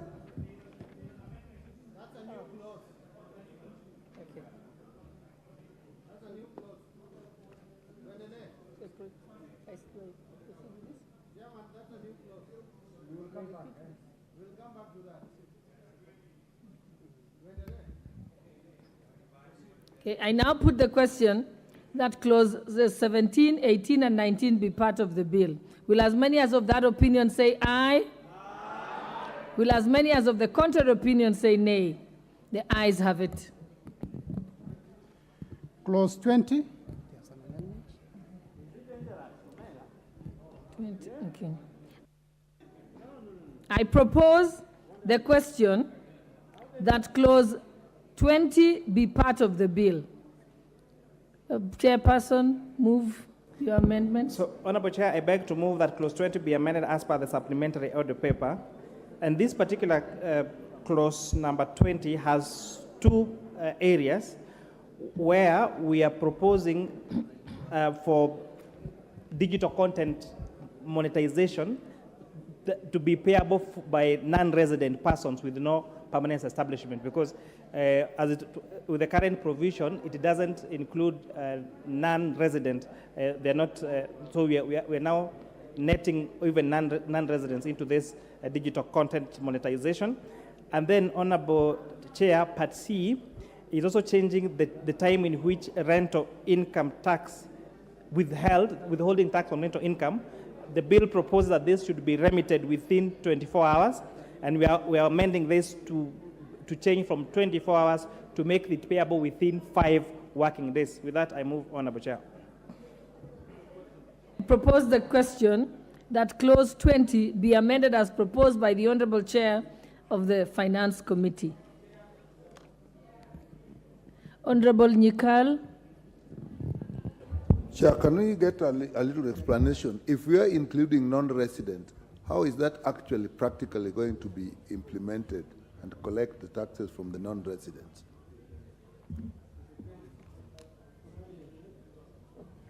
I'll allow Honorable Badi before I let the chairperson or another person answer that.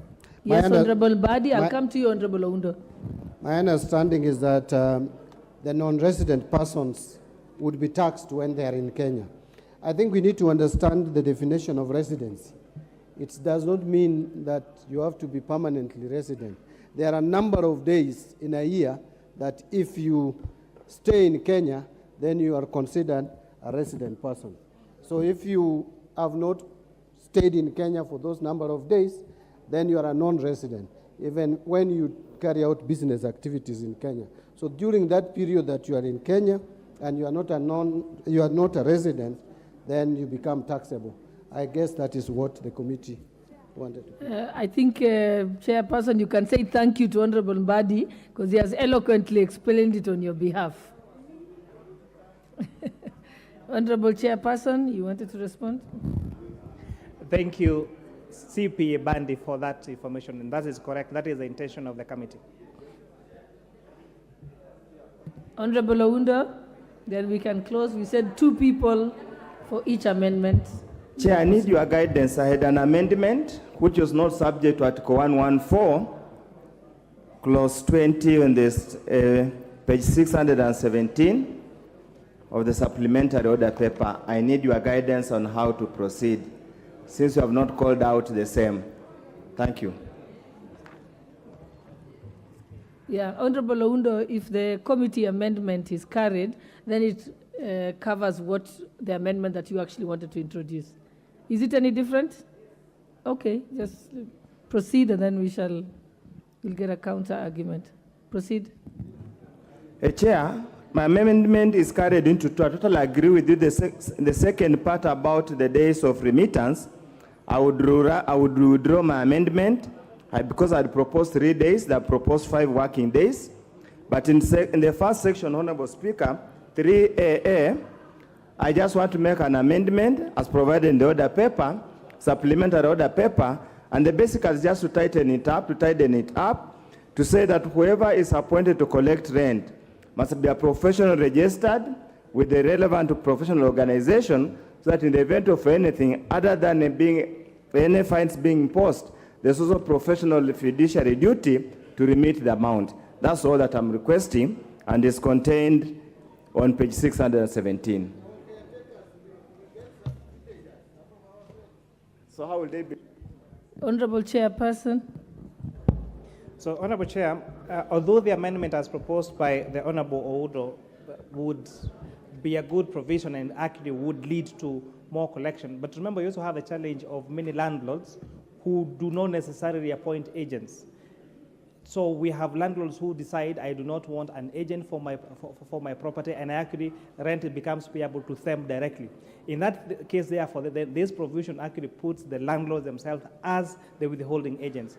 And then secondly, Honorable Chair, this would also really distort the market of agencies, because we have got very many agencies across the country that are mandated to collect rent and are not necessarily members of a particular professional body as proposed.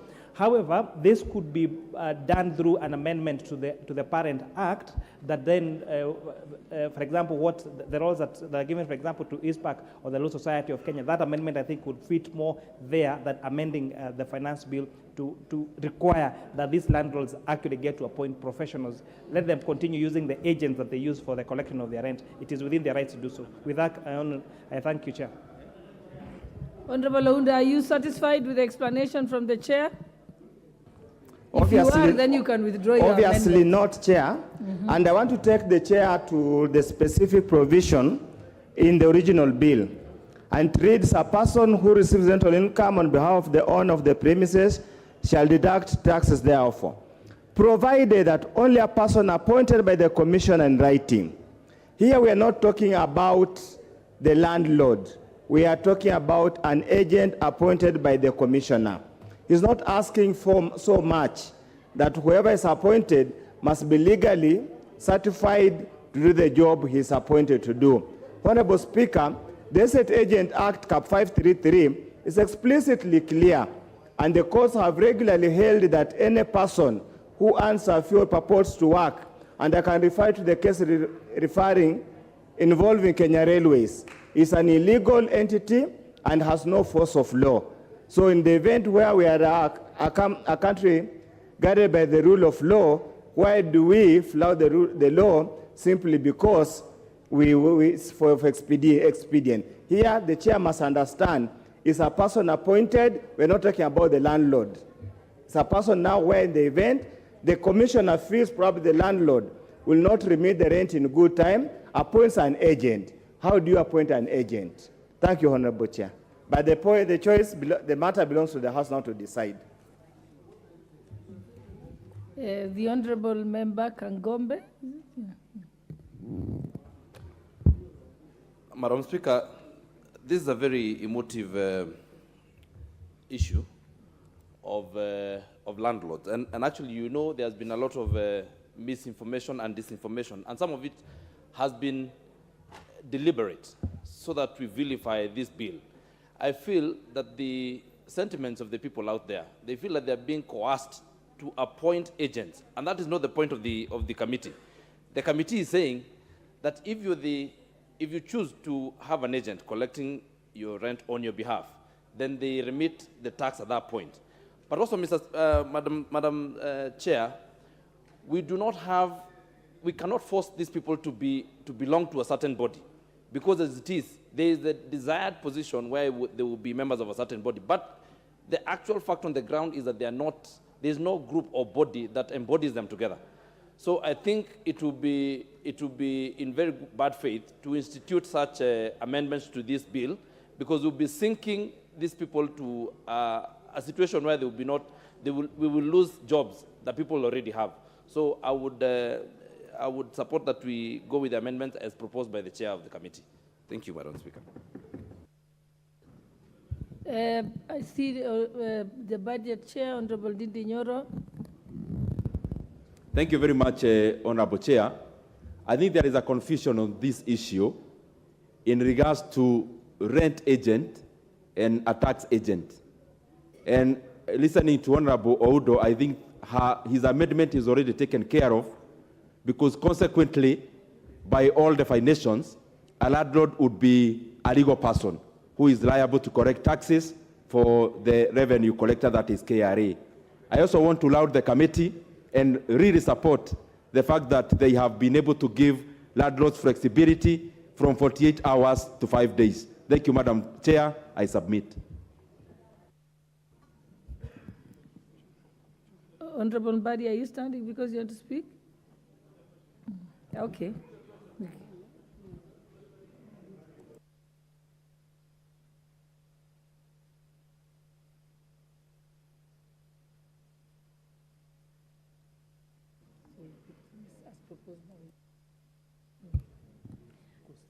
Okay, I think I can now propose the question that clause 20 be amended as proposed by Honorable Oundo. And then I now put the question. Then we can get to the point of... I now put the question that the clause 20 be amended as proposed by Honorable Oundo. Will as many as of that opinion say aye? Aye. Will as many as of the contrary opinion say nay? The nays have it.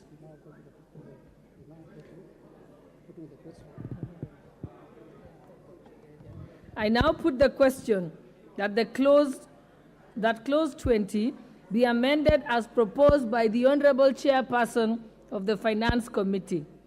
Will as many as of that opinion say aye? Aye. Will as many as of the contrary opinion say nay? The ayes have it. I now put the question that clause 20 be, as amended, be part of the bill. Will as many as of that opinion say aye? Aye. Will as many as of the contrary opinion say nay? The ayes have it. Clause 21. I propose the question that clause 21 be part of the bill.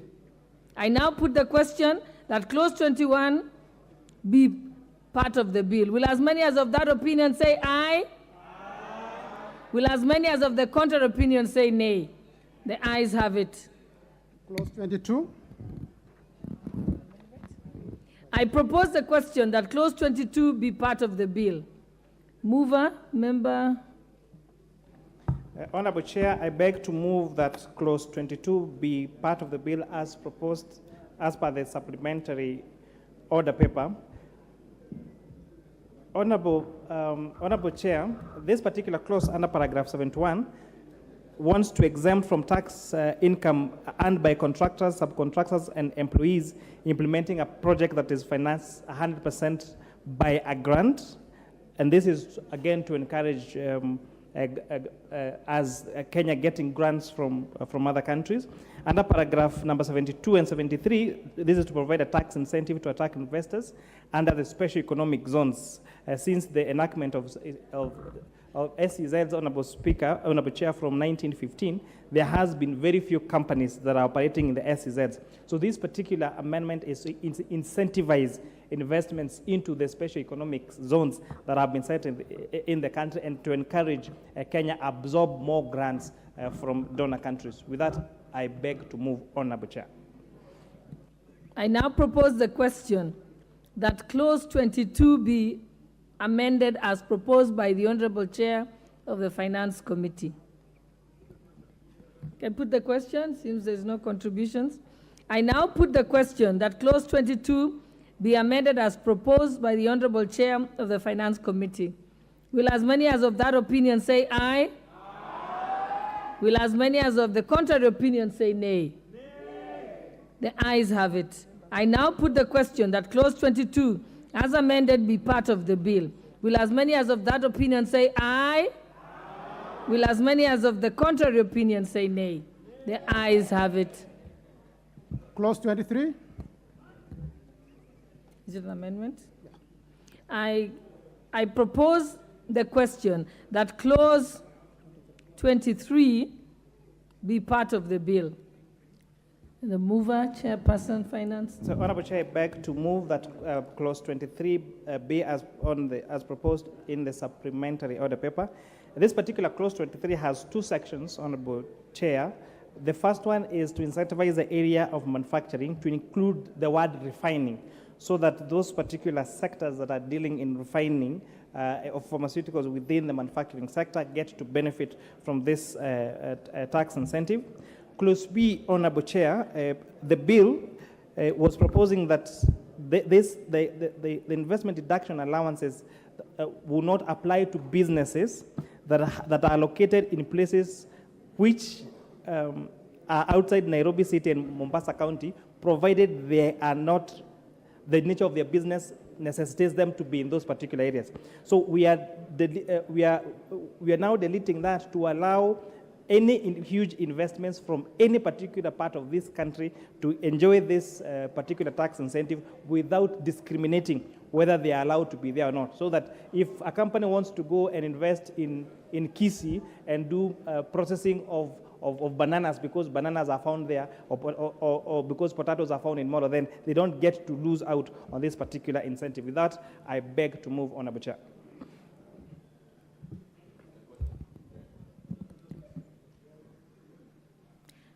I now propose the question that clause 23 be amended as proposed by the Honorable Chair of the Finance Committee. I put the question. You can see that's the mood of the House. I now put the question that clause 23 be amended as proposed by the Honorable Chair of the Finance Committee. Will as many as of that opinion say aye? Aye. Will as many as of the contrary opinion say nay? Nay. The ayes have it. I now put the question that clause 23 as amended be part of the bill. Will as many as of that opinion say aye? Aye. Will as many as of the contrary opinion say nay? The ayes have it. Clause 24. It's an amendment? It's an amendment, yeah? Okay. All right. Yeah. Yeah. Okay, we now move to clause 24, and it's one of those that the Speaker had agreed to give the opportunity to be able to be prosecuted. I now propose the question that clause 24 be part of the bill. Chairperson. So, Honorable. The point of order, Honorable Badi. Yeah, but Madam Chair, I agree with you that the Speaker made a ruling that this is one of those clauses that we would admit proposed amendment by members. I'm just wondering, because it is basically there are amendments on the rates.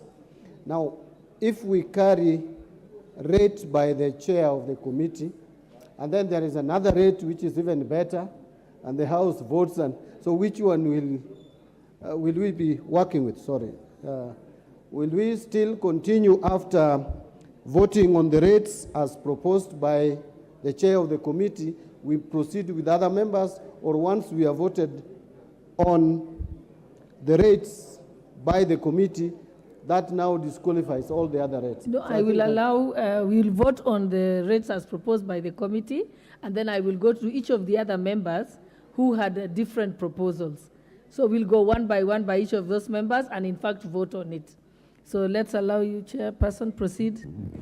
So, Honorable Chair, I beg to move that clause 24 be amended as per the supplementary order paper. But however, Honorable Chair, I would like to make a correction, and it's good to have several CPAs around. This error was actually noticed by my senior in the profession, CPA Bandi, that the last bracket of that 35% on all income over Kenya shillings 9 million, that million, I propose that to delete the 9 million to further amend it to 9,600,000. And with that, I beg to move, Honorable Chair. Yes, Honorable Nikal. Chair, and an amendment on that. Oh, why don't let me propose the question, then I'll allow you to debate. Mm-hmm.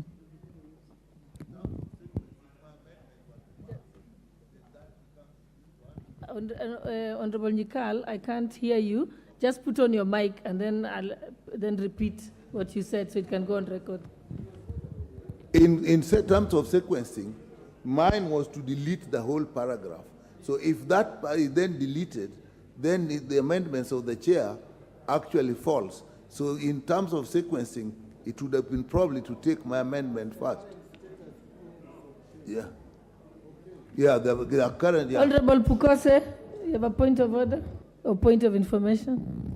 Thank you, Madam Chair. Madam Chair, if the amendment of the chair passes, then the other amendments, all of them fall. That is the precedence. Yes. You can't amend it twice.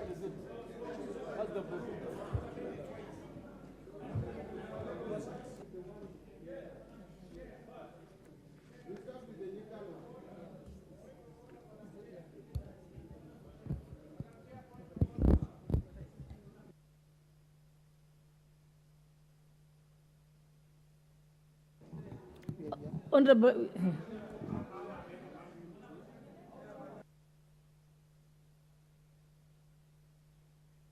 Please complete moving your motion. Sorry, Yes, your amendment. Honorable Chair, and again, the move I made, I think it's very important that we carry members along because clause 24 has several sections which are quite material. So for part A is where we have proposed a further amendment deleting that 9 million to replace that with 9,600,000. Clause B, Honorable Chair, and this is again the beauty of public participation, that particular clause recommends a very beautiful formula of calculating repatriated income, but has not provided a rate. So we are now providing a rate of 15% for that. And again, the same thing that we did earlier, then we are proposing a rate of 20% for digital content monetization for non-resident. Clause C, Honorable Chair, has proposed in the supplementary order paper, proposes amendments to paragraph 7, seeking to harmonize the rates of tax for sales promotion, marketing, advertising services, and digital content monetization. Clause D, Honorable Chair, as proposed in the amendment, provides for the resident content digital monetization at 5%. And lastly, Part E, Honorable Chair, wants to amend the advance tax that is paid on trucks, pickups, movers, trailers to 2,500, down from the proposed on the bill 3,000. So I think it's important the 5 amendments on clause 5B on the handset. With that, I move, Honorable Chair. Okay, and so Honorable Nyikal, I will also allow you to move. I will allow Honorable Atandi, I'll also allow Honorable Mbui, and Honorable Waluke, Honorable Amisi, Honorable Alwoch. I think all of them have them. But your point of order? Honorable Masara? Yes, your point of order? Thank you, Madam Chair. Madam Chair, now that this particular clause had a lot of contentions, I was suggesting that instead of leaving the chairman to move his amendment first, why don't we go through all other amendments so that in areas where there is concurrence with other members, we agree as a house. Where there is different opinion, we can vote on the same. That is my proposal, because instead of the chair went through so many other avenues and the members have not been given opportunity to participate in the house, let us give them first the opportunity to prosecute their case, then we come and agree as a house. Thank you, Chair. Honorable Masara, those are not the rules. I think let's allow the members to move their amendments. Yeah, because that's not true. That sounds like a logical way of doing it, but unfortunately it's contrary to the standing orders. So what we'll do, let the members move their amendments, but we'll have to vote on each of their amendments. So I think let's proceed, Honorable Nyikal. I think we'll start with you because yours was the biggest chunk. Chair, mine are the amendments on 3 parts. So I propose that to amend clause 24A by deleting paragraph 24(1). That is the one dealing with the rates. So the import of that, it would actually go back to the act as it is now, so that there would be absolutely no increase in the taxes. The taxes would remain as they are, and the maximum would be 30%. That is the import of my amendment. In paragraph B, that actually now falls. I actually withdrew it because it was based on monetization, which actually had passed. Had that failed, then it would have been necessary to delete that to harmonize. The same goes for C. So in my case, we go by A, which says that we delete that whole one, all those rates, and leave it as it was before. Chair, that is my amendment.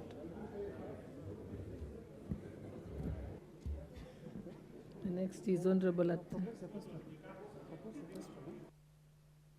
the question that clause 24 be amended as proposed by the Honorable Nyikal. With the question, Honorable Makali. Let Honorable Makali have his chance. Yeah, thank you, Madam Chair. Madam Chair, I was also proposing to have the same clause 24, part 7, paragraph 7. I'd propose we delete M, and then B to delete Roman 10.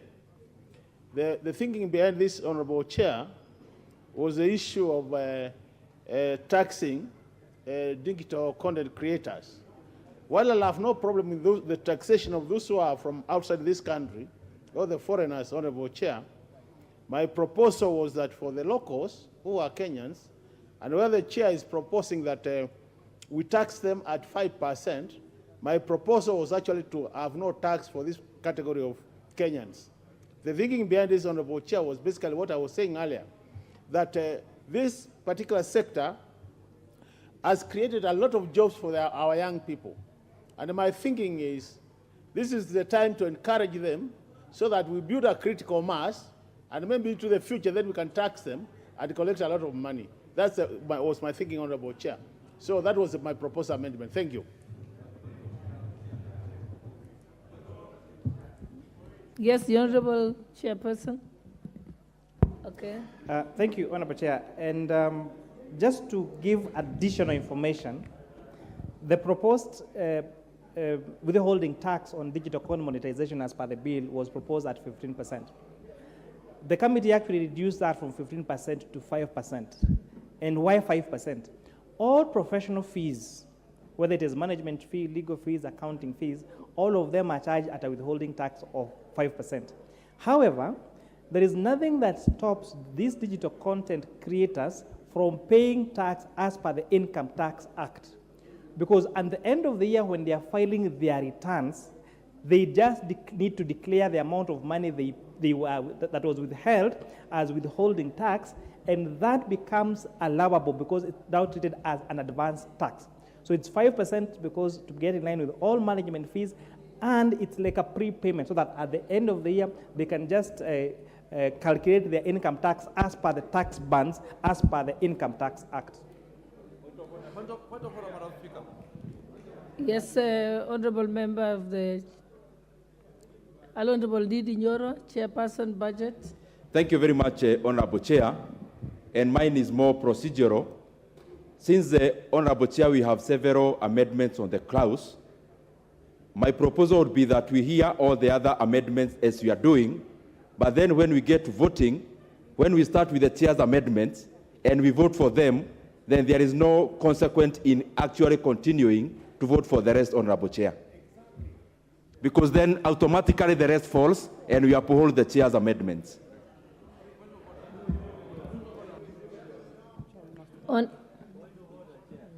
Honorable members, I think let's proceed with allowing other members to move their proposed amendments. But when it comes to voting, we'll go to each of them. Yes, we'll see what the consequences are when we vote the first time. Okay, I think we have Honorable Mbadi, before we can put the questions to Honorable Kinyikals.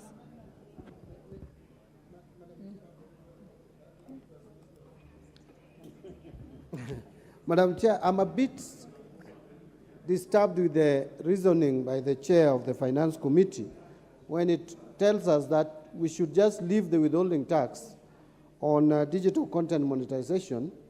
And actually, are you proposing even to make it at 20%? And then you are telling us that at the end of the year, then they will file returns and maybe refund it. Why would we owe them money? Why do you want to keep someone's money for the whole year? These are strugglers. These are the hustlers. Imagine. These are the real hustlers, not the ones you are pretending to be hustlers. These chair are the real hustlers. These people who are involved in digital content. So don't keep their money. My view is we must lower this withholding tax to 5%. Yes. But where is that in the bill? I'm not seeing. Yeah, what I'm seeing here is totally different. Maybe Chair should... Let me give the Chair a chance to respond to that before I let Honorable Oundo speak. So, Honorable Chair, for starters, what is proposed in the bill is withholding tax of 15%. After listening to these digital content creators, they actually said, why are you charging us 15%? Like we are not like the other professionals, like lawyers, accountants, all these management fees, the withholding tax to them is 5%. So we have made them at par at 5%. However, and I want to explain now the bit about now when it comes to the end of the year. For example, you might have earned an income through digital content monetization that is below the taxable threshold of 24,000 as per the income tax. So that allows you, if you want, again, it's optional. If you want, at the end of the year, when you're filing your returns, and if you declare that I actually earned this amount of money in the course of the year, and 5% withholding tax was withheld from me as this particular income, then that particular income will be subject, plus any other incomes that you get, will be subject to income tax as per the Income Tax Act and as per those particular tax bands. The same thing that applies to management fees. If a doctor goes and is paid consultancy fees, then, and that money is withheld, they're allowed to sort of claim that at the end of the year as an advanced tax and apply the tax bands as per the Income Tax Act. I think now we are together as CPA band. Thank you, Honorable Chair. Yes, Honorable Badi has now considered on that one. Honorable Oundo. Chair, I think there's a bit more confusion, and probably the confusion could arise from the way the supplementary order paper is presented, or for those of us who have not adequate background in accounting. When you go to page 592, on R, in case of digital content monetization, 20% of the gross amount, and then again you go to the next page, we are getting from 15% to 5%. It needs to be very clear. Not everybody, not all Kenyans will have this. Not even the journalists who will report tomorrow will be able to distinguish what's exactly being talked about here. Probably the chair needs to be very clear. When does the 20% applied? When is the 5% applied? Because you remember in clause 2, we raised that concern that this is an nascent industry, should have left it to flourish before we punish it heavily as we are proposing to punish. But let me just clarify, the 20% and the 5% for purposes of those who are not here and who do not understand.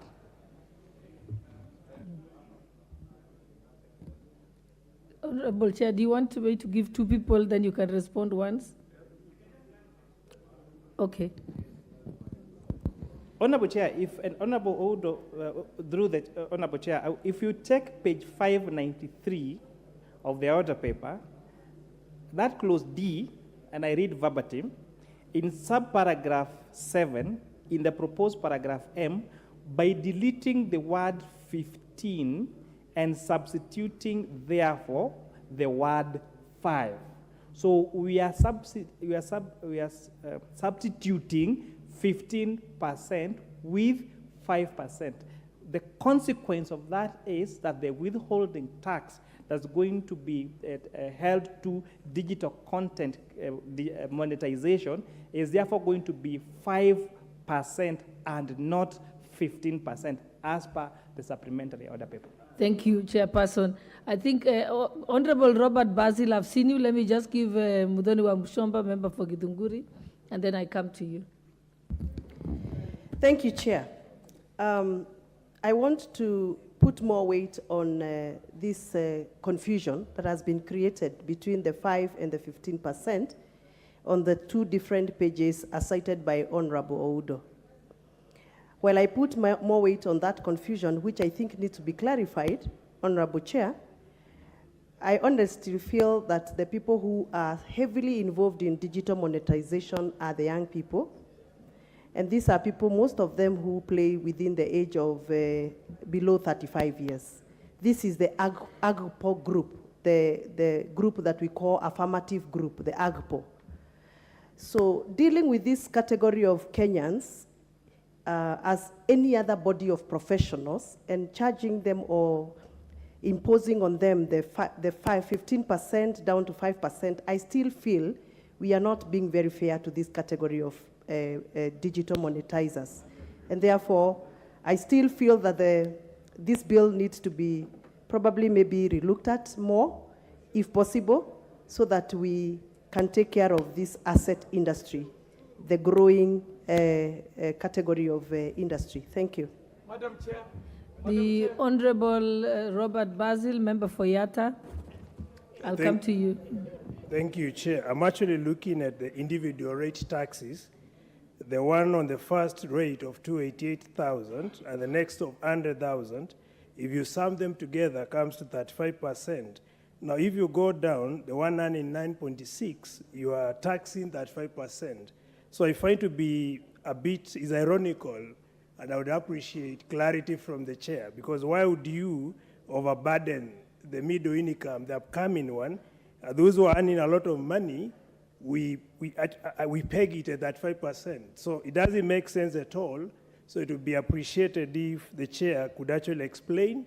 My proposal on the same, if we could make the one earning 288 to about 5%, the next 100 to around another 5%. So the two could come to 10%, and that would make more sense and will support upcoming middle income. Thank you. Yeah. Madam Chair, on this one, I'd like to just go on record that this is one of those clauses that has been extensively prosecuted, not only in the committee, but also with practitioners in this industry. Madam Speaker, cohort upon cohort of digital content creators have been engaged on this matter, and if there is one thing that each and every one of them agreed to, is that there is reasonable purpose for them to be equalized just like any other profession. In fact, their biggest argument was that it should be reduced from the 15% that had been initially proposed to what is now appearing on the clause as 5%.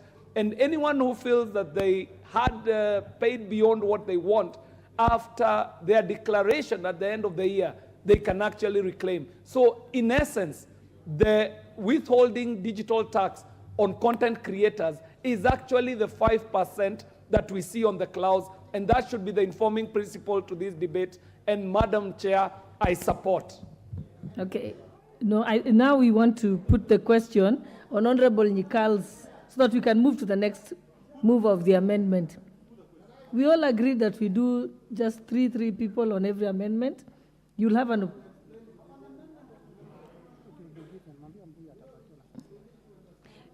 Yes, it's the same one as Honorable Mbui has. So you'll have a chance to respond, to contribute to it. Yes. He has, the chair has explained. Honorable members, thought we can make progress. There is still amendments on this same clause coming up. There's 3 more members. Proceed, Honorable Bade. You know, Chair, for this House to make informed decision, especially on this matter of income tax bans, we need to be very clear on what we are doing. What the chair of the committee is proposing, honorable members, is that the first 24,000 shillings per month, let us not go with the annual figures, should be taxed at 10%. Then that is the way it is even today. The next 8,333 should be taxed at 25%. And that is the way it is today. Now, the changes come from the 30% bracket. All the amounts above 32,333 right now is taxed at 30%, whether you're earning 10 million. Now, today, what we are being told is that the next 467,666 per month should be taxed at 30%. If you add those 3 figures, they come to 500,000. Now, the next 300,000 should be taxed at 32.5, meaning up to 800,000. Anything beyond 800,000, honorable members, will be taxed at 35%. That is the proposal by the chair. Now, other colleagues are proposing even better rates. So we better decide whether we are going with these better rates. Like the one for Kaluma, will only allow taxation of 35% for those who are earning over 1.2 million per month. So I was saying that because she said we can debate all these amendments together. We are on the same amendments, Leader of Majority. You know, you look so tired today. What's happening? I mean, okay, I think we need to allow the Leader of Majority to go and have something. Thank you, Honorable Badi. I think we can now put the question that clause 24 be amended as proposed by Honorable Nikal. Will as many as of that opinion say aye? Aye. Will as many as of the contrary opinion say nay? The ayes have it. The ayes. Oh, sorry, Chair. Okay. No, we've not gone to Chair.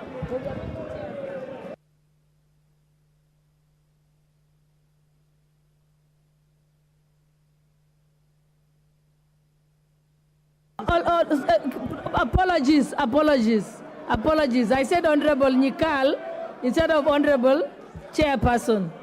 Yes, so the slip of the tongue. Okay, let me now put the question again. Chair.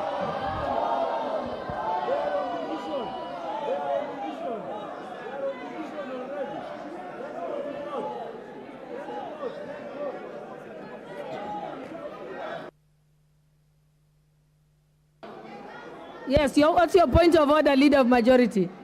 Chair, thank you, Honorable. Your point of order, Leader of Majority? Honorable Chair, if you Order can... members, let's listen to the point of order.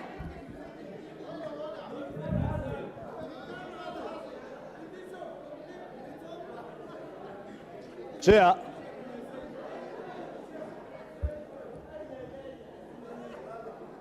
Members, I think what wasn't clear is that we were voting on honorable... Chair, that is what I want to point out with all due respect, that it is important, Chair, as you propose, you inform the House on which particular amendment members are voting for. Number two, Honorable Chair, if you can protect me from the heckling by Honorable Mwago, the Honorable members, please. You know, the member Let for us all Starehe is give too each other excited opportunity. to heckle. And by the way, Honorable Chair, we have no problem with going for division at all. It's only procedural, Honorable Chair. Yes. And I know many members are tired, including the chair. So if it didn't get clear, I'm not tired. Because it was not clear, I was going to propose, if you find it order, again. you repeat the vote again.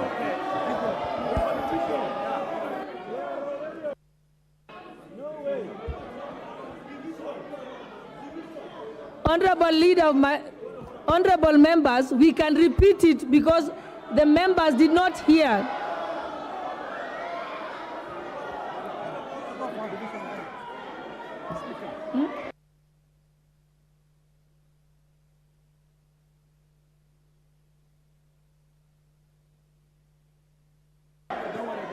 Okay.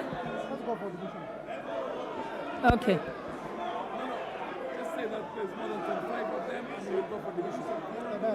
Yeah, okay. We have enough numbers to call for a division. Ring the bell for 5 minutes. You ring the bell for 5 minutes and close the...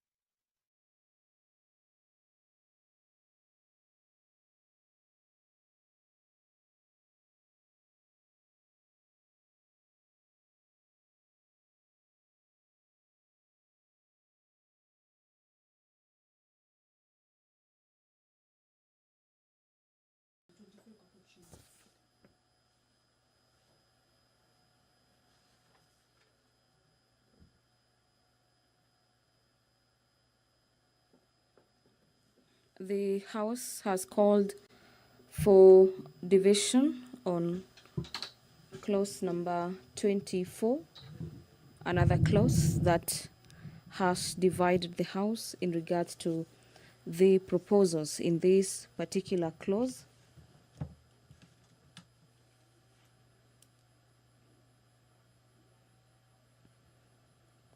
This clause number 24 is again about the digitization content and monetization of the same, whereby the committee is proposing that the withholding tax on digital content be now at 5% instead of 15%, as has earlier been proposed by the committee.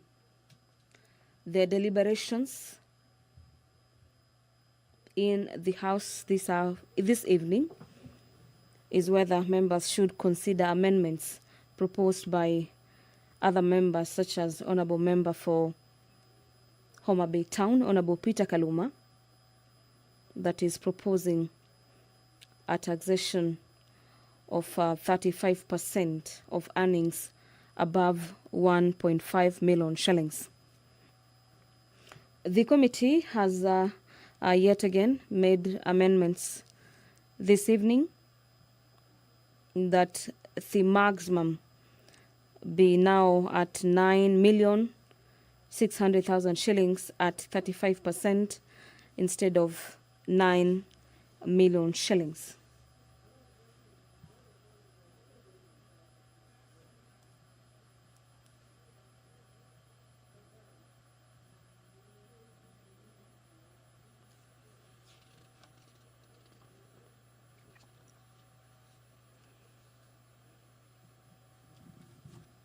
There appears to be some sort of high level of engagements in the chamber.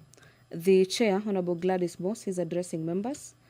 Allow us to cross live to the chamber. The Speaker has directed that the bus be drawn ready for members of the National Assembly to vote on this particular amendment as proposed by the Finance Committee.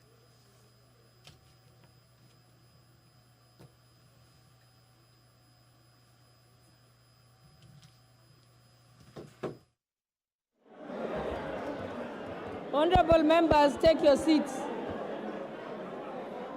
Take your seats.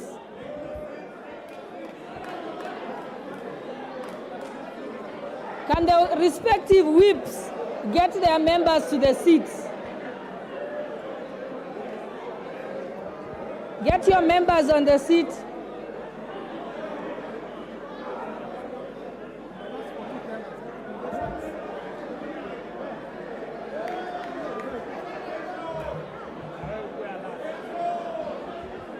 Honorable Mbadi, get your members to take their seats. Honorable Wandai. Sergeant at Arms who's talking to Wandai. The Sergeant at Arms is also in disorder. You're engaging with members instead of... Yes, that is true, and that is why we are having a division. That's how we are going to vote.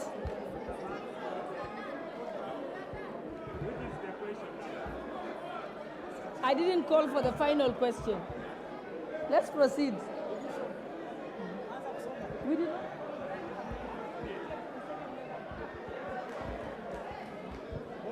Okay, honorable members, take your seats.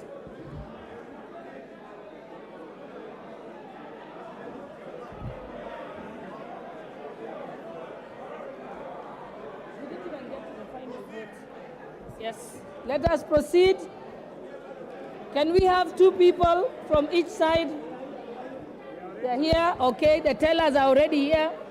Let us proceed. Call the names.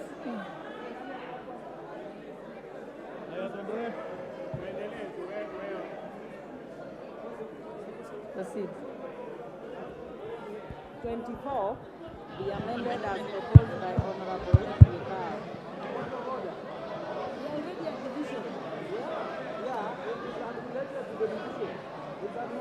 But you can't debate in the middle of the division. No, they already sat down. The division is over. The division is over. Chepkonga Kiprono Samuel. Chepkonga, which is the question part? You need to tell members on what they are voting. Yes.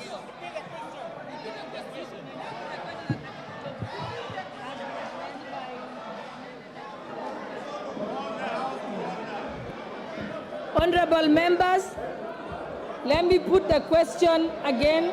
I now put the question that clause 24 be amended as proposed by Honorable Nikal.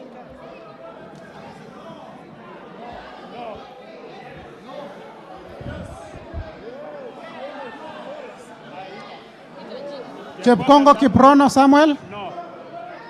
Langat Benjamin. No. Keitani Marian. No.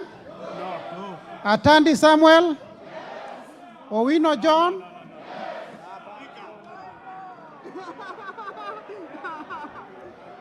Honorable members, Every individual has to vote individually. Every honorable member must vote individually. Honorable member, I will actually put. They have. The bell has been rung. The bell was rung. Honorable Zamzam, I will hold you out of order and withdraw you from the house. Be seated and let us proceed.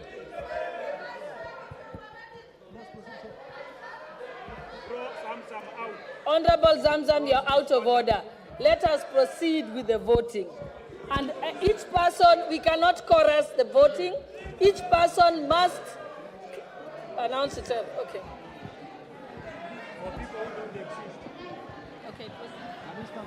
Gladys, however much they misbehave. I will start again. Yes. I'll start again. Chepkonga Kiprono. No.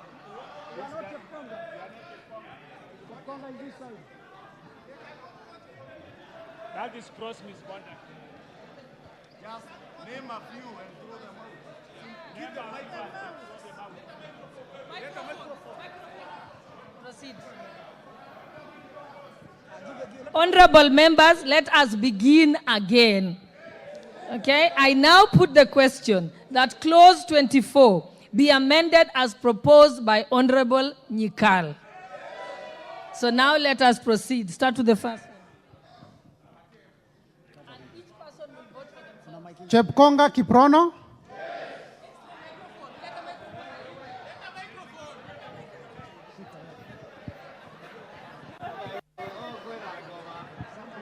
No.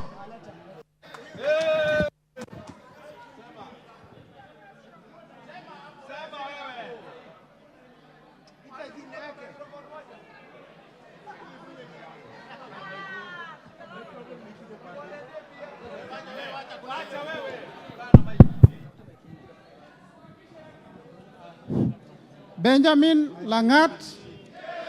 No.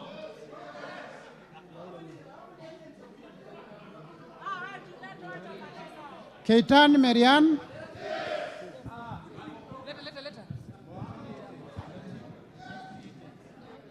No.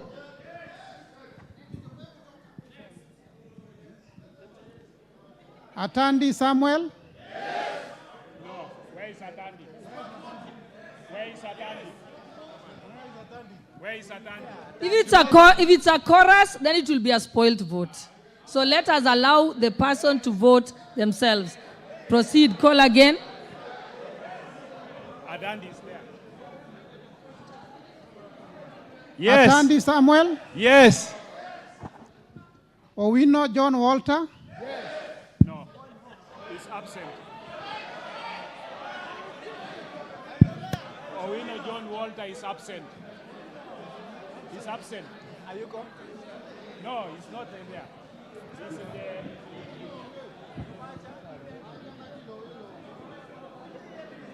Honorable members, that's out of order because John Owino Walter is not in the country. So you cannot vote on his behalf. So let us proceed. John Owino is absent.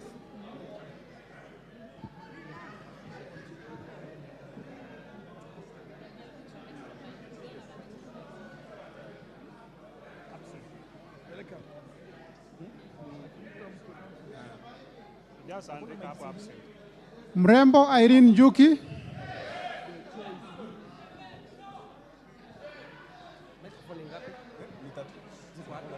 Irene Juki has voted no. Okay, could the sergeant at arms get more mics and you take them to the person when their name is called? I have said no.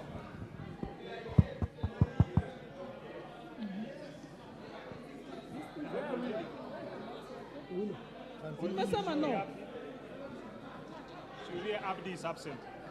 Shurie Abdi Omar. Absent. Sergon Florence Jamatia. Sergon Florence. Where is he? Absent. Absent. Kandie Joshua. Nice. Kandie Joshua is there. Kandie Joshua. No. I vote no. Kipkoros Joseph. Koros Joseph is there? Mike. Is here. Who is you? No. Cameron Charles. Yes. Cameron Charles is there. Cameron Charles is there. Give him the mic. Cameron Charles. No, I'm saying Cameron Charles, no. Don't say something that I have not said.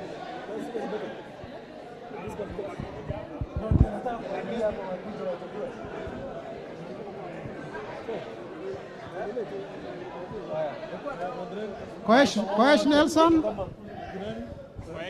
Koesh Nelson. Give him the mic. I vote no. Momanyi Innocent Obiri. Absent. Barongo Nolfason Obadia. Absent. Absent. Oh, Barongo is there. Give him the mic.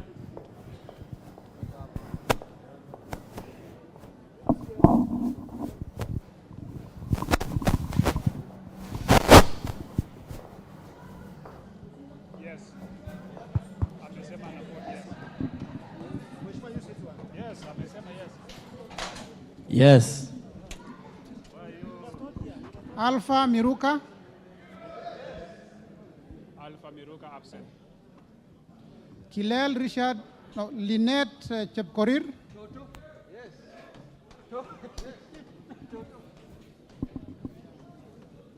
I vote no. Kilel Richard Cheruyot.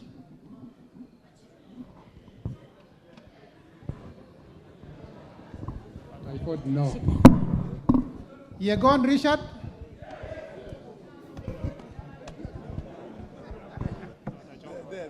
I vote no.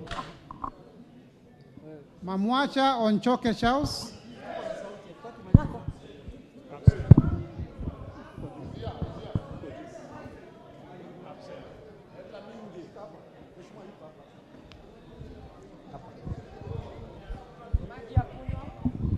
No. Ogola Gideon Ochanda.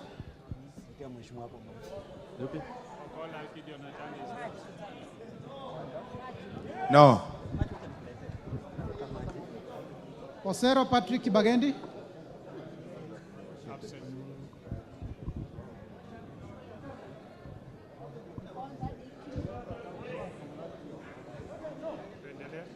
Wanjala Rafael. Yes. Wamboka Nelson Jack.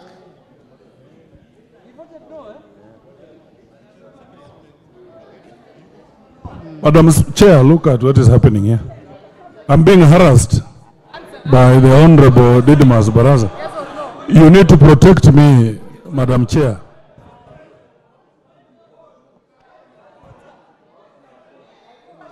Yes.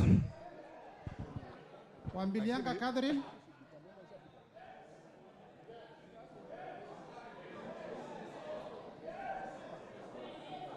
No. Yakub Ado. Absent. Komingoi Kibet Kirui.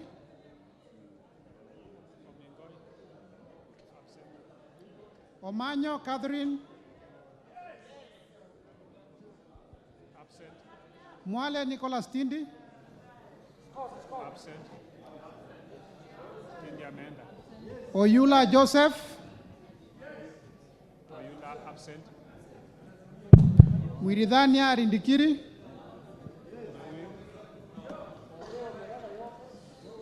Kirima Moses. Absent. Chimbwa Omar Mwinyi. Yes. Koech Victor Kimngetich.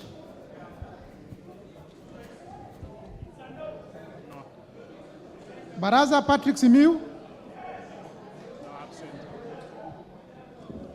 Biego Paul Kibichi.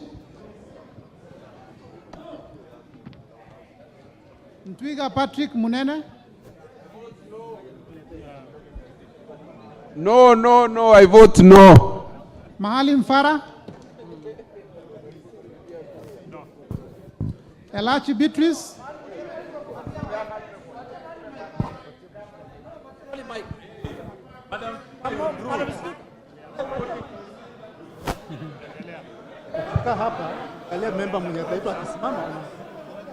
Waweru John Kiaria. Sirma Musa.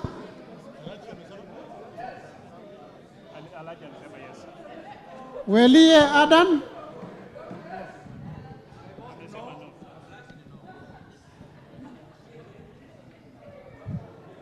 Welie Adan. Caroline Jebto. Nyelechei.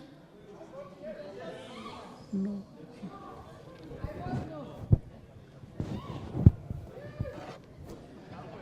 Gadhiru Mejadong.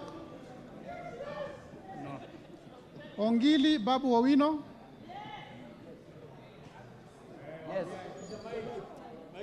I vote yes. Gakuya James Mwangi. Mawathe Julius.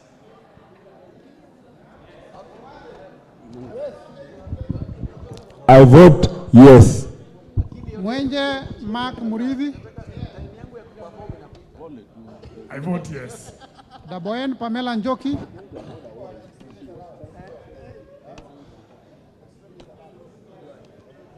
I vote no. Lelmengit Kipto Kosgei. That's gender violence. Omboko Milemba. Omboko.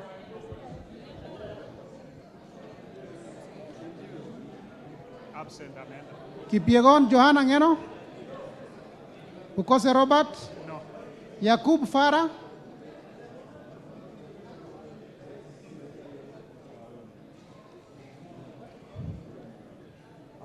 I vote no.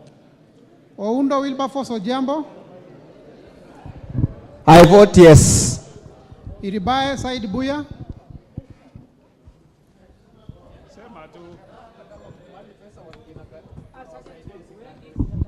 I vote yes. Tungule Sharo Kenneth.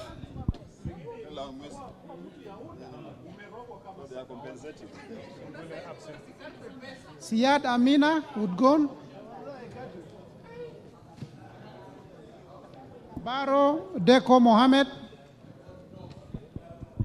Guyo Ali Wario.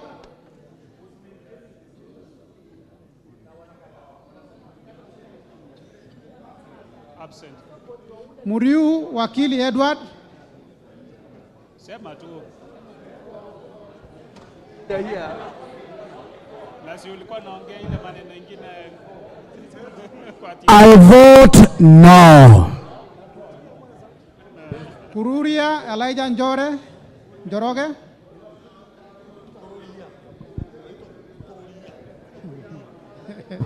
I vote no. Kagombe Gabriel Gaduka. I vote no. Odhiambo Elisha.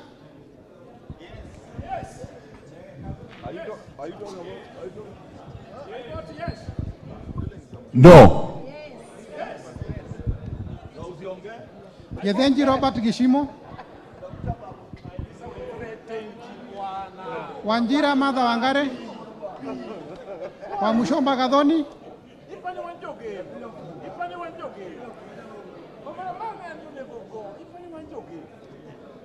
I vote no. Gimose Shaus. Osogo Bensuda.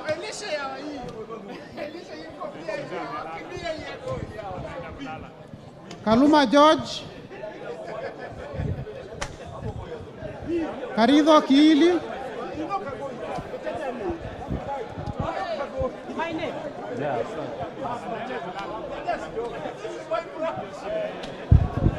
Yes. Karidho Kiili Daniel.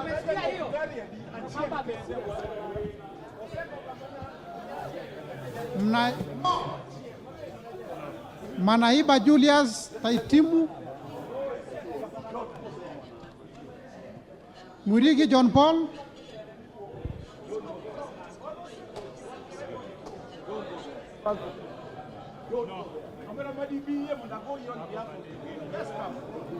Abdi Ali, Shinali Banat,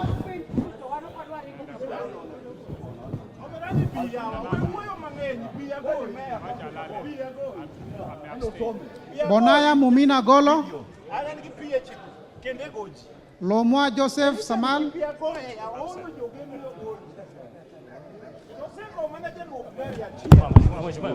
Mheshimiwa.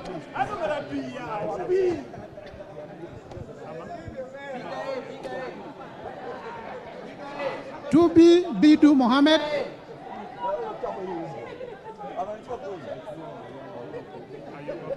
Badibadi Twalib, Ndongo George Koimburi,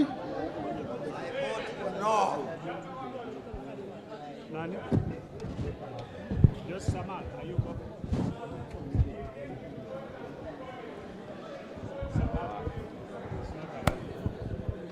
Ndongo George Koimburi,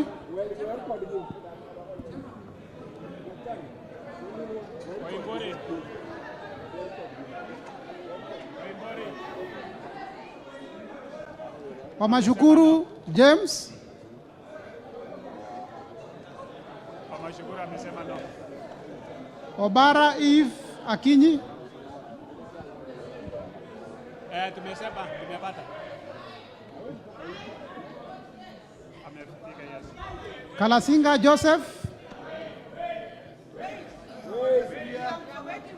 I vote yes.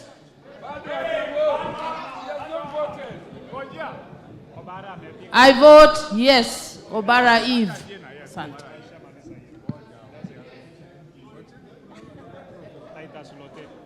Titus Lote, Kimilu Joshua Kivinda, You've not taken my vote. I vote no. Kimilu Joshua Kivinda, I vote yes. Sankaire Lea Sopiato,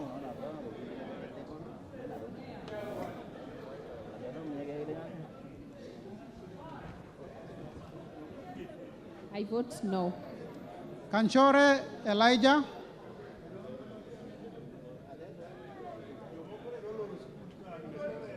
Amisi Kakuta Maimai,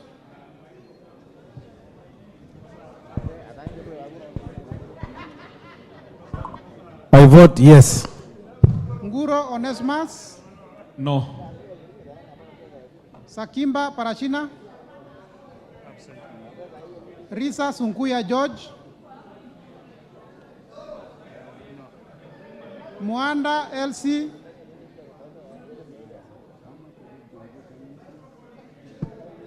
Katana Paul Kaindi,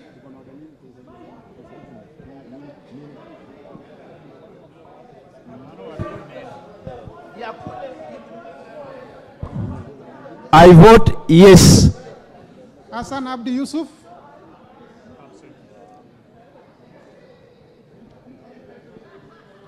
Juguna Shege, Makali John Okwisia, Kiungu Peter Irongo, Muli Fabian, Shumel Samuel Moroto, Sudi Oscar, Okwome Andrew, Okome, we can hear you. Karauri Ronald, No. I vote no. Were Shaus Ongondo,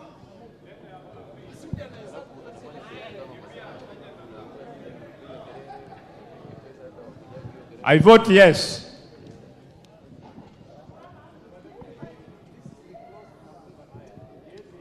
Mbui Robert, Korir Adams, I vote no. Kipkoech Gideon. No. Kemei Beatrice. Ruto Julius Kipleting. Wangaya Christopher Seka. Absent. Wanjiko John Njuguna. I vote no. Waithaka John. I vote no. Muratha Ann Wanjiko. I vote no. Orero Peter Ochieng. Mbalu Jessica. Mutuse Ecomas.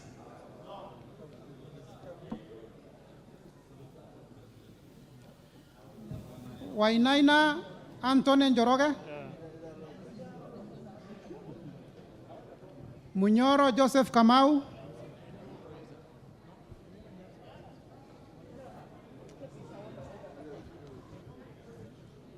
Nyoro Samson Dindi. Ishungwa Anthony. Sunkuli Julius. Mwanyanje Gertrude Beyu. Oh, yes. Mwanyanje Gertrude Beyu.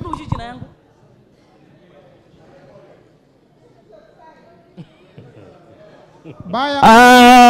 I vote yes to clause 24. Thank you. Baya Owen. Kitty Richard Ken Chonga. Baya ameport no. Chonga yuko. Zambia Thaddeus. Na huyu?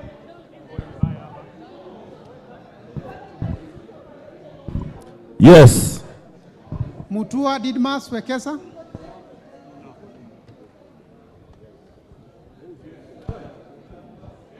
I vote no.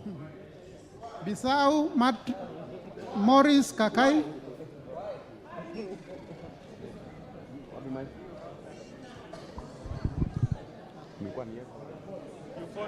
Yes. Rai Samuel Gonzi. I vote no. Kwenya Dhuku. No. Moya Wanjiko. Absent. Cherorot Joseph Kimutai. I vote no. Kosgei Hilary Kiplangat. No. Maina Jane Jerry.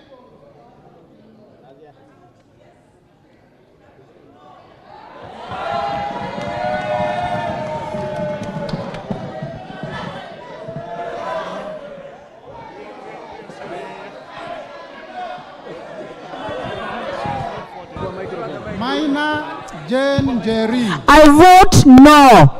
Not you. It is Maina Jane Jerry. Maina Jane Jerry. No. She has voted no. This one also a different person.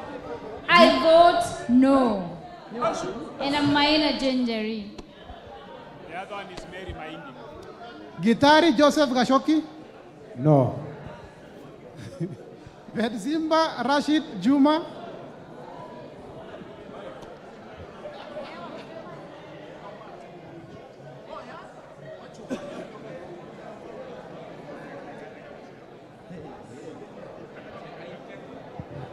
I vote yes. Aburi Donya Doris.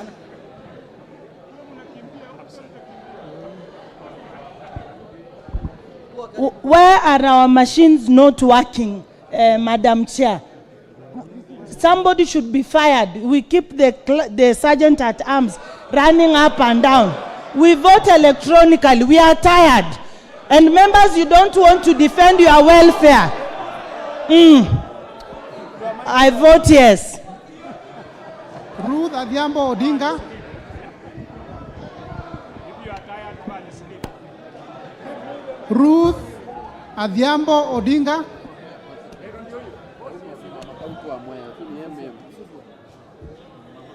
I vote yes. Oron Joshua Odongo. I vote yes.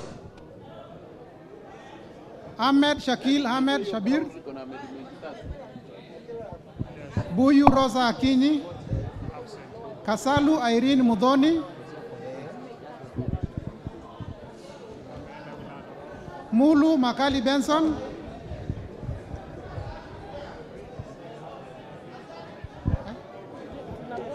I vote yes. Mulu Makali Benson.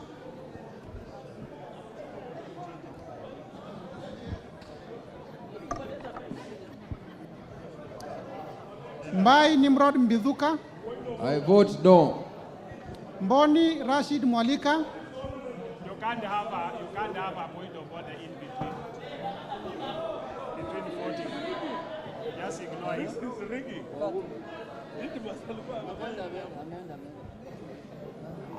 Mboni David Mwalika. Nyamai Resho Kaki.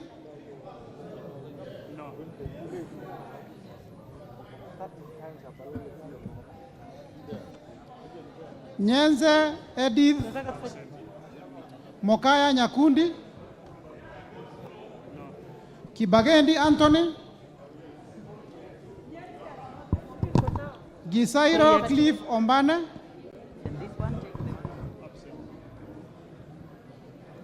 Yegon Brighton.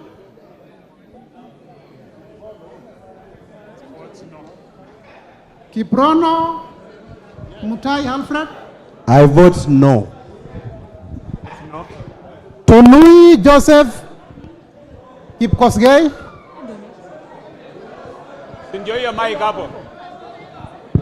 No. Mutai, no. Kamero Maisori Kietayama.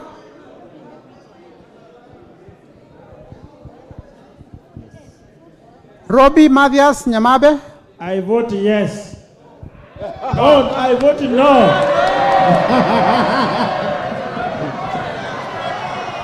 Robbie Matthias, I vote no. I repeat, no. Robbie. I vote no. Chair, I vote no. I repeat, no. Masito Fatuma Amisi.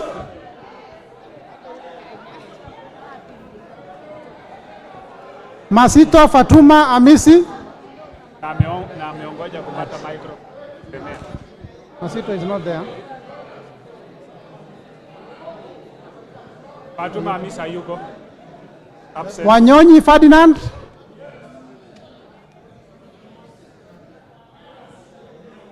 No. Abdirahman Mohamed Abdi.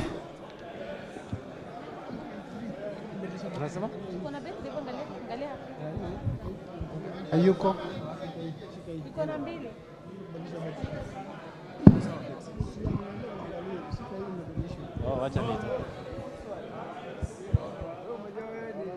Abdirahman is not absent.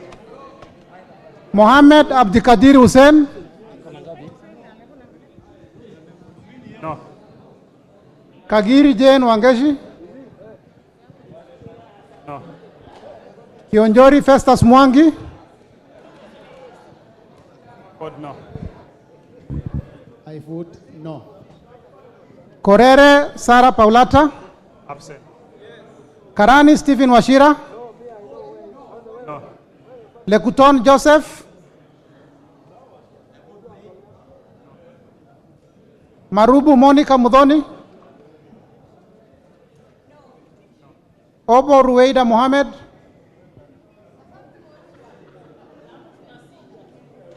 Moirori Mudhama Stanley. Kothe Felix Odiwor. Kaangara Joseph Mboro. I vote no. Mboko Mishi Juma.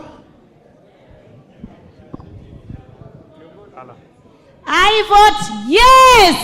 Mugabe Innocent. I vote yes. Chege John Kirago. I vote no. Akuja Protasevesi.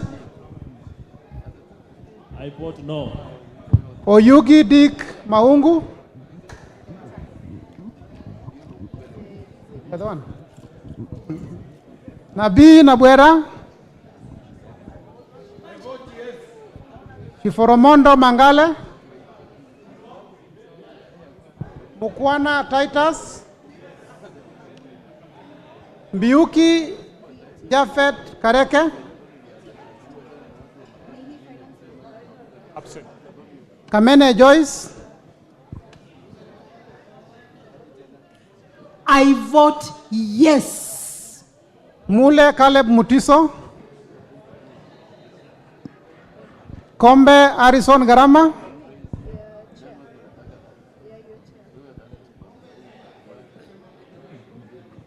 The word is yes.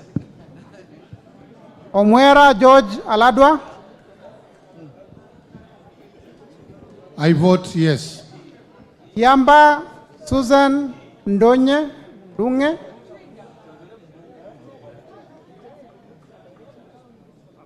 Mumo Rose Museo. Injendi Moses Malulu. Mnyazi Amina Laura. Yes. Abdullahi Bashir Sheikh.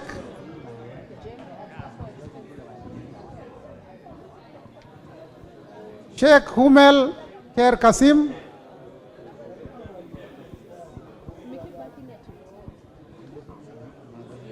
Abdurrahman Asinwetan Mohammed.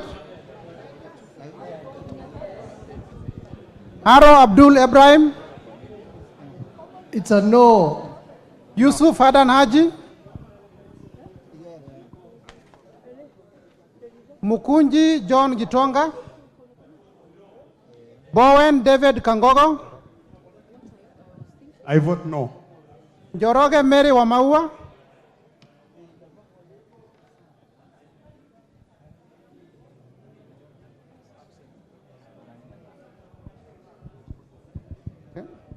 Toroitich Timothy Kipchumba. Wako Naomi Jilo.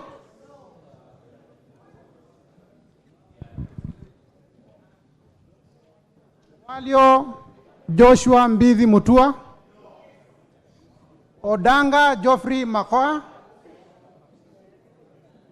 Oluoch Anthony Tom.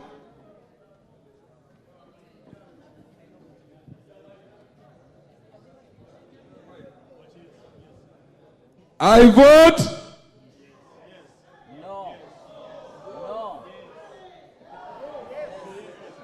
yes.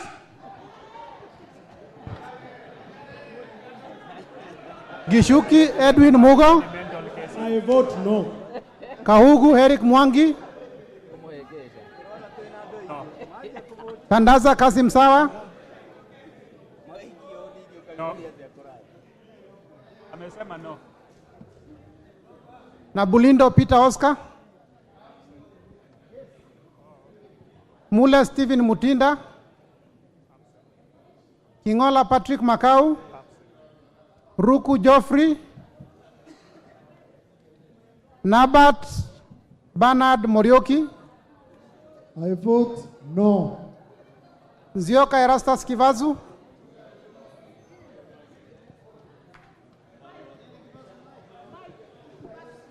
I vote yes. Kailemia Elizabeth Karambu. Mohamed Fatuma Zainabu. Kipngor Ruben Kiborek. Barto Filia Jepkemoy. I vote no. Imani Francis Kuria. Chimba Zamzam Mohamed. Mheshimiwa Spika, wakati mwingine watu wakijifunga unakubali, lakini kama mama Mombasa napiga yes. Kirwa Abraham Kipsang.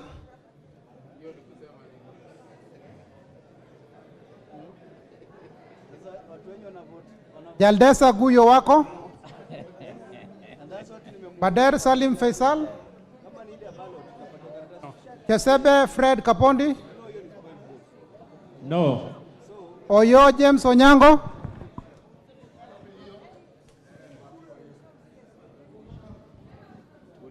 Yes.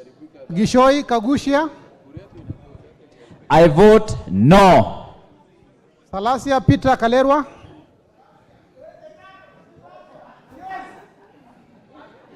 Naika Johnson.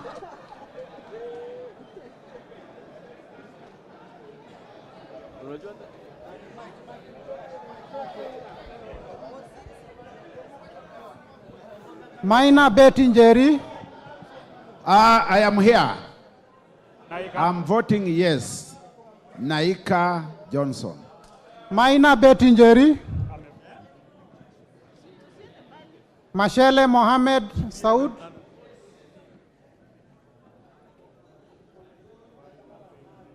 Musau Vincent Musioka. Correct. I vote no.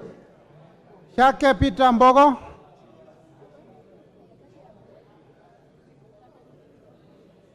I vote no.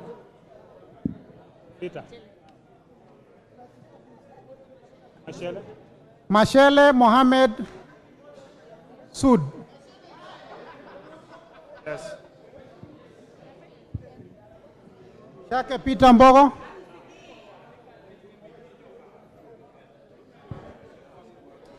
Maingi Mary.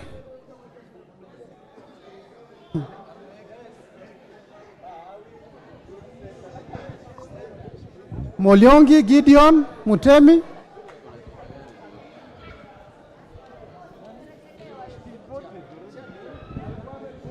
I vote yes. Nguna Charles Ngusia. Absent. Nzengu Paul Musimi.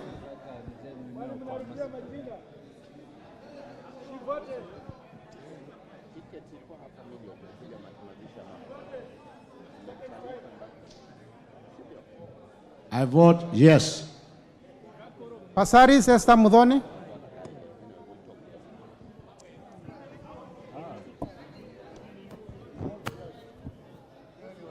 I vote no.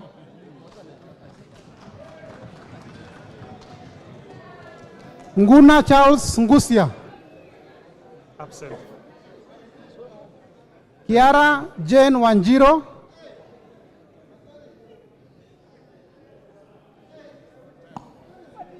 Napiga la.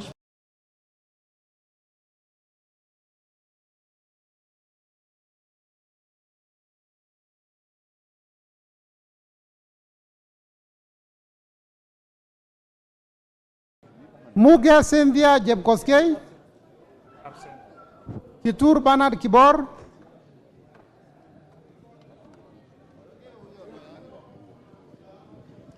Bernard Kitur, I vote no.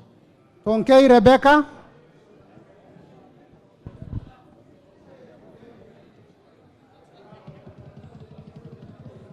I vote no.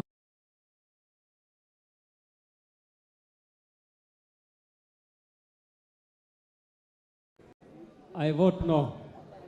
Pareyo Agnes.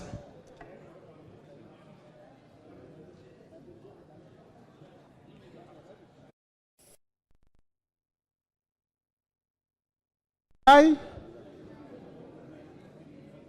vote no.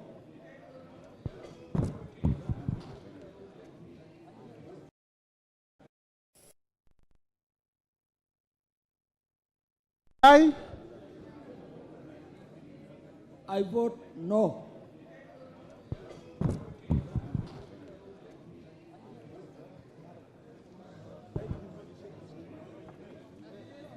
Pareyo Agnes. Tongoyo Gabriel. Wangwe Emmanuel. Gachagua George N. Owino Martins. Owino World Chief votes yes. George Masharia Karaoke. Chepkon Charity. Guyo Ade Wario, Abdul Rahim Daoud, I vote no. Nyamoko Joash,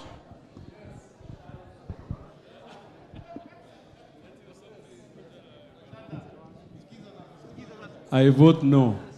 Owor Juma, Joshua Aduma, Amesema yes. Mohamed Ali, Mongina Jerusha, Gitau Faith Wairimo, Odoyo Okelo Jared, Jared Okello here, and I vote yes. Janda Zahir, Manduku Daniel Ogwoka,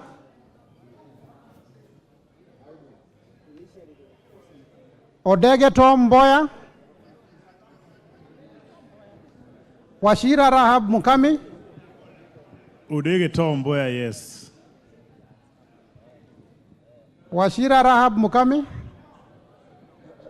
Madenge Duncan Maina,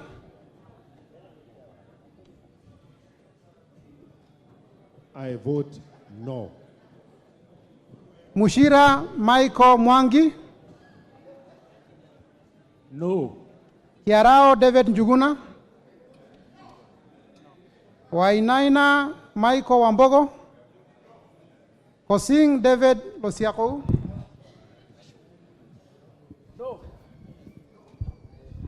I vote yes. Mupe Anthony Kenga,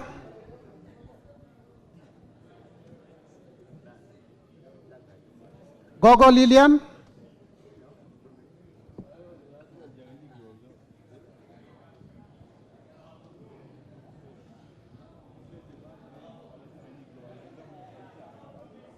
Gogo Lilian, Dio Baba. Amolo Paul Otiende,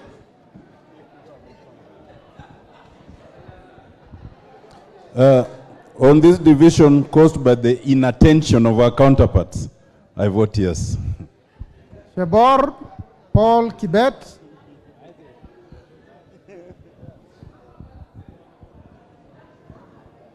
Paul Abor,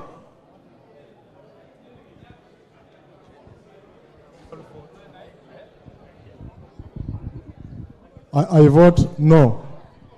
Mwafrika Augustine, Francis Kajwang, Absent. Kingara Simon Nganga, Karemba Eric Mushangi, No. Logova Sloya Clement, Luyai Caleb Amisi,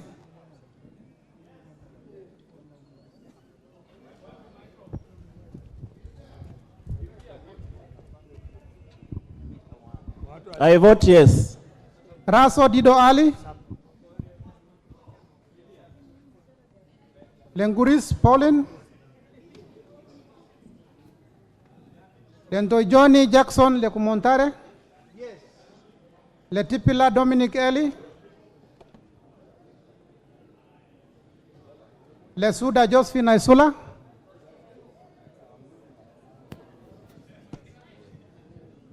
Nikal James Wambura,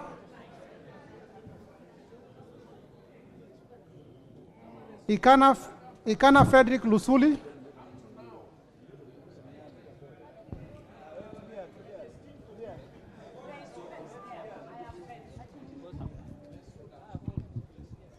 Odor Christine Ombaka, Kemei Justice Kipsang, Lochakapong Peter, No. John Waluke, I vote no and no.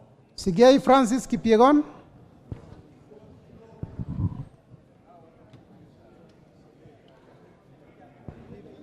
Dr. Shadrach Muiti, Onyego Silvana Sosoro, Kiplagat David, I vote no. Maina Mwago Amos, On behalf of the suffering majority, I vote yes. Odhiambo Mili, Omondi Karoli, Gashobe Samuel, I vote no. Mohamed Junet, Masara Peter Francis, I vote yes. Mizigi Lydia Aika, Abdullahi Amina Dika,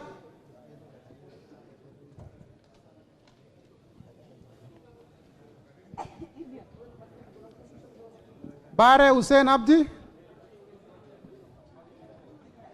Arbat. No. Yes, Arbat. Buire John Okano,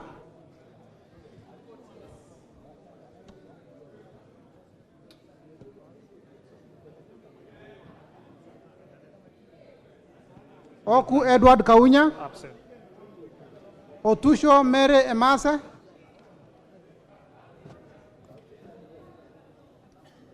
I vote no. Mwangi Geoffrey Wandeto,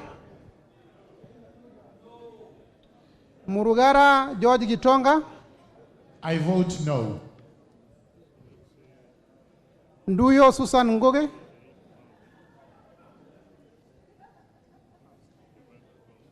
Nganga Alice Wamboi, Kasait William Kamket,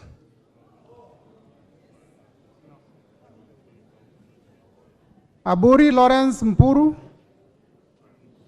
Mutunga John Kanyuithia, Kipbiwot Julius Meli,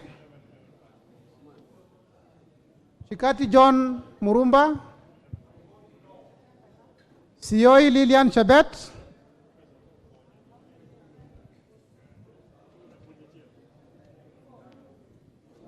I vote no. Sitienei Janet,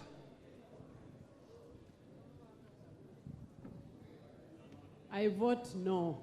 Ngitit Cecilia Asinyen,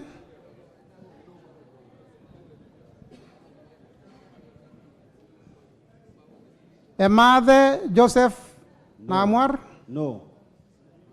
Nkolong Nicholas, Nabuin Paul Ekuom, Absent. Namoit John Ariko, Daniel Nanoko Puyo, No. Boss Gladys Kosgei, Ochieng David Ouma, Wandai James Opio, Nyamita Mark Ogola,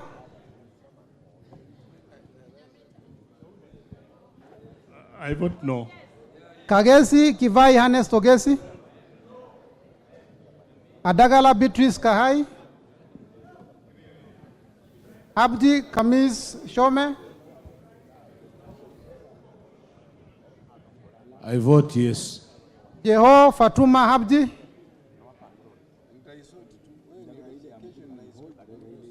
Mohammed Aden Daudi,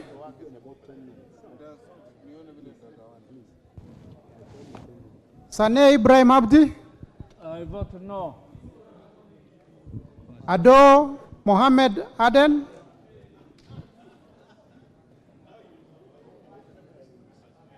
Farah Yusuf Mohammed,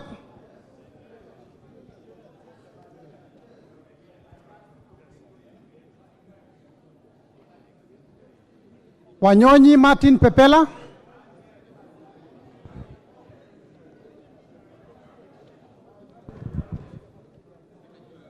Sitati Daniel Wanyama,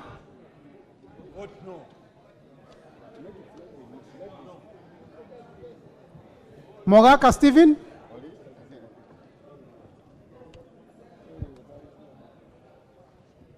Kasiwai Rael Chepkemoi, I vote no. Wetangula Timothy,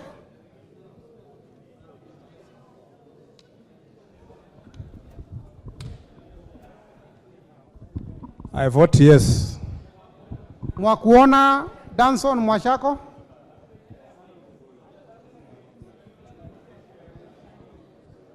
Basil Robert Ngui.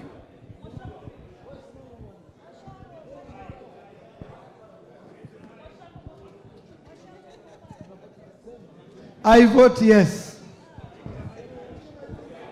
Basil Robert Ngui.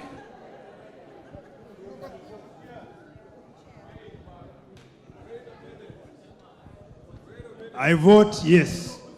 Ali Abdisirat Khalif. Chege Sabina Wanjiro. Dena Joseph Amisi. I vote no. Aaron Suleka Ulbale. Ikiara Dorothy Mudhoni. Iraya Joseph Wainaina. I vote no. Kosgei Jackson Kipkemoi.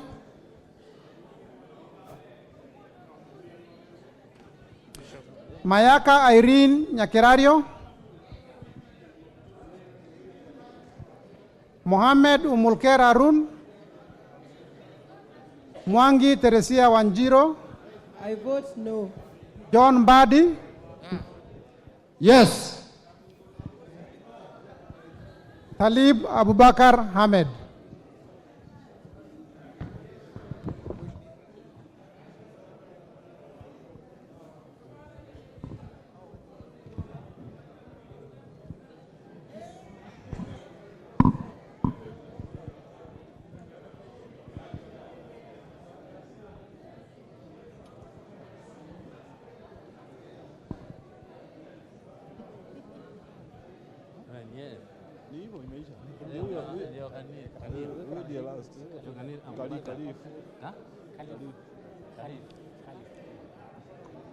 Alipewa na wiper. Sasa anatuziwa kwa bei na wiper huko na kodimu inamshukua. Amekuwa nominated na chama gani? Wiper. Si yule mnyang'anyi wa kutoka na simama Mombasa.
Well, tallying on the voting for clause 24 is currently underway.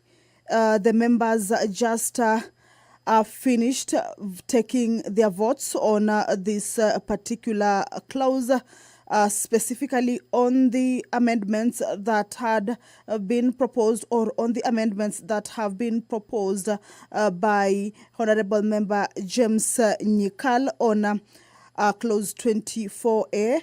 A number of issues there have been highlighted, and members have been given an opportunity to vote on those amendments. Remember, clause 24 is one that has seen or has attracted a number of amendments from the members of the National Assembly.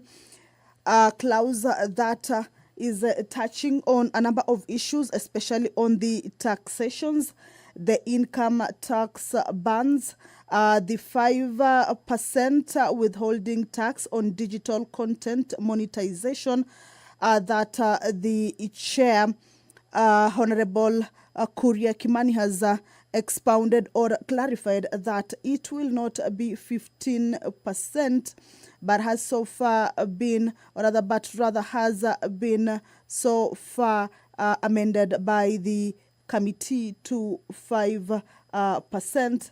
Issues also coming up on the tax bans, where members raised a concern on the 30%, with a number of them indicating that the 35% should be over for the over 1 million earners. But there are still many other amendments that members have expressed amendments on, or rather there's a number of proposals that members have expressed to give in the amendments. Honorable Atandi is among the members who earlier on, the chair, Honorable Gladys Boss, had called out their names. There is Honorable Mbui, Honorable Waluke, Honorable Olwoch, who earlier on had indicated that they would be having amendments on this bill. Of course, depending on what part of this particular bill. But currently, the tallying on this vote is on the amendment that has been proposed by the Honorable Member James Nyikal. On the tax rates, the member had indicated that the committee, or rather the proposal, we go back to the act as that has not proposed any increase, or rather that the tax remains at 30%, and that there should be no increase. That is part of the amendments that the honorable member had indicated on that particular clause. But bear in mind that this clause has up to paragraph, there is articles, clause A, article A, there is B, there is C, there is D, and there is E, where members will be fronting their different amendments with regards to what part of this clause they want amended. For instance, we could look at clause 24A that proposes the deletion of subparagraph 1 and substituting thereof the following new subparagraph, that by deleting paragraph 1 and substituting therefore the new following paragraph, that the individual rates of tax shall be from 288,000 10%, from 100,000 25%, from 5 million 612 be 30%, and from 3,600 from 3,632,500. But this evening we got yet another amendment from the chair that has introduced the taxation at 35% to be from 9,600,000 on all income over 9,600 to be taxed at 35%. So there are a number of amendments on each of these paragraphs, or on each of these articles in clause 24, and members will have time. Remember, this is one of the clauses that the speaker earlier on had indicated that members could have or rather could have proposals being given out. Clause 24 was one of those clauses, and this is what is currently going on: proposals or amendments being given out by members, and the House will be voting on each member's amendments. Remember, the bill has the amendments or the proposals by the committee, and whether the amendments by the committee will override the amendments by the individual members is yet to be seen, but they will all be given a chance to be voted on, just as we have seen on the amendment by Honorable James Nicol. So if you're just joining us, is that the tallying on the voting for clause 24 as proposed by James Nicol, Honorable Member James Nicol, is underway. And once the tallying is completed, then the chair will read out the voting outcome. But what is happening is that members have been considering the clauses in this bill from clause number 2 all the way to clause number 24 now. Just to take you back, is that clause number 2 is one of the clauses that saw the House go into division and voted through a roll call with the those or rather with those who voted yes getting a total number of 189, and those who were opposing getting or rather those who were opposing getting 189, and those who were for it getting a total number of 87, and had 3 absentions. Then we also had clause 10, which also saw the House go into division, and the votes outcome was that those who voted yes were 194, and those who voted no were 79. And clause 24 is yet another clause that has seen the members go into division, and that is just part of the amendments that have been proposed by the members. Of course, once we are done with this tallying, we will be seeing a number of amendments that will be fronted by various members. And at the end of it all, the members will be getting to vote on the amendments that have been proposed by the members. Remember, this is the Committee of the Whole House, a division on clause 24 of the Finance Bill. Remember, this is a bill that highlights how the government will be raising its funds or its finance, or rather how it will be financing its budget. As just the other day that the Cabinet Secretary for Treasury, National Treasury and Economic Planning presented the budget highlights and how the budget will be financed. There are a number of tax measures that have been proposed in this finance bill. And this evening is that the day on considering, or rather basically the sitting is where members are considering each and every clause of the bill, trying to pick out on what they think should be amended or what they think should be considered in one way or the other. And if there are proposals or amendments that are agreed upon, then members will vote in favor of, and those who may not be agreeing on, they will be opposing. And that is what has been happening from around 5 this evening, where the Committee of the Whole House began its sitting. And you remember earlier on is that the majority leader Honorable Kimani Ichung'wah asked for extension of sitting time just to give time to this particular session or particular exercise to enable members have enough time to ventilate on the contents of the bill and ensure that the legislative process goes on without any hitches. As you can see, the chair, Gladys Boss, is on the speaker. Allow me to hand you over and let's listen into what she is saying. Honorable Nyikal, the division result of voting is the nays 183 and the ayes 79. Therefore, the nays have it. I now put the question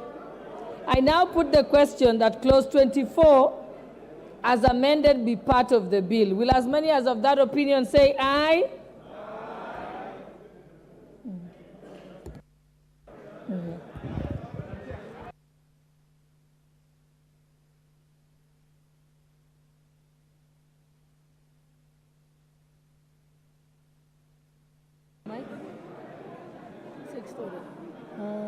We are still on the 24, eh?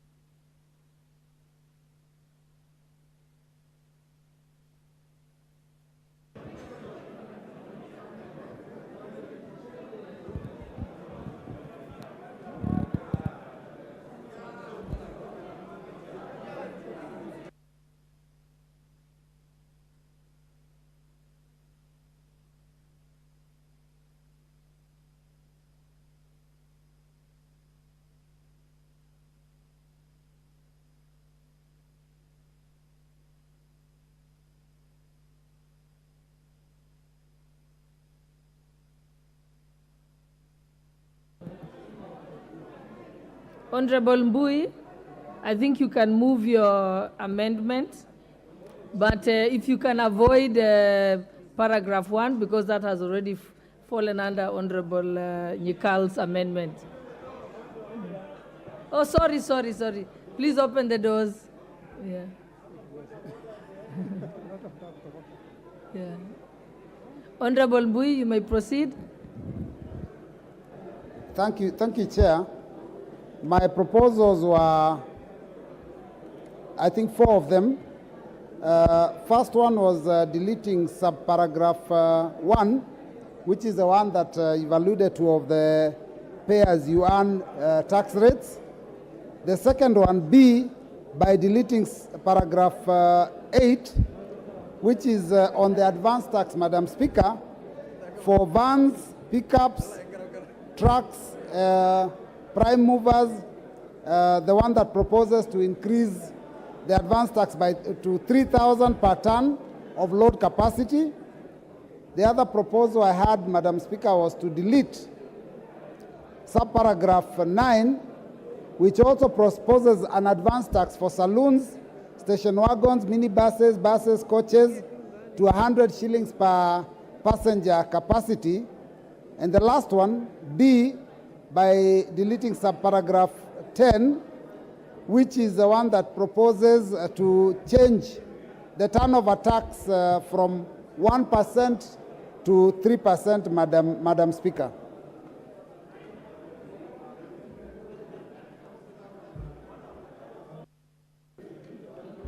Leader of minority.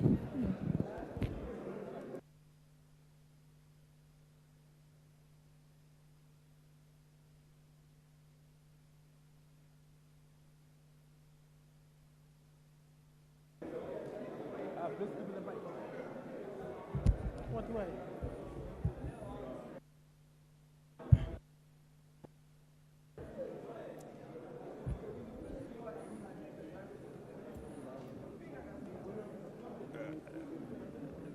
Do I proceed? Madam Speaker, I want to add my voice to this amendment proposal. Madam Speaker, the reason why I support this amendment by the Honorable Robert Mbui is that if we fail to delete this clause and remove these taxes, we shall have succeeded as a House in actually condemning those young entrepreneurs who have chosen to invest in commercial vehicles, Madam Speaker, by actually having them punished for choosing to be risk takers and investing their hard-earned cash in commercial vehicles, Madam Speaker.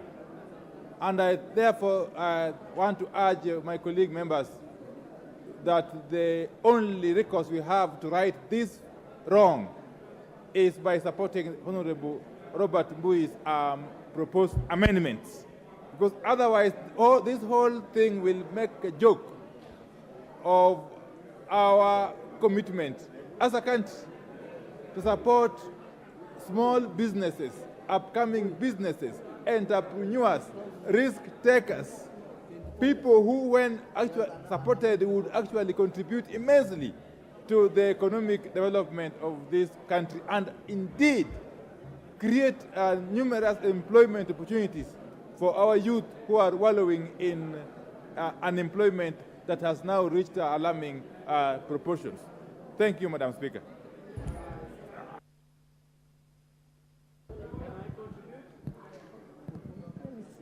Trying to see if there's someone else who hasn't contributed. Yes, your point of order, Honorable Junet. No, Chair, this taxation measure is going to be very punitive. You know, it is being increased double, from 1,500 to 3,000 at once. And the matatu from 60 shillings to 100 shillings per passenger per matatu. Madam Chair, I think this one we should agree on both sides that this is not good. This is going to kill many small businesses, especially in the matatu sector, and the turnover tax also from 1% to 3%. Then the people with trucks and the small cars from 1,500 advance tax to 3,000. The matatu from 60. Madam Speaker, Madam Chair, this is going to be too much. Let us just agree on this one that we reduce it. I hope the chairman can agree. Honorable Chairperson of Finance, let's have your response before we put the question on the amendment proposed by Honorable Mbui. I thank you, Honorable Mbui, for that proposal, but having looked at it, we do not agree with the proposal by Honorable Mbui. Honorable Mbui, this particular digital content creators, there are many of them that actually do generate a good... Huh? Oh, on vehicles, yes. Yes, thank you. The advance tax on those particular vehicles, I thought that Honorable Mbui would first by appreciating that we have actually reduced the proposed tax as per the bill from 3,000 to 2,500 shillings. So we let us please, let everyone pay their rightful share of tax. And in fact, people are looking at it as it has been a new amendment. Actually, it is just an increase of that particular advance tax. It has been there on the Finance Act. And with that, we really urge Honorable Mbui that we allow everybody to pay their rightful share of tax. Thank you. And in fact, on the issue of that advance tax, again, remember the discussion we had earlier, the same with the digital content creators, that these particular operators of these vans and trailers, if they feel that that particular rate is actually maybe too high, if only they would agree to file their returns and file the correct tax returns, then they would only pay the income tax as per the tax bands. So we are really encouraging them to pay this an advance tax, and if you really want to be tax compliant, towards the end of the year, file your returns, and then that would be deducted. That's why it's an advance tax from your income tax, and that income tax can only be charged as per the tax bands on the act. The rate of turnover tax that we are not really increasing it from 1.5% to 3%, because remember, this House in the last Parliament did approve the turnover tax to be 3%. The reduction from 3% to 1.5% came as a measure to help our businesses during COVID time. So it was just a precautionary measure during COVID time to help these particular businesses. And now that we all agree that COVID is behind us, we encourage them to pay that 1.5%, that 3%, sorry. And again, if they feel, because this particular tax is a tax on turnover and not necessarily a tax on profit, the same logic. Towards the end of the year, if they only file their returns, then they will be allowed to deduct this particular tax that you've paid, and they are going to pay their taxes as per the income, as per the tax band in the Finance Act, in the Income Tax Leader of Act. Majority. Honorable Speaker, Brother Chair, let me say, one, we need to understand that this is an advance tax. Just the literal meaning in English of an advance is an advance payment, is not a final tax. Therefore, whatever quantum you pay, if at the end of your financial year you do your annual income tax returns and you realize you have overpaid, you get a credit with KRA. Therefore, Honorable Speaker, I would really implore on the Honorable Robert Mbui to drop this amendment and allow us to progress. We don't even need to go into a vote on this, Honorable Speaker. And I implore my good friend Robert, and you know Robert is a good teacher. He understands the literal meaning of the word advance, that you pay in advance. It's very simple. You pay in advance, but it is not your final tax. At the end of the financial year, by June 30th, like now at the end of this month, if you are a transporter like myself, I will still do my annual returns. And should I find that the advance tax I paid is below what I ought to pay as income tax, you are required to top that up and pay to KRA. If I find during my returns that I overpaid, I get a credit.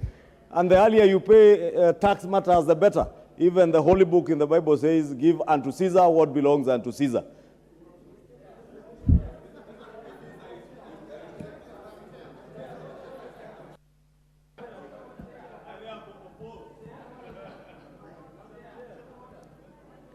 Order members, we can only pick one person at a time. Honorable Badi, your hand was raised first. And we had said just for each amendment, just 2 people. Yeah, okay, let me just say something. Madam Chair, first of all, this... Jared Okello, you will be disciplined. This is the chairman. Honorable Okello, if you have continued shouting... The national chairman of his party is on his feet. Madam members, Chair, please allow Honorable Badi Madam Chair, to proceed. I want to say the following. One, this notion that advance tax is okay to taxpayer is very wrong. There is no reason why you should borrow money as a government from people who are very poor. Let these people wait until the end of the year and they file their tax. And they should pay tax progressively. This idea of asking people to pay tax in advance, someone has bought his truck on loan and you still want them to pay tax in advance. What for? Finally, Madam Chair, the issue that Chair of the committee raised is very fundamental.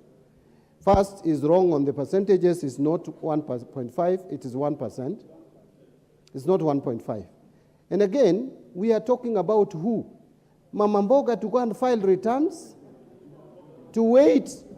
The kiosk, those who are selling sweets on the sides of the road, to go and pay, to go and file tax returns?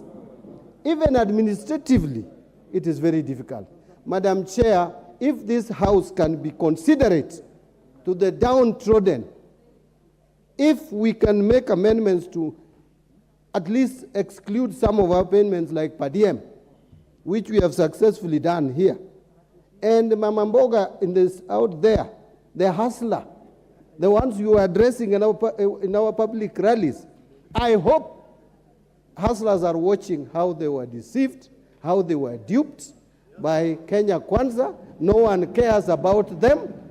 Let them pay advance tax. but I support Honorable Mbui's amendment. Leader of majority, your point of order. Honorable Speaker is overtaken since the Honorable CPA John Buddy has sat, although it is good because you allowed us to ventilate on the issues here and not to pontificate on our political stance, because we also have that option, Honorable Speaker. But it's also good to inform the Honorable John Buddy, and he's an accountant, though a junior accountant in terms of professional qualification. By age, I know he's older than me, but in terms of qualifying as a CPA, he knows I qualified when I was still a student at the university, when I was a junior finance officer. And he knows there's something in accounting called a prepayment. And what he's saying that government is borrowing from people, it is not government borrowing. It is simply taxpayers being asked to make a prepayment of what they owe to the taxpayer. When you are a rich man, when you are a rich man like Mani Shongo or Junet Muhammad, who is running a fleet of vehicles in Isli, just like I run my own fleet of vehicles in Kikuyu, rich men like me and Junet, we pay advance tax because we owe it to the people of Kenya. We owe it to the hustler nation to pay our taxes in advance so that children of hustlers can be able to get capitation for day secondary school and junior secondary, Honorable Speaker. And therefore, Honorable Speaker, I once again oppose the amendment by Robert Mbui again, and we all oppose. Okay, thank you. Thank you, members. We said we are giving 2 chances only to the people who want to respond to it, so that we can move to there is still an amendment on this particular point. We are going to move to Honorable Olwatch, and you will have a chance to ventilate again on this issue. Honorable Junet, you're the only one I'm giving a chance, and we can move to put the question. Madam Chair, you see, when we are legislating here, we are legislating here for all Kenyans, whether you are rich, whether you are poor, whether you are middle level, whether you are downtrodden, whatever you are. Madam Chair, you can only be sure of how much tax you need to pay after you do an assessment on your books. Madam Chair, what Honorable Mbadi is saying is true. This is a borrowing from the people. Government is telling you, pay us in advance, then later when you assess your taxes and you are supposed to pay this much, then you can deduct from your books. You can say, oh, I already advanced you this much. But Madam Chair, what we are opposed to, and why we are supporting Honorable Mbui's amendment is that the rate is very high. It was just 1,500 shillings. He increased it to 3,000, but now reduced it to 2,500. Why can't it just remain at 1,500? Because what has changed in the Kenyan pockets? Kenyans are as poor as they were when COVID was there. Kenyans were as poor as 2021. Madam Chair, let us be considerate to Kenyans, Madam Chair. And we are fighting for the hustlers, the people who brought you to power. We're not fighting for our people. We are fighting for your people. We are fighting for these hustlers who gave you power. Thank you, members. I think we ventilated sufficiently on this particular point. It's coming again under Honorable Olwatch. So now let's put the question. It's clause 24, yeah? Yeah, I now put the question that clause 24 be amended as proposed by Honorable Mbui. Will as many as of that opinion say aye? Aye. Will as many as of that opinion say, will as many as of the contrary opinion say nay? Nay. The nays have it. Honorable Olwatch. Honorable Olwatch, you may move your amendment. Thank you, Madam Chair.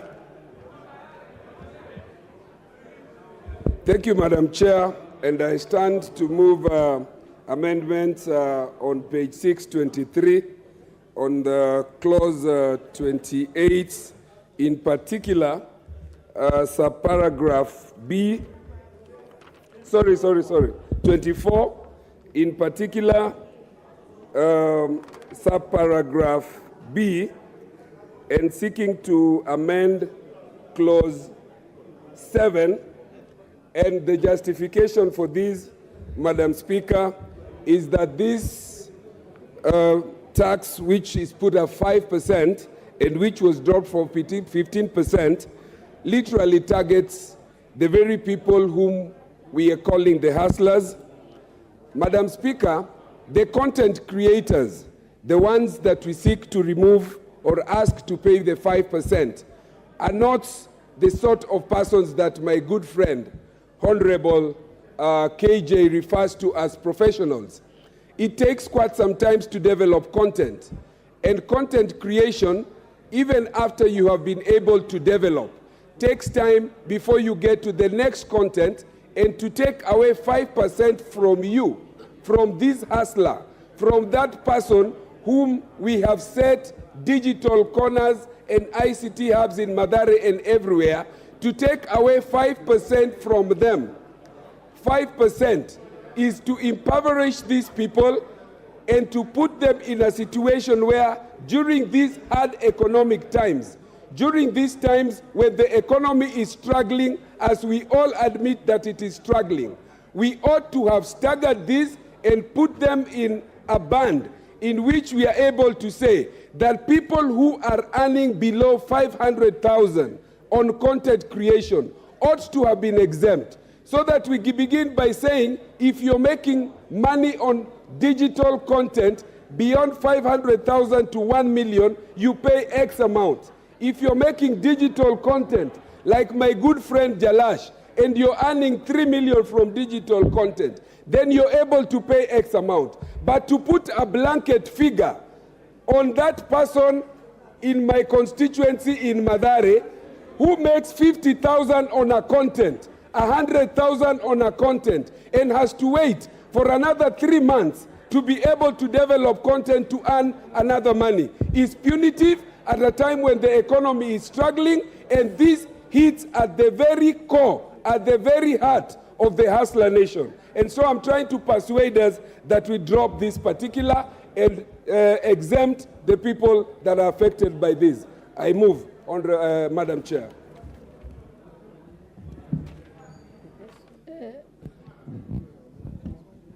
I now propose the question that clause 24 be amended as proposed by Honorable Olwach.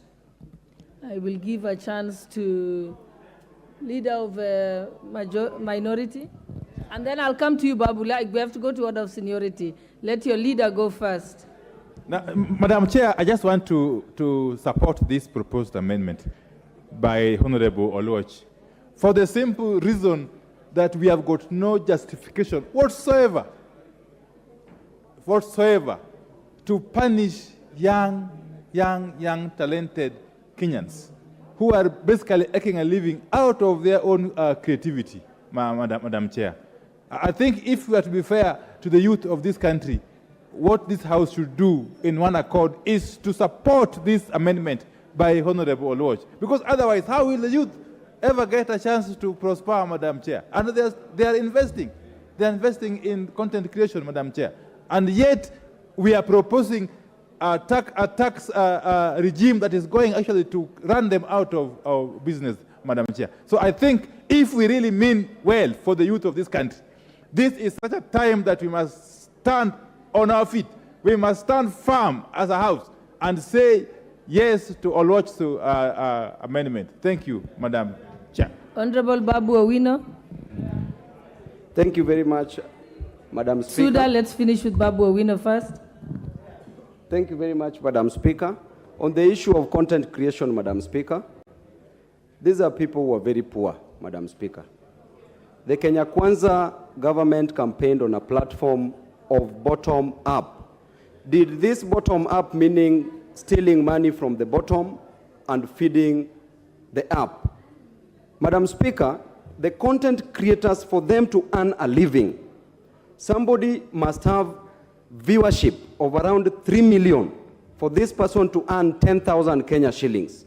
Madam Speaker, is this really fair, Madam Speaker, to punish Kenyans? Because number one, the Kenya Kwanza government promised 1 million jobs within the first year. They never delivered. They're already punishing poor Kenyans. Number two, Madam Speaker, the same content creators who are getting jobs on their own are also being punished for creating jobs for themselves. Madam Speaker, if you must lie to people, then lie like a priest. How did a priest lie? Madam Speaker, a story is told of a priest who was crossing a border, going to another country. When the priest was walking, Madam Speaker, they were supposed to go where they were going to be checked. Honorable Babu Owino, we are not supposed to be debating. You should be either supporting the amendment. Yes. So this is not a debate. Yes. Proceed and wind up. Give him the mic. Can you use the next one? Madam Speaker, what I'm going to say is in line to support the amendment by Honorable Oluoch. That is why I'm bringing it from far. I know some of us here might not understand what I'm trying to say. So if I finish that story, it is an appendage of my conclusion in supporting Honorable Oluoch's amendment, Madam Speaker. Thank you. Honorable Bensouda, and then we can move to put the question. That is very unfair, Honorable Madam Speaker. Let me just finish my sub. Okay. I thought you had finished, Honorable Babu. Madam Speaker, it is very unfair because I'm the only member that you are trying to cut short, Madam Speaker. Let me just finish it in support of the amendment. So a story is told, I said, Madam Speaker, if you must lie, you lie like a priest. A story is told of a priest who was going to cross a border to another country. Then this priest was accompanied by another lady. So the lady held something that she needed to declare before crossing the border. Then the lady decided to put this item into the priest's pocket. Reaching where they were supposed to declare, Madam Speaker, the security asked the priest, "What do you have to declare?" Then the priest said, "From my belt upwards, I have nothing to declare." Then the security officer asked the priest, "What about from your belt downwards?" Then the priest said, "From my belt downwards, I have something precious to ladies." So the question is, and he was let to pass. Thank you, Honorable Babu. You have completed your... because you're debating again instead of talking about the amendments. Yes, thank you. Okay. Thank you. Honorable Bensouda. Thank you so much, Honorable Speaker. I rise to support the amendments by Honorable Oluoch on content creation exemption. And I want to say this as a member of the Committee for Communication, Innovation and Information. It is unfair to start imagining imposing tax on what we have not achieved as a country in digitalizing socio-economic empowerment for the youths, which is an opportunity for their job creation. Madam Speaker, I rise to support the amendments because in the first place, even the proposal in provision of the Ajira technology in the constituencies has not been measured to be effective. Madam Speaker, I rise to support that even the content creators are struggling and the small space that they've secured within the market. They are fighting to get that to sell the commodities or to ensure that other aspects are done. The same government has not laid out the framework to ascertain the level of achievement and success in digitalizing and providing for the Ajira. Some of them are struggling with bundles and internet. Madam Speaker, I support the content creators must not be subjected to this tax. At other amendment places, we must consider all the facts which are relevant. Let us stop pretending, let us not tax everything and go by the support, the proposal of Honorable Oluoch. I support. I'll give a chance to the chairperson of ICT committee, Honorable KJ. Madam Chair, this amendment could never have been brought by a better person than the honorable member from Mathare. The part that we are not telling about this content creation digital tax is the journey that we have walked. Madam Speaker, the proposal by the Committee on Finance seeks to do two things. One is to bring equity. This is the house that has been mandated by the country to ensure that there is equitable distribution of resources, but also an equitable carrying of the burden. Madam Speaker, every profession in this country pays tax, Madam Speaker. Every profession is taxed at a certain rate. The journey that we have walked, Madam Speaker, in the time when, from when the proposal was made, is that this tax has actually been reduced from an up of 15% to where we are now at 5%. And the argument we made, we who are concerned about the real content creator, the argument was that they cannot be inequitably taxed.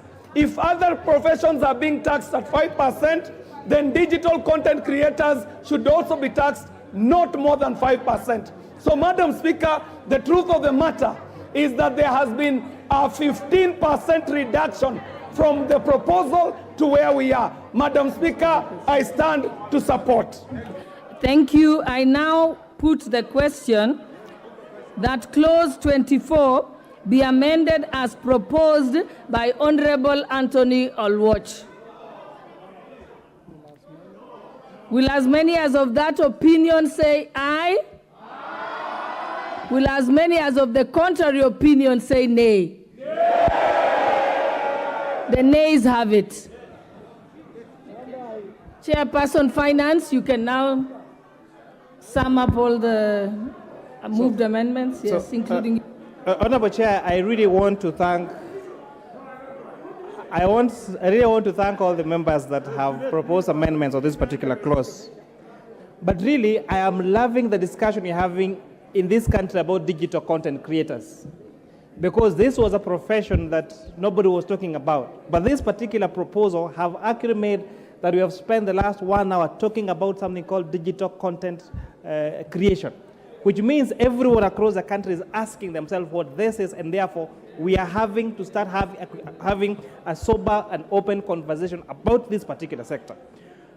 A quick comment on the two proposals, the advanced tax on vans and now this digital content creation, Honorable Speaker.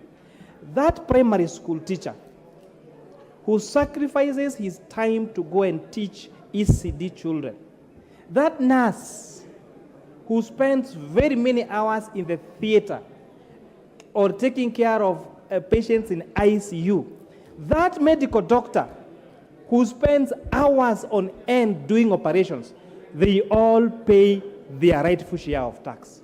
So it's just saying, let everybody pay their rightful share of tax.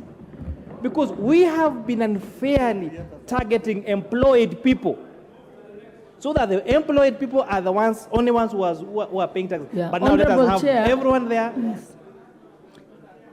Honorable Chair, yes, help us to sum up the exact amendment. Then we can be able, people can understand what they're voting on. Your proposed amendment. Okay.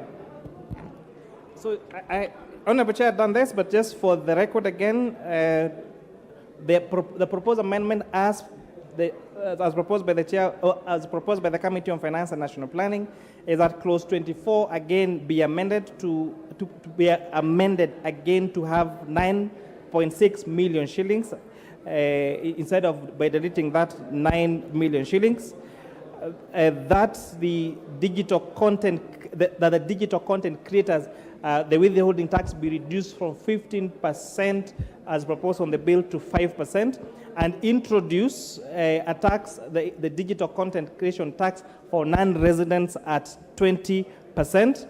That we harmonize the tax rates for the sales, promotion, marketing, advertising service, and digital content monetization as part clause C, and lastly, yes, and lastly that the advance tax on trucks, prime movers, on all those other equipment be amended by reducing the advance tax as proposed in the bill from 3,000 to 2,500. And with that, I beg to move, Madam Chair. Honorable members, I now put the question that clause 24 be amended as proposed by the Honorable Chairperson of the Finance Committee. Can I repeat that again? Yes. Honorable members, I now put the question that clause 24 be amended as proposed by the Chairperson of the Finance Committee. Will as many as of that opinion say aye? Aye. Will as many as of the contrary opinion say nay? Nay. The ayes have it. I now put the question that clause 24 as amended be part of the bill. Will as many as of that opinion say aye? Aye. Will as many as of the contrary opinion say nay? The ayes have it.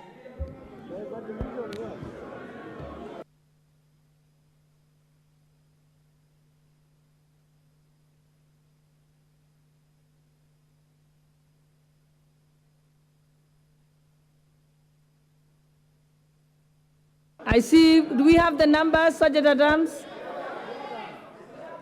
There's the numbers? Okay.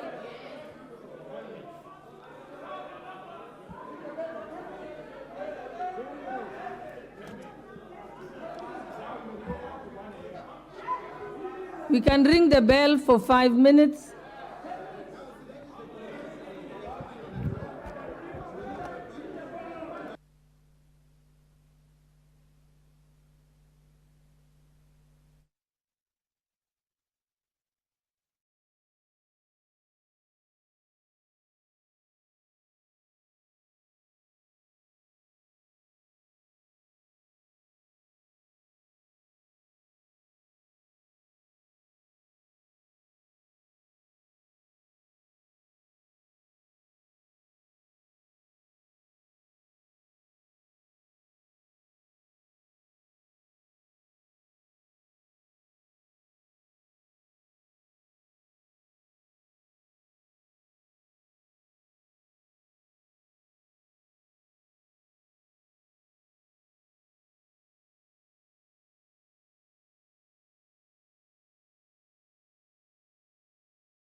Is the division bell currently underway, and this is pursuant to Standing Order 72 on roll call division claimed.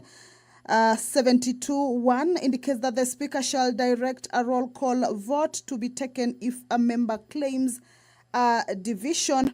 And 72.1a indicates that the Speaker considers that there is a reasonable doubt as to the outcome of the vote in question.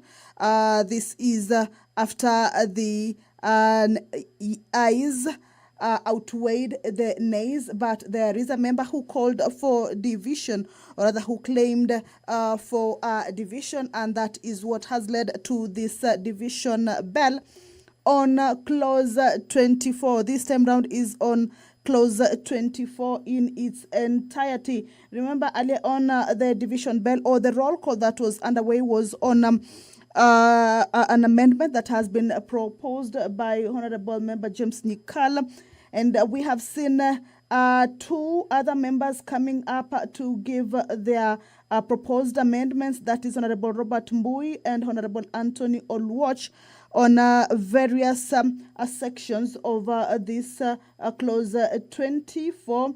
To be specific, is one by the Honorable Member Robert Mbui on the advanced tax on vans and other vehicles. or other operators of vans and other vehicles or big machines, except the agricultural tractors. And yet also we have seen Anthony Oluoch, Honorable Member Anthony Oluoch, also giving an amendment on 24B on the taxation on digital content creators, where he proposed that the 5% be scrapped altogether, and that these people be exempt from the 5% withholding tax. But we have seen a few members also coming up to second or rather support these particular proposals on the advance tax, various members indicating that the government cannot be borrowing money from its people, Kenyans, some of the Kenyans who are still struggling, and the government cannot be taking money way in advance, and are hoping that the Kenyans who have been taxed in this advance tax may get their money back at the end of the year if they file their returns and realize that they have overpaid the Kenya Revenue Authority. This is after the committee proposed the tax be increased, or rather be put at 2,500. The chair indicating that, or rather the chair of, this is Honorable Kimani Kuria, indicating that there was a reduction of that particular tax, that's advance tax, to 1.5%, but this was during the COVID period when the economic times were harsh, and that basically now it has just been increased to 2,500 instead of 3,000. So that is one of the amendments that has been proposed by Robert Mbui in the clause 24, with Honorable Anthony Oluoch proposing that the hustlers who are in the digital content creation industry or creative industry be exempt of the 5% withholding tax, with members rising to support that particular amendment by the Honorable Member. However, there is the member, Honorable Member John Kerry, who stood opposing that particular amendment of exempting these content creators, saying that there has to be equity, that in every profession, each and every individual pays tax at a certain rate, and thereby exempting these people in this particular profession not to pay the 5% tax will not be equity, or rather will not be considering the equity aspect in all the professions where each and every Kenya works and pays a certain rate of tax.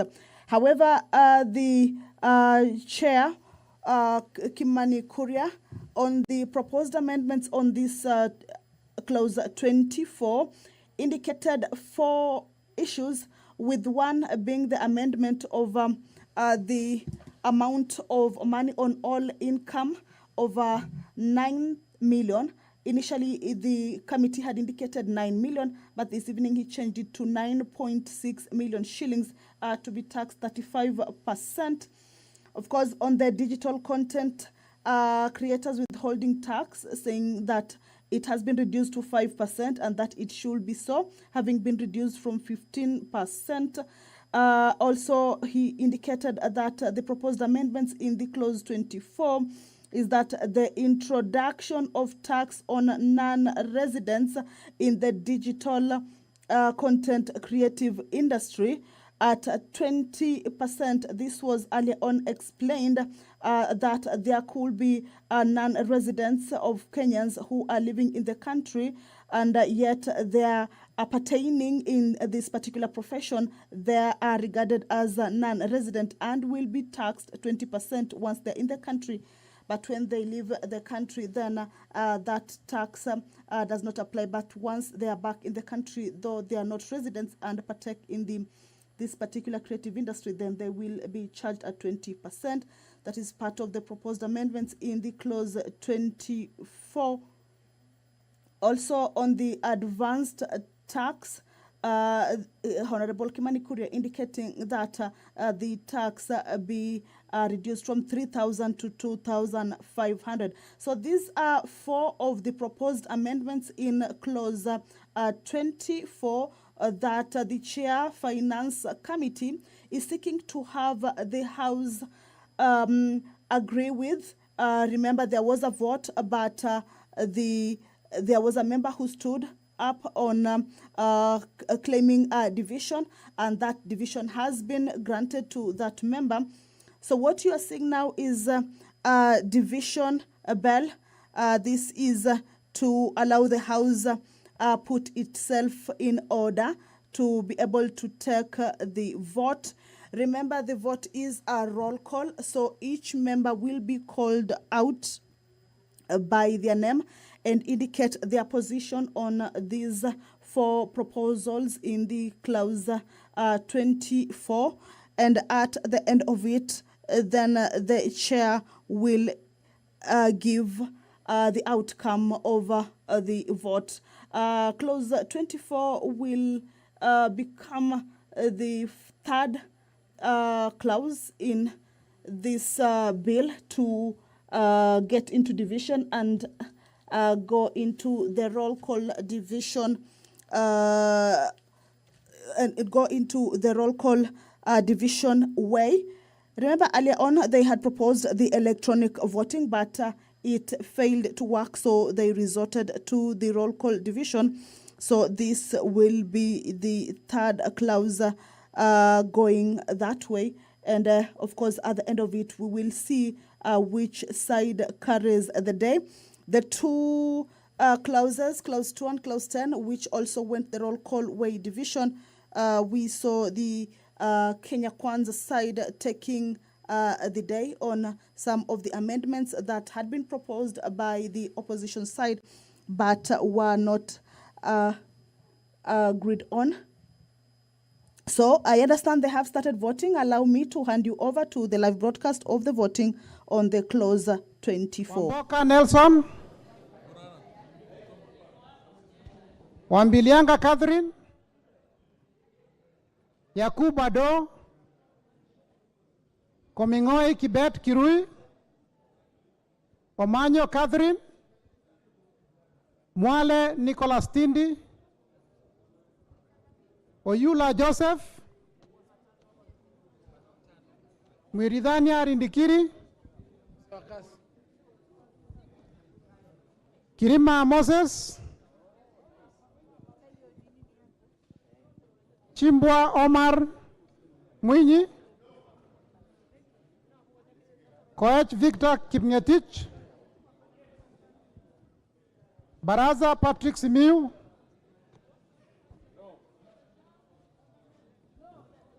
Biego Paul Kibichi. Ndwiga Patrick Munene.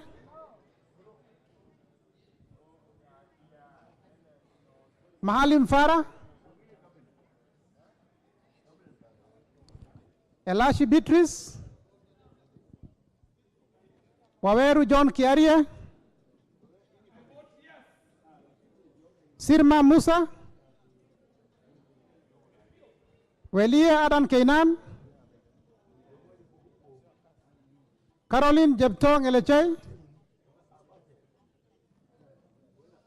Gadhiru Mejadong Benjamin.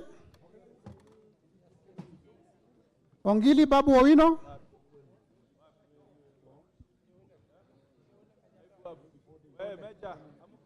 Gakuya James Mwangi. Mawadhe Julius Musili.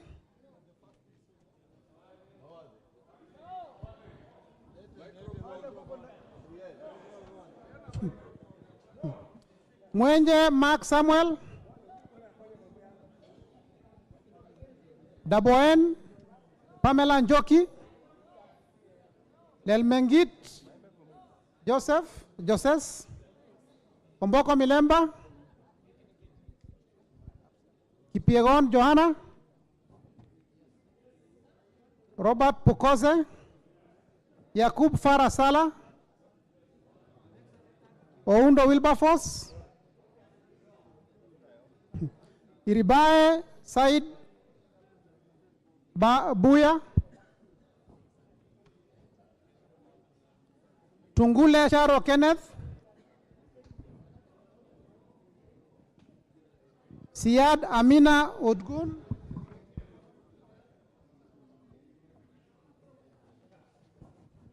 Baro Deko Mohammed. Guyo Ali Wario. Muriu Wakili Edward. Kururia Elijah Njore.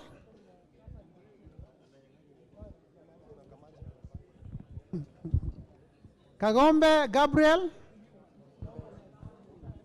Odhiambo Elisha. Gedenji Robert Gishimo. Wanjira Madha Wangare. Wamushomba Gadhoni. Gimose Charles.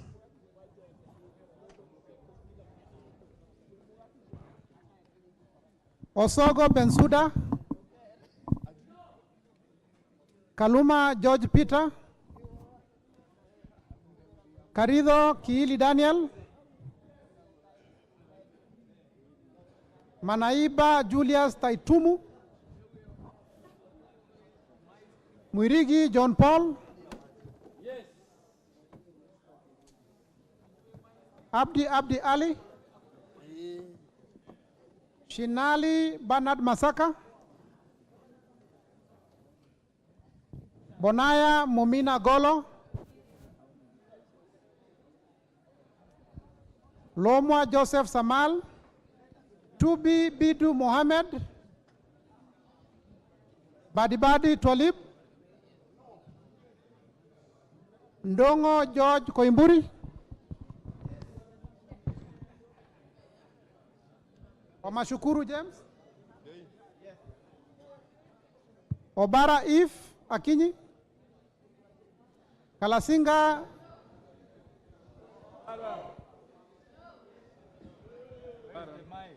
Kalasinga Joseph Simiyu.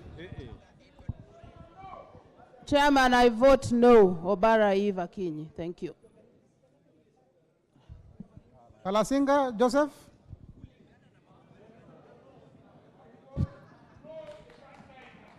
Titus Lote.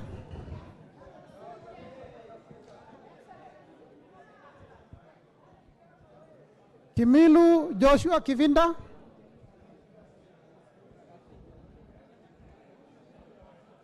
Sankaire Lea Sopato.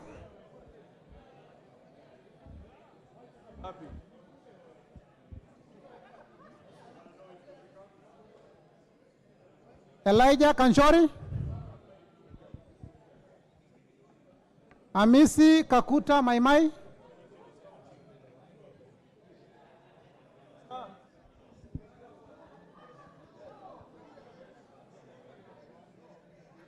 Nguro Onesmus Gogoyo. Sakimba Parachina. Risa Sunkuya George.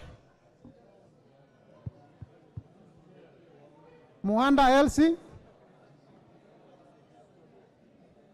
Katana Paul Kaindi. Hassan Abdi Yusuf.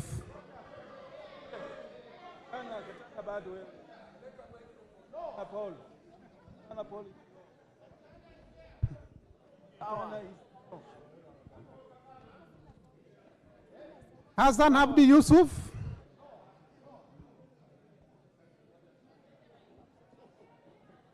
Juguna Chege. I vote yes. Makali John Okwisia.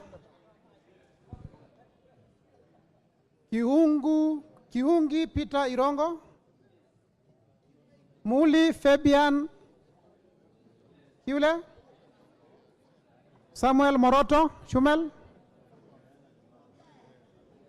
Sudi Oscar.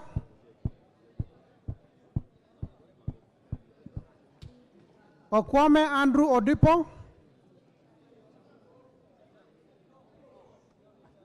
Karauri Ronald Kamuiko, Were Charles Ongondo, I vote no. Mbui Robert, Korir Adams Kipsanai,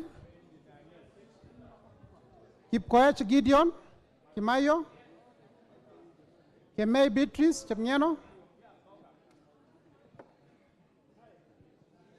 Kemei Beatrice Chepngeno, Ruto Julius Kipleting,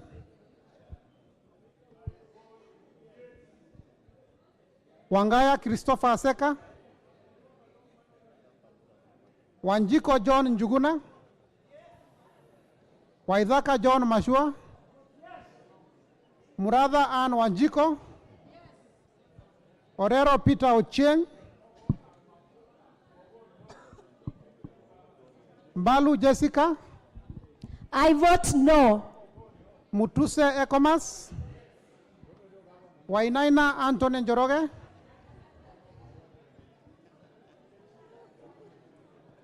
Wainaina Anthony Njoroge, Munyoro Joseph Kamau,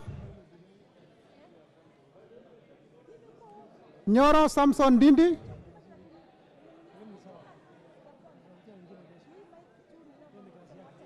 Ichungwa Anthony, Sunkuli Julius,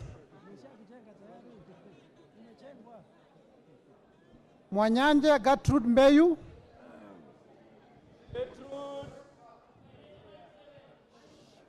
Baya Owen, I, Gertrude Bay Mwanyanje, I vote no to digital content creators. My youth from Kilifi, nasema no. Baya Owen,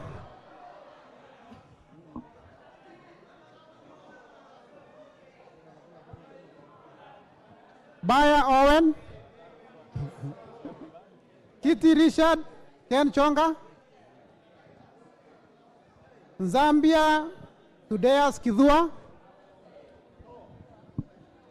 Mutua Didmas Wekesa Baraza,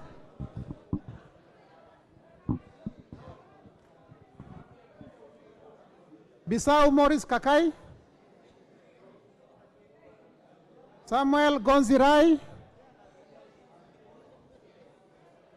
Kwenya Dhuku, Baba. Happy.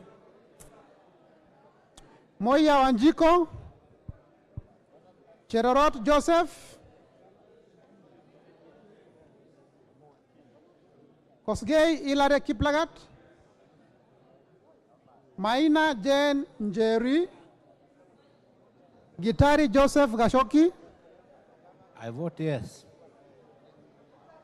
Bezimba Rashid Juma, Aburi Donya Doris,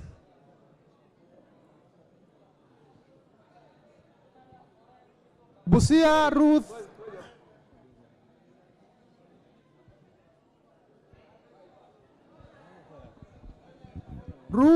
Adhiambo Odinga. I vote no.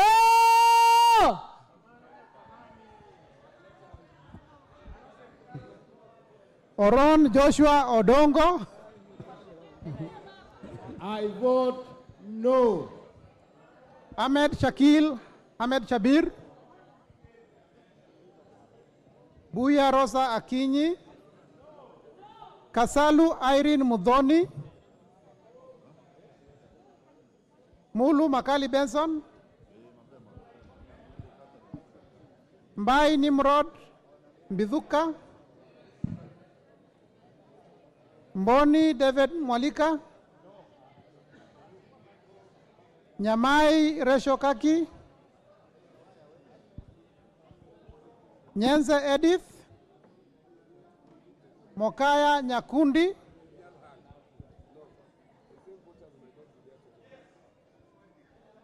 Kibagendi Anthony. Absent without apology. Gisairo Cliff Ombane.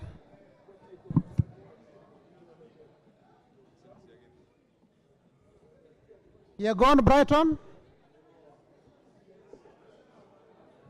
Kiprono Mutai Alfred, Yes. Yes. Brighton, yes. Kiprono Mutai Alfred, Tonui, Yes. Tonui Joseph Kipkosgei, I vote yes. Kemero Maisori Kitayama, Robbie Mathias Nyamabe, I vote yes.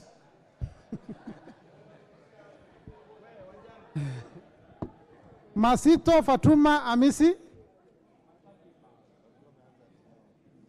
Wanyonyi Ferdinand Kevin, Abdurrahman Mohamed Abdi,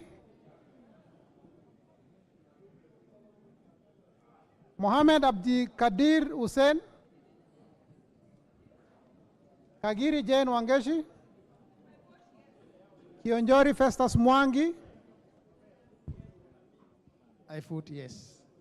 Korere Sara Paulata, Karani Stephen Washira, Lekuton Joseph,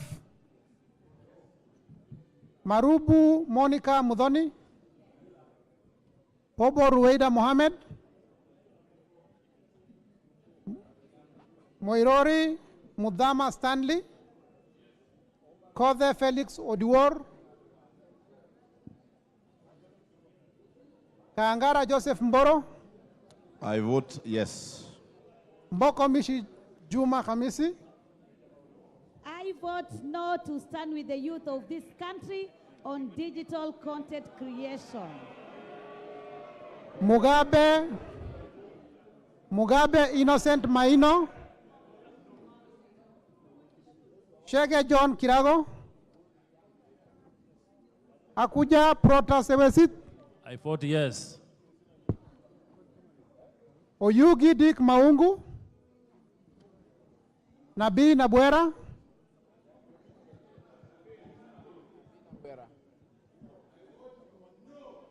Chiforomondo Mangale, Mukwana Taitas Kamala, Mbiuki Jafet Kareke, Kamene Joyce, Mule Caleb Mutiso,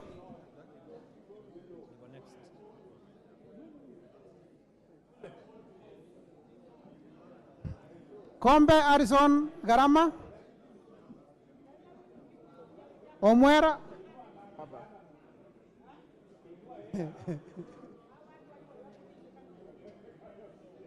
Omwera George Aladwa, I vote no. Kiamba Suzanne Ndunge,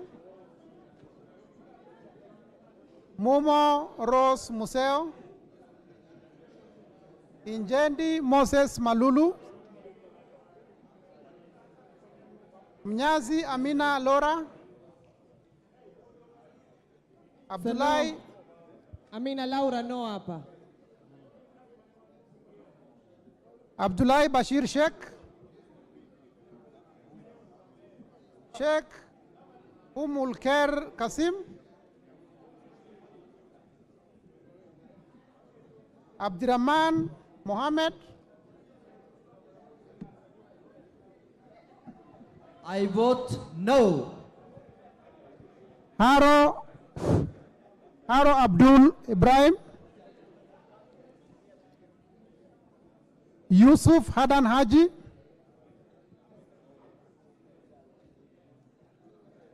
Mukunji John Gitonga, Happy.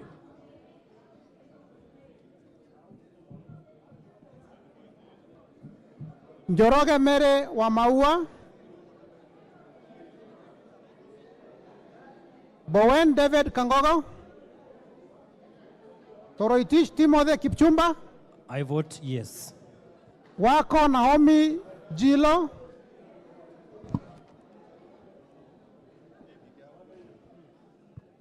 Mwalio Joshua Mbithi, Odanga Geoffrey Mahoa, Oluoch Anthony Tom,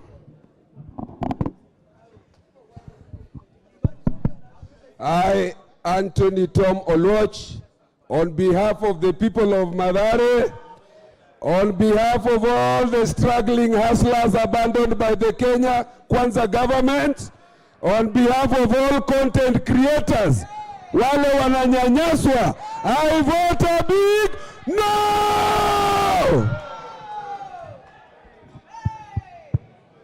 Gishuki Edwin Mugo. I vote yes. Kahugu Eric Mwangi.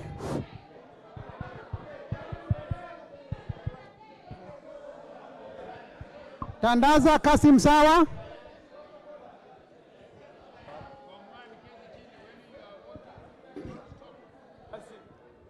Tandaza Kasim Sawa.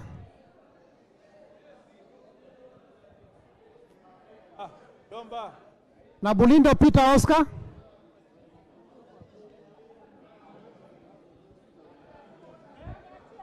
Mule Stephen Mutinda.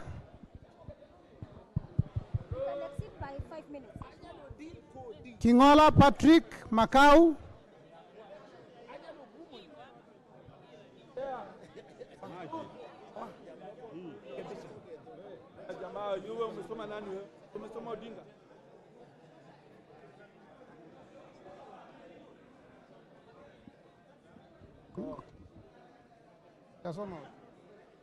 Ruku Geoffrey Karaoke.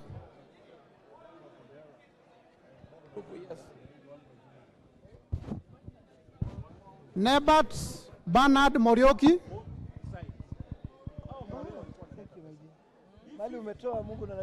Nzioka Erastus Kivazu.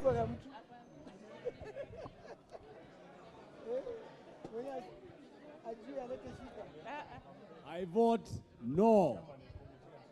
Kailemia Elizabeth Karambu.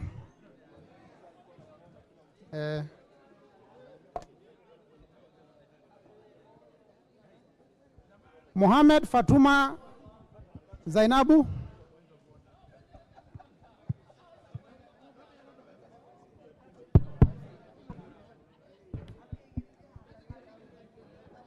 Kipngor Ruben Kibarek. I vote yes. Barto Phyllis Jepkemoy. Kimani Francis Kuria.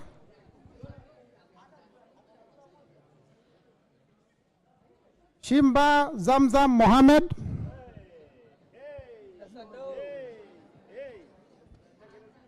Kwa niaba ya wanasanaa kutoka Mombasa, watoto mliowanyima kazi na leo Zakayo anaingia kwa mfuko yao, mimi na vote no.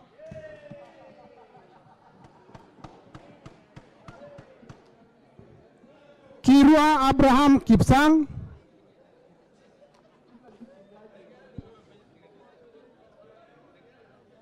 Jaldesa Guyo Wako. Bader Salim Faisal. Jesebe Fred Kapondi. Oyo James Onyango. Gishoi Kagushia John. I vote yes. Salasia Peter Kalerwa.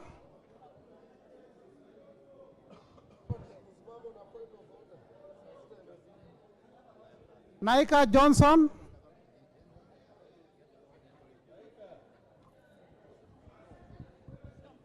Naika Johnson.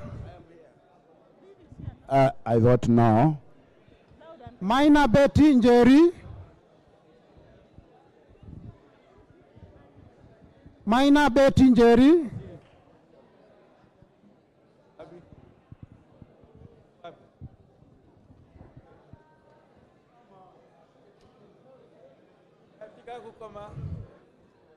Maina Betty Njeri.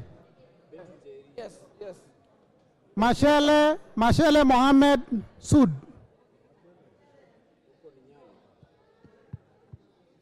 Musau Vincent Musyoka. Shake Peter Mbogo.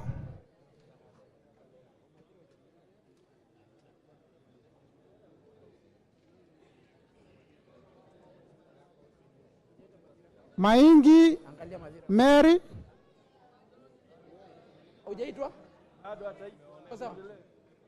Mulyungi Gideon Mutemi,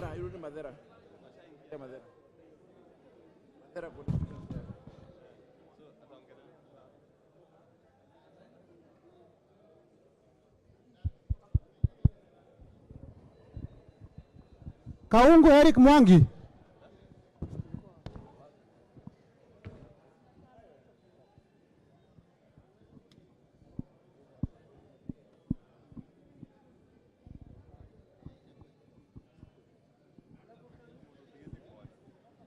Mashele Mohamud Sud. I think you have covered that.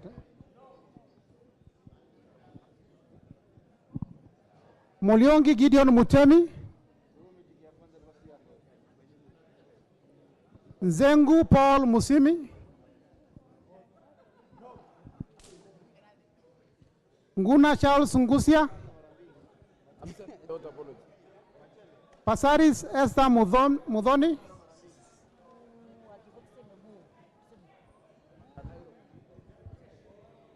Kiara Jane Wanjiro,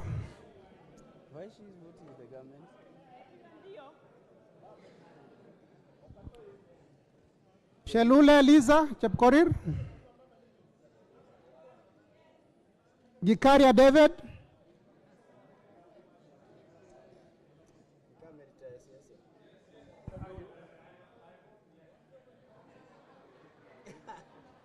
Arama Samuel, Mulanya Geoffrey Ekesa,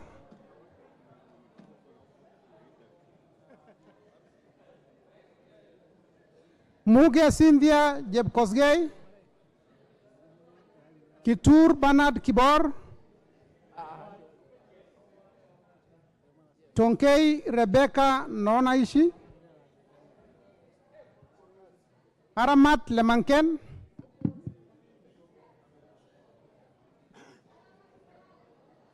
Aramat Lemanken, Pareyo Agnes, Kitilai Olentutu. I vote yes. Tongoyo Gabriel, Emmanuel Wangwe, Gashagwa George,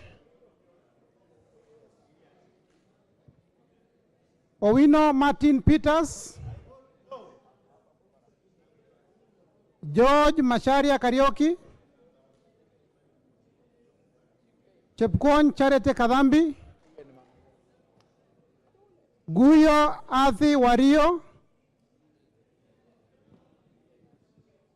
Abdul Rahim Dahoud, Nyamoko Joach, Owor Joshua Aduma, Mohammed Ali, Mongina Jerusha,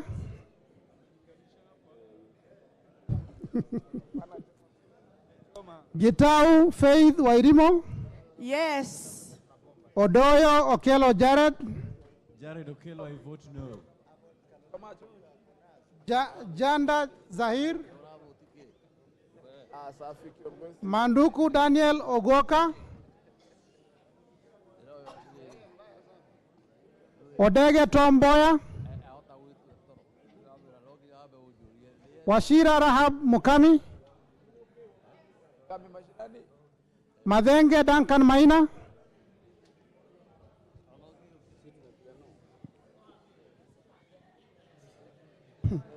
Mushira Michael Mwangi, Yes. Kiarao David Njuguna, Wainaina Michael Wambogo, Kosing David Losiakou, Mupe Antone Kenga, Gogo Lilian Achieng,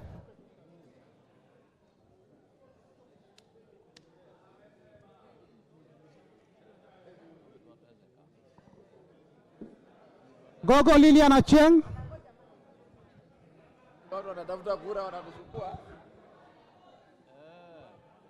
vote no.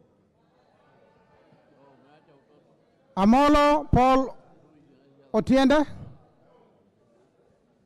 Shebor Paul Kibet. Paul Abor. Yes, Paul. Mwafrika Augustine. Francis Kajuang. Kingara Simon Nganga. Yes. Karemba Eric Mushangi. Yes. Logovas lawyer Clement.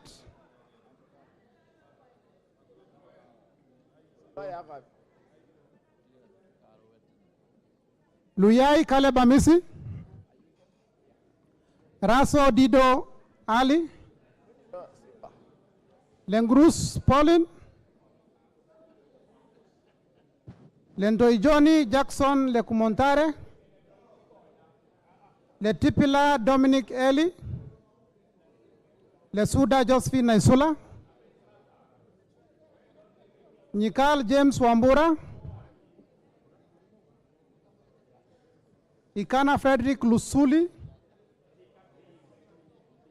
Odor Christine Ombaka. Lochakapong Peter. Kemei Justice Kipsang. John Waluke. I vote yes. Yes. Sigei Frances Kipiegon.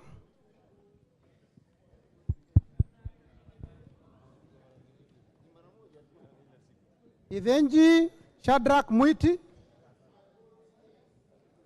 Onyego Silvanas Osoro. Kiplagat David. I vote yes. Maina Mwago Amos. Odhiambo Mili. I vote no. Hata kama ni Aluta, I vote no. Odhiambo Mili. Omondi Karoli. Gashobe Samuel. Mohamed Junet Sheikh Nu.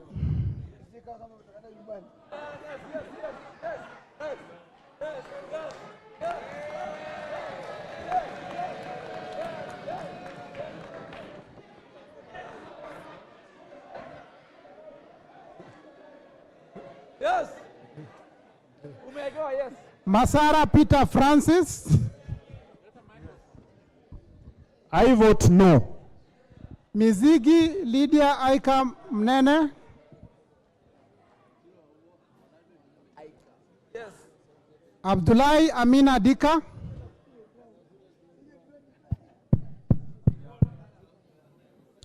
Bare Hussein Abdi. Yes, Tabraj. Dole Tabraj. Buire John Okano. Oku Edward Kaunya. Otucho Mary Emase.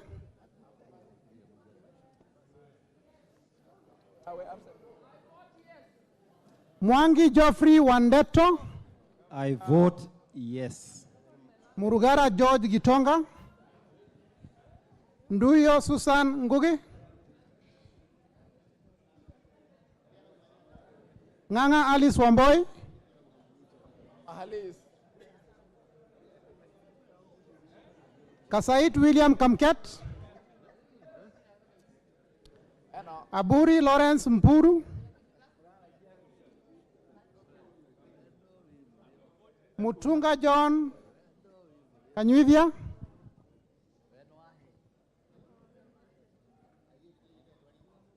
Kipbiwot Julius Meli. Yes. Shikati John Murumba.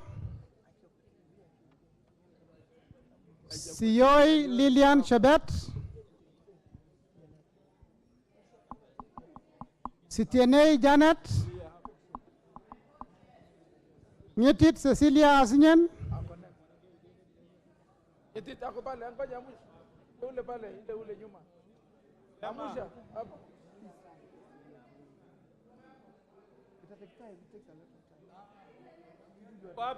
Nyetit Cecilia Asinyen, Emade Joseph Namwar, Yes.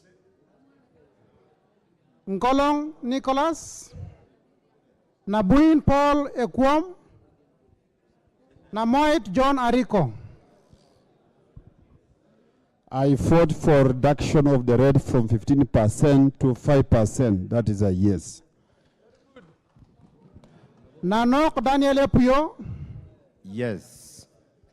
Boss Gladys Jebkoskei, Ocheng David Ouma, Wandai James Opio, Nyamita Mark Ogola, Excellency Nyamita. Kagezi Kivai, I vote for the reduction from 15 to 5%. I vote yes. Because otherwise, it would mean that you support the increase. So I vote to bring it down.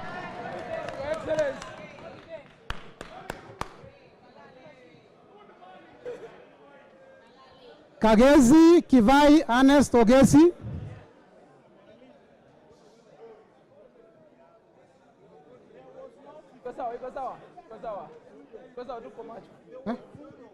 Yes. Yes, huh? Okay. Adagala Beatrice, Madagala. Abdi Kamis Shome, I vote no. Jeho Fatuma Abdi,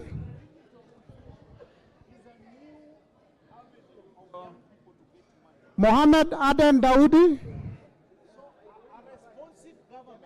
Sane Ibrahim,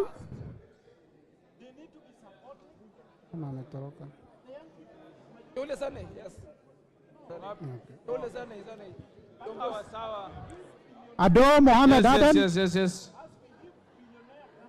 Ado Mohammed Aden, No report. Farah Yusuf Mohammed,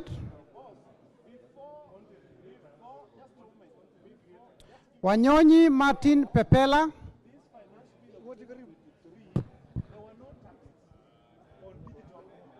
Sitati Daniel Wanyama, Mogaka Steven, Kasiwai Rael Chepkemoi, Yes. Wetangula Timothy Wanyonyi, No report. Mwakuona Danson Mwashako, I vote no. Basil Robert Ngui,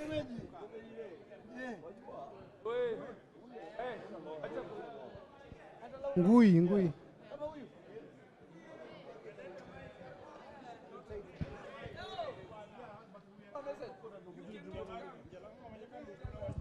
On behalf of myself and people of Viata and the young people, I vote no. Ali Abdisirat Khalif, I vote yes. Chege Sabina Wanjiro, Denar Joseph Amisi,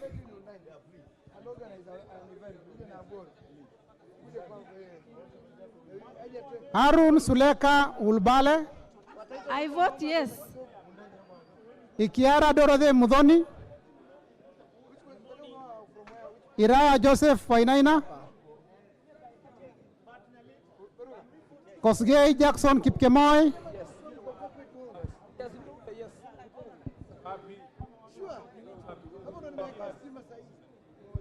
Mayaka Irene Nyakerario, No report.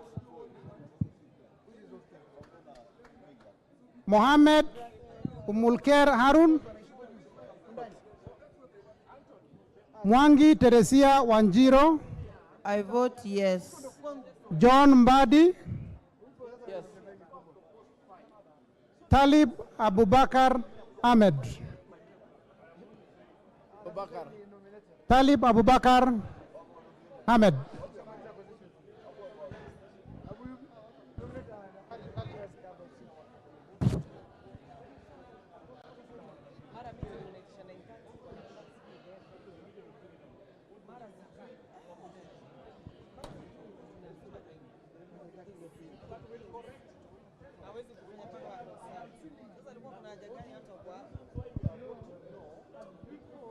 Sababu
should open the bus, but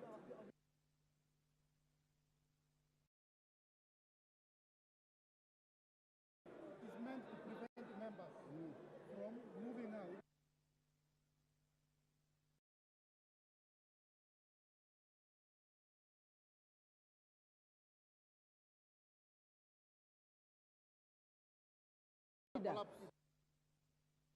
Order, members.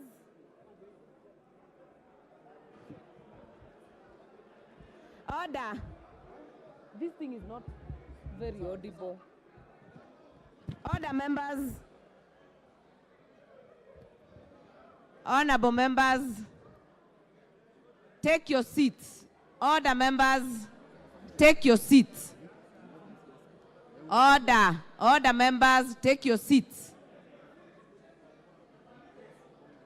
Order. Order, honorable members, take your seats.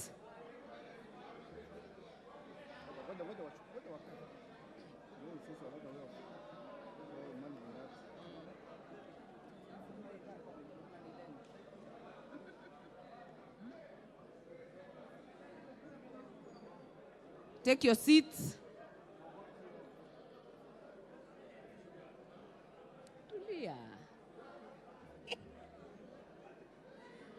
Order. Honorable Masara, take your seats.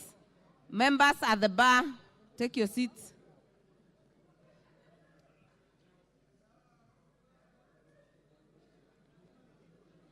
Order, members. Mheshimiwa Benzimba, nangoja ukae chini. Mheshimiwa Roko, take your seat.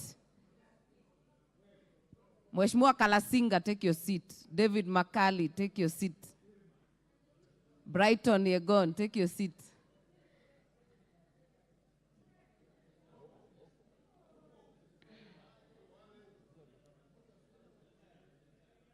Order, members. Mheshimiwa Sirma, take your seat.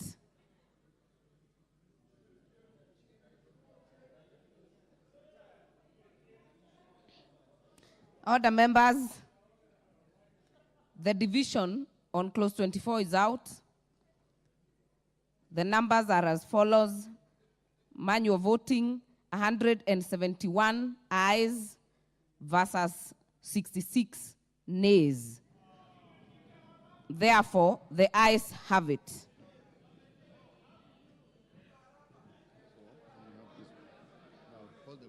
Mover, report progress.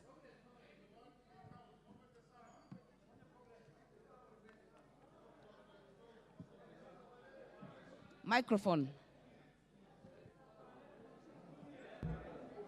Give the chair finance. Honorable Chairperson, I beg to move that the committee do report the House its consideration of the Finance Bill, National Assembly Bill number 14 of 2023, up to clause 24, and its approval thereof with amendment, and seek leave to sit again. Honorable Chair, it's good to note that out of the 87 clauses that are proposed to be amended by the Committee of Finance and National Planning, we have now approved 24. That's enough. You Thank just you very report much, progress. Chair. We report progress. I now put the question, which is that the committee do report to the House its consideration of the Finance Bill, National Assembly Bill number 14 of 2023, up to clause 24, and its approval thereof with amendments, and seek leave to sit again tomorrow. As many as are of that opinion, say aye. As many as are of a contrary opinion, say nay. The ayes have it. Open the bar and open the doors and draw the bars.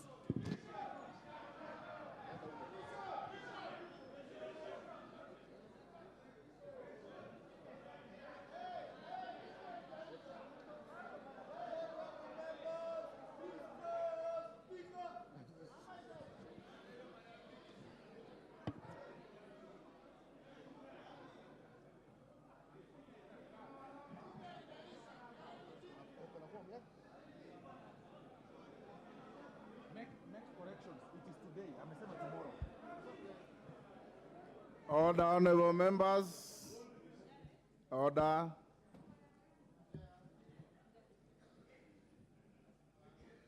The House is still in session, honorable members. Take your seats. Committee Chair.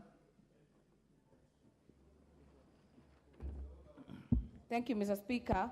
Honorable Speaker, I beg to report that the Committee of the Whole House has considered the Finance Bill, National Assembly Bill number 14 of 2023 up to clause 24 and approved the same with amendments and seek leave to sit again.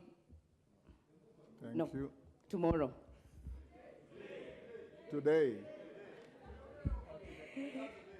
And seek leave to sit again later today, Mr. Later Speaker. today.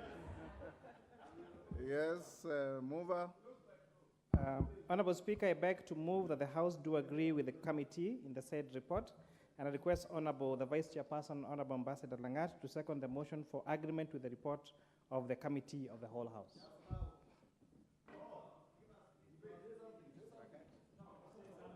Yes, Honorable Speaker, we have debated these matters extensively. We have handled 24 clauses out of 87.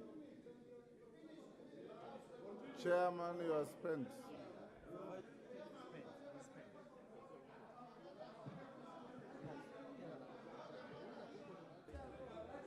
Right.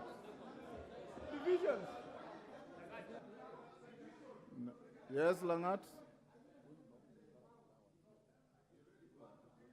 Ordinarily, you just bow. Thank you, honorable members. Order. Honorable members, I propose the question, which is that the House do agree with the committee in the said report. I confirm that we have the requisite quorum. I'll now put the question, which is that the House do agree with the committee in the said report. As members of that opinion say aye. Aye. Will those of the contrary opinion say nay? No. The ayes have it. Order, honorable members. Honorable members, for our colleagues who are probably first-timers, we did direct that we'll sit up to midnight. You notice it is now 12:45. This is not a violation of the standing orders, because Standing Order 35 reads as follows. If at the time appointed for the interruption of business, which was midnight, a division is in progress or a question is being put from the chair and a division results immediately thereon, such interruption shall be deferred until after the declaration of the numbers and the result of the division. So after midnight, if we were in division, even if you went on up to 4 a.m., it will remain legitimate. Pardon? You had already done so. Thank you, Honorable Mbadi.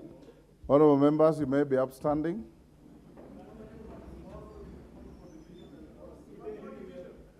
The House stands adjourned today, the 21st of June 2023, and will resume its sittings later this morning at 9:30 a.m.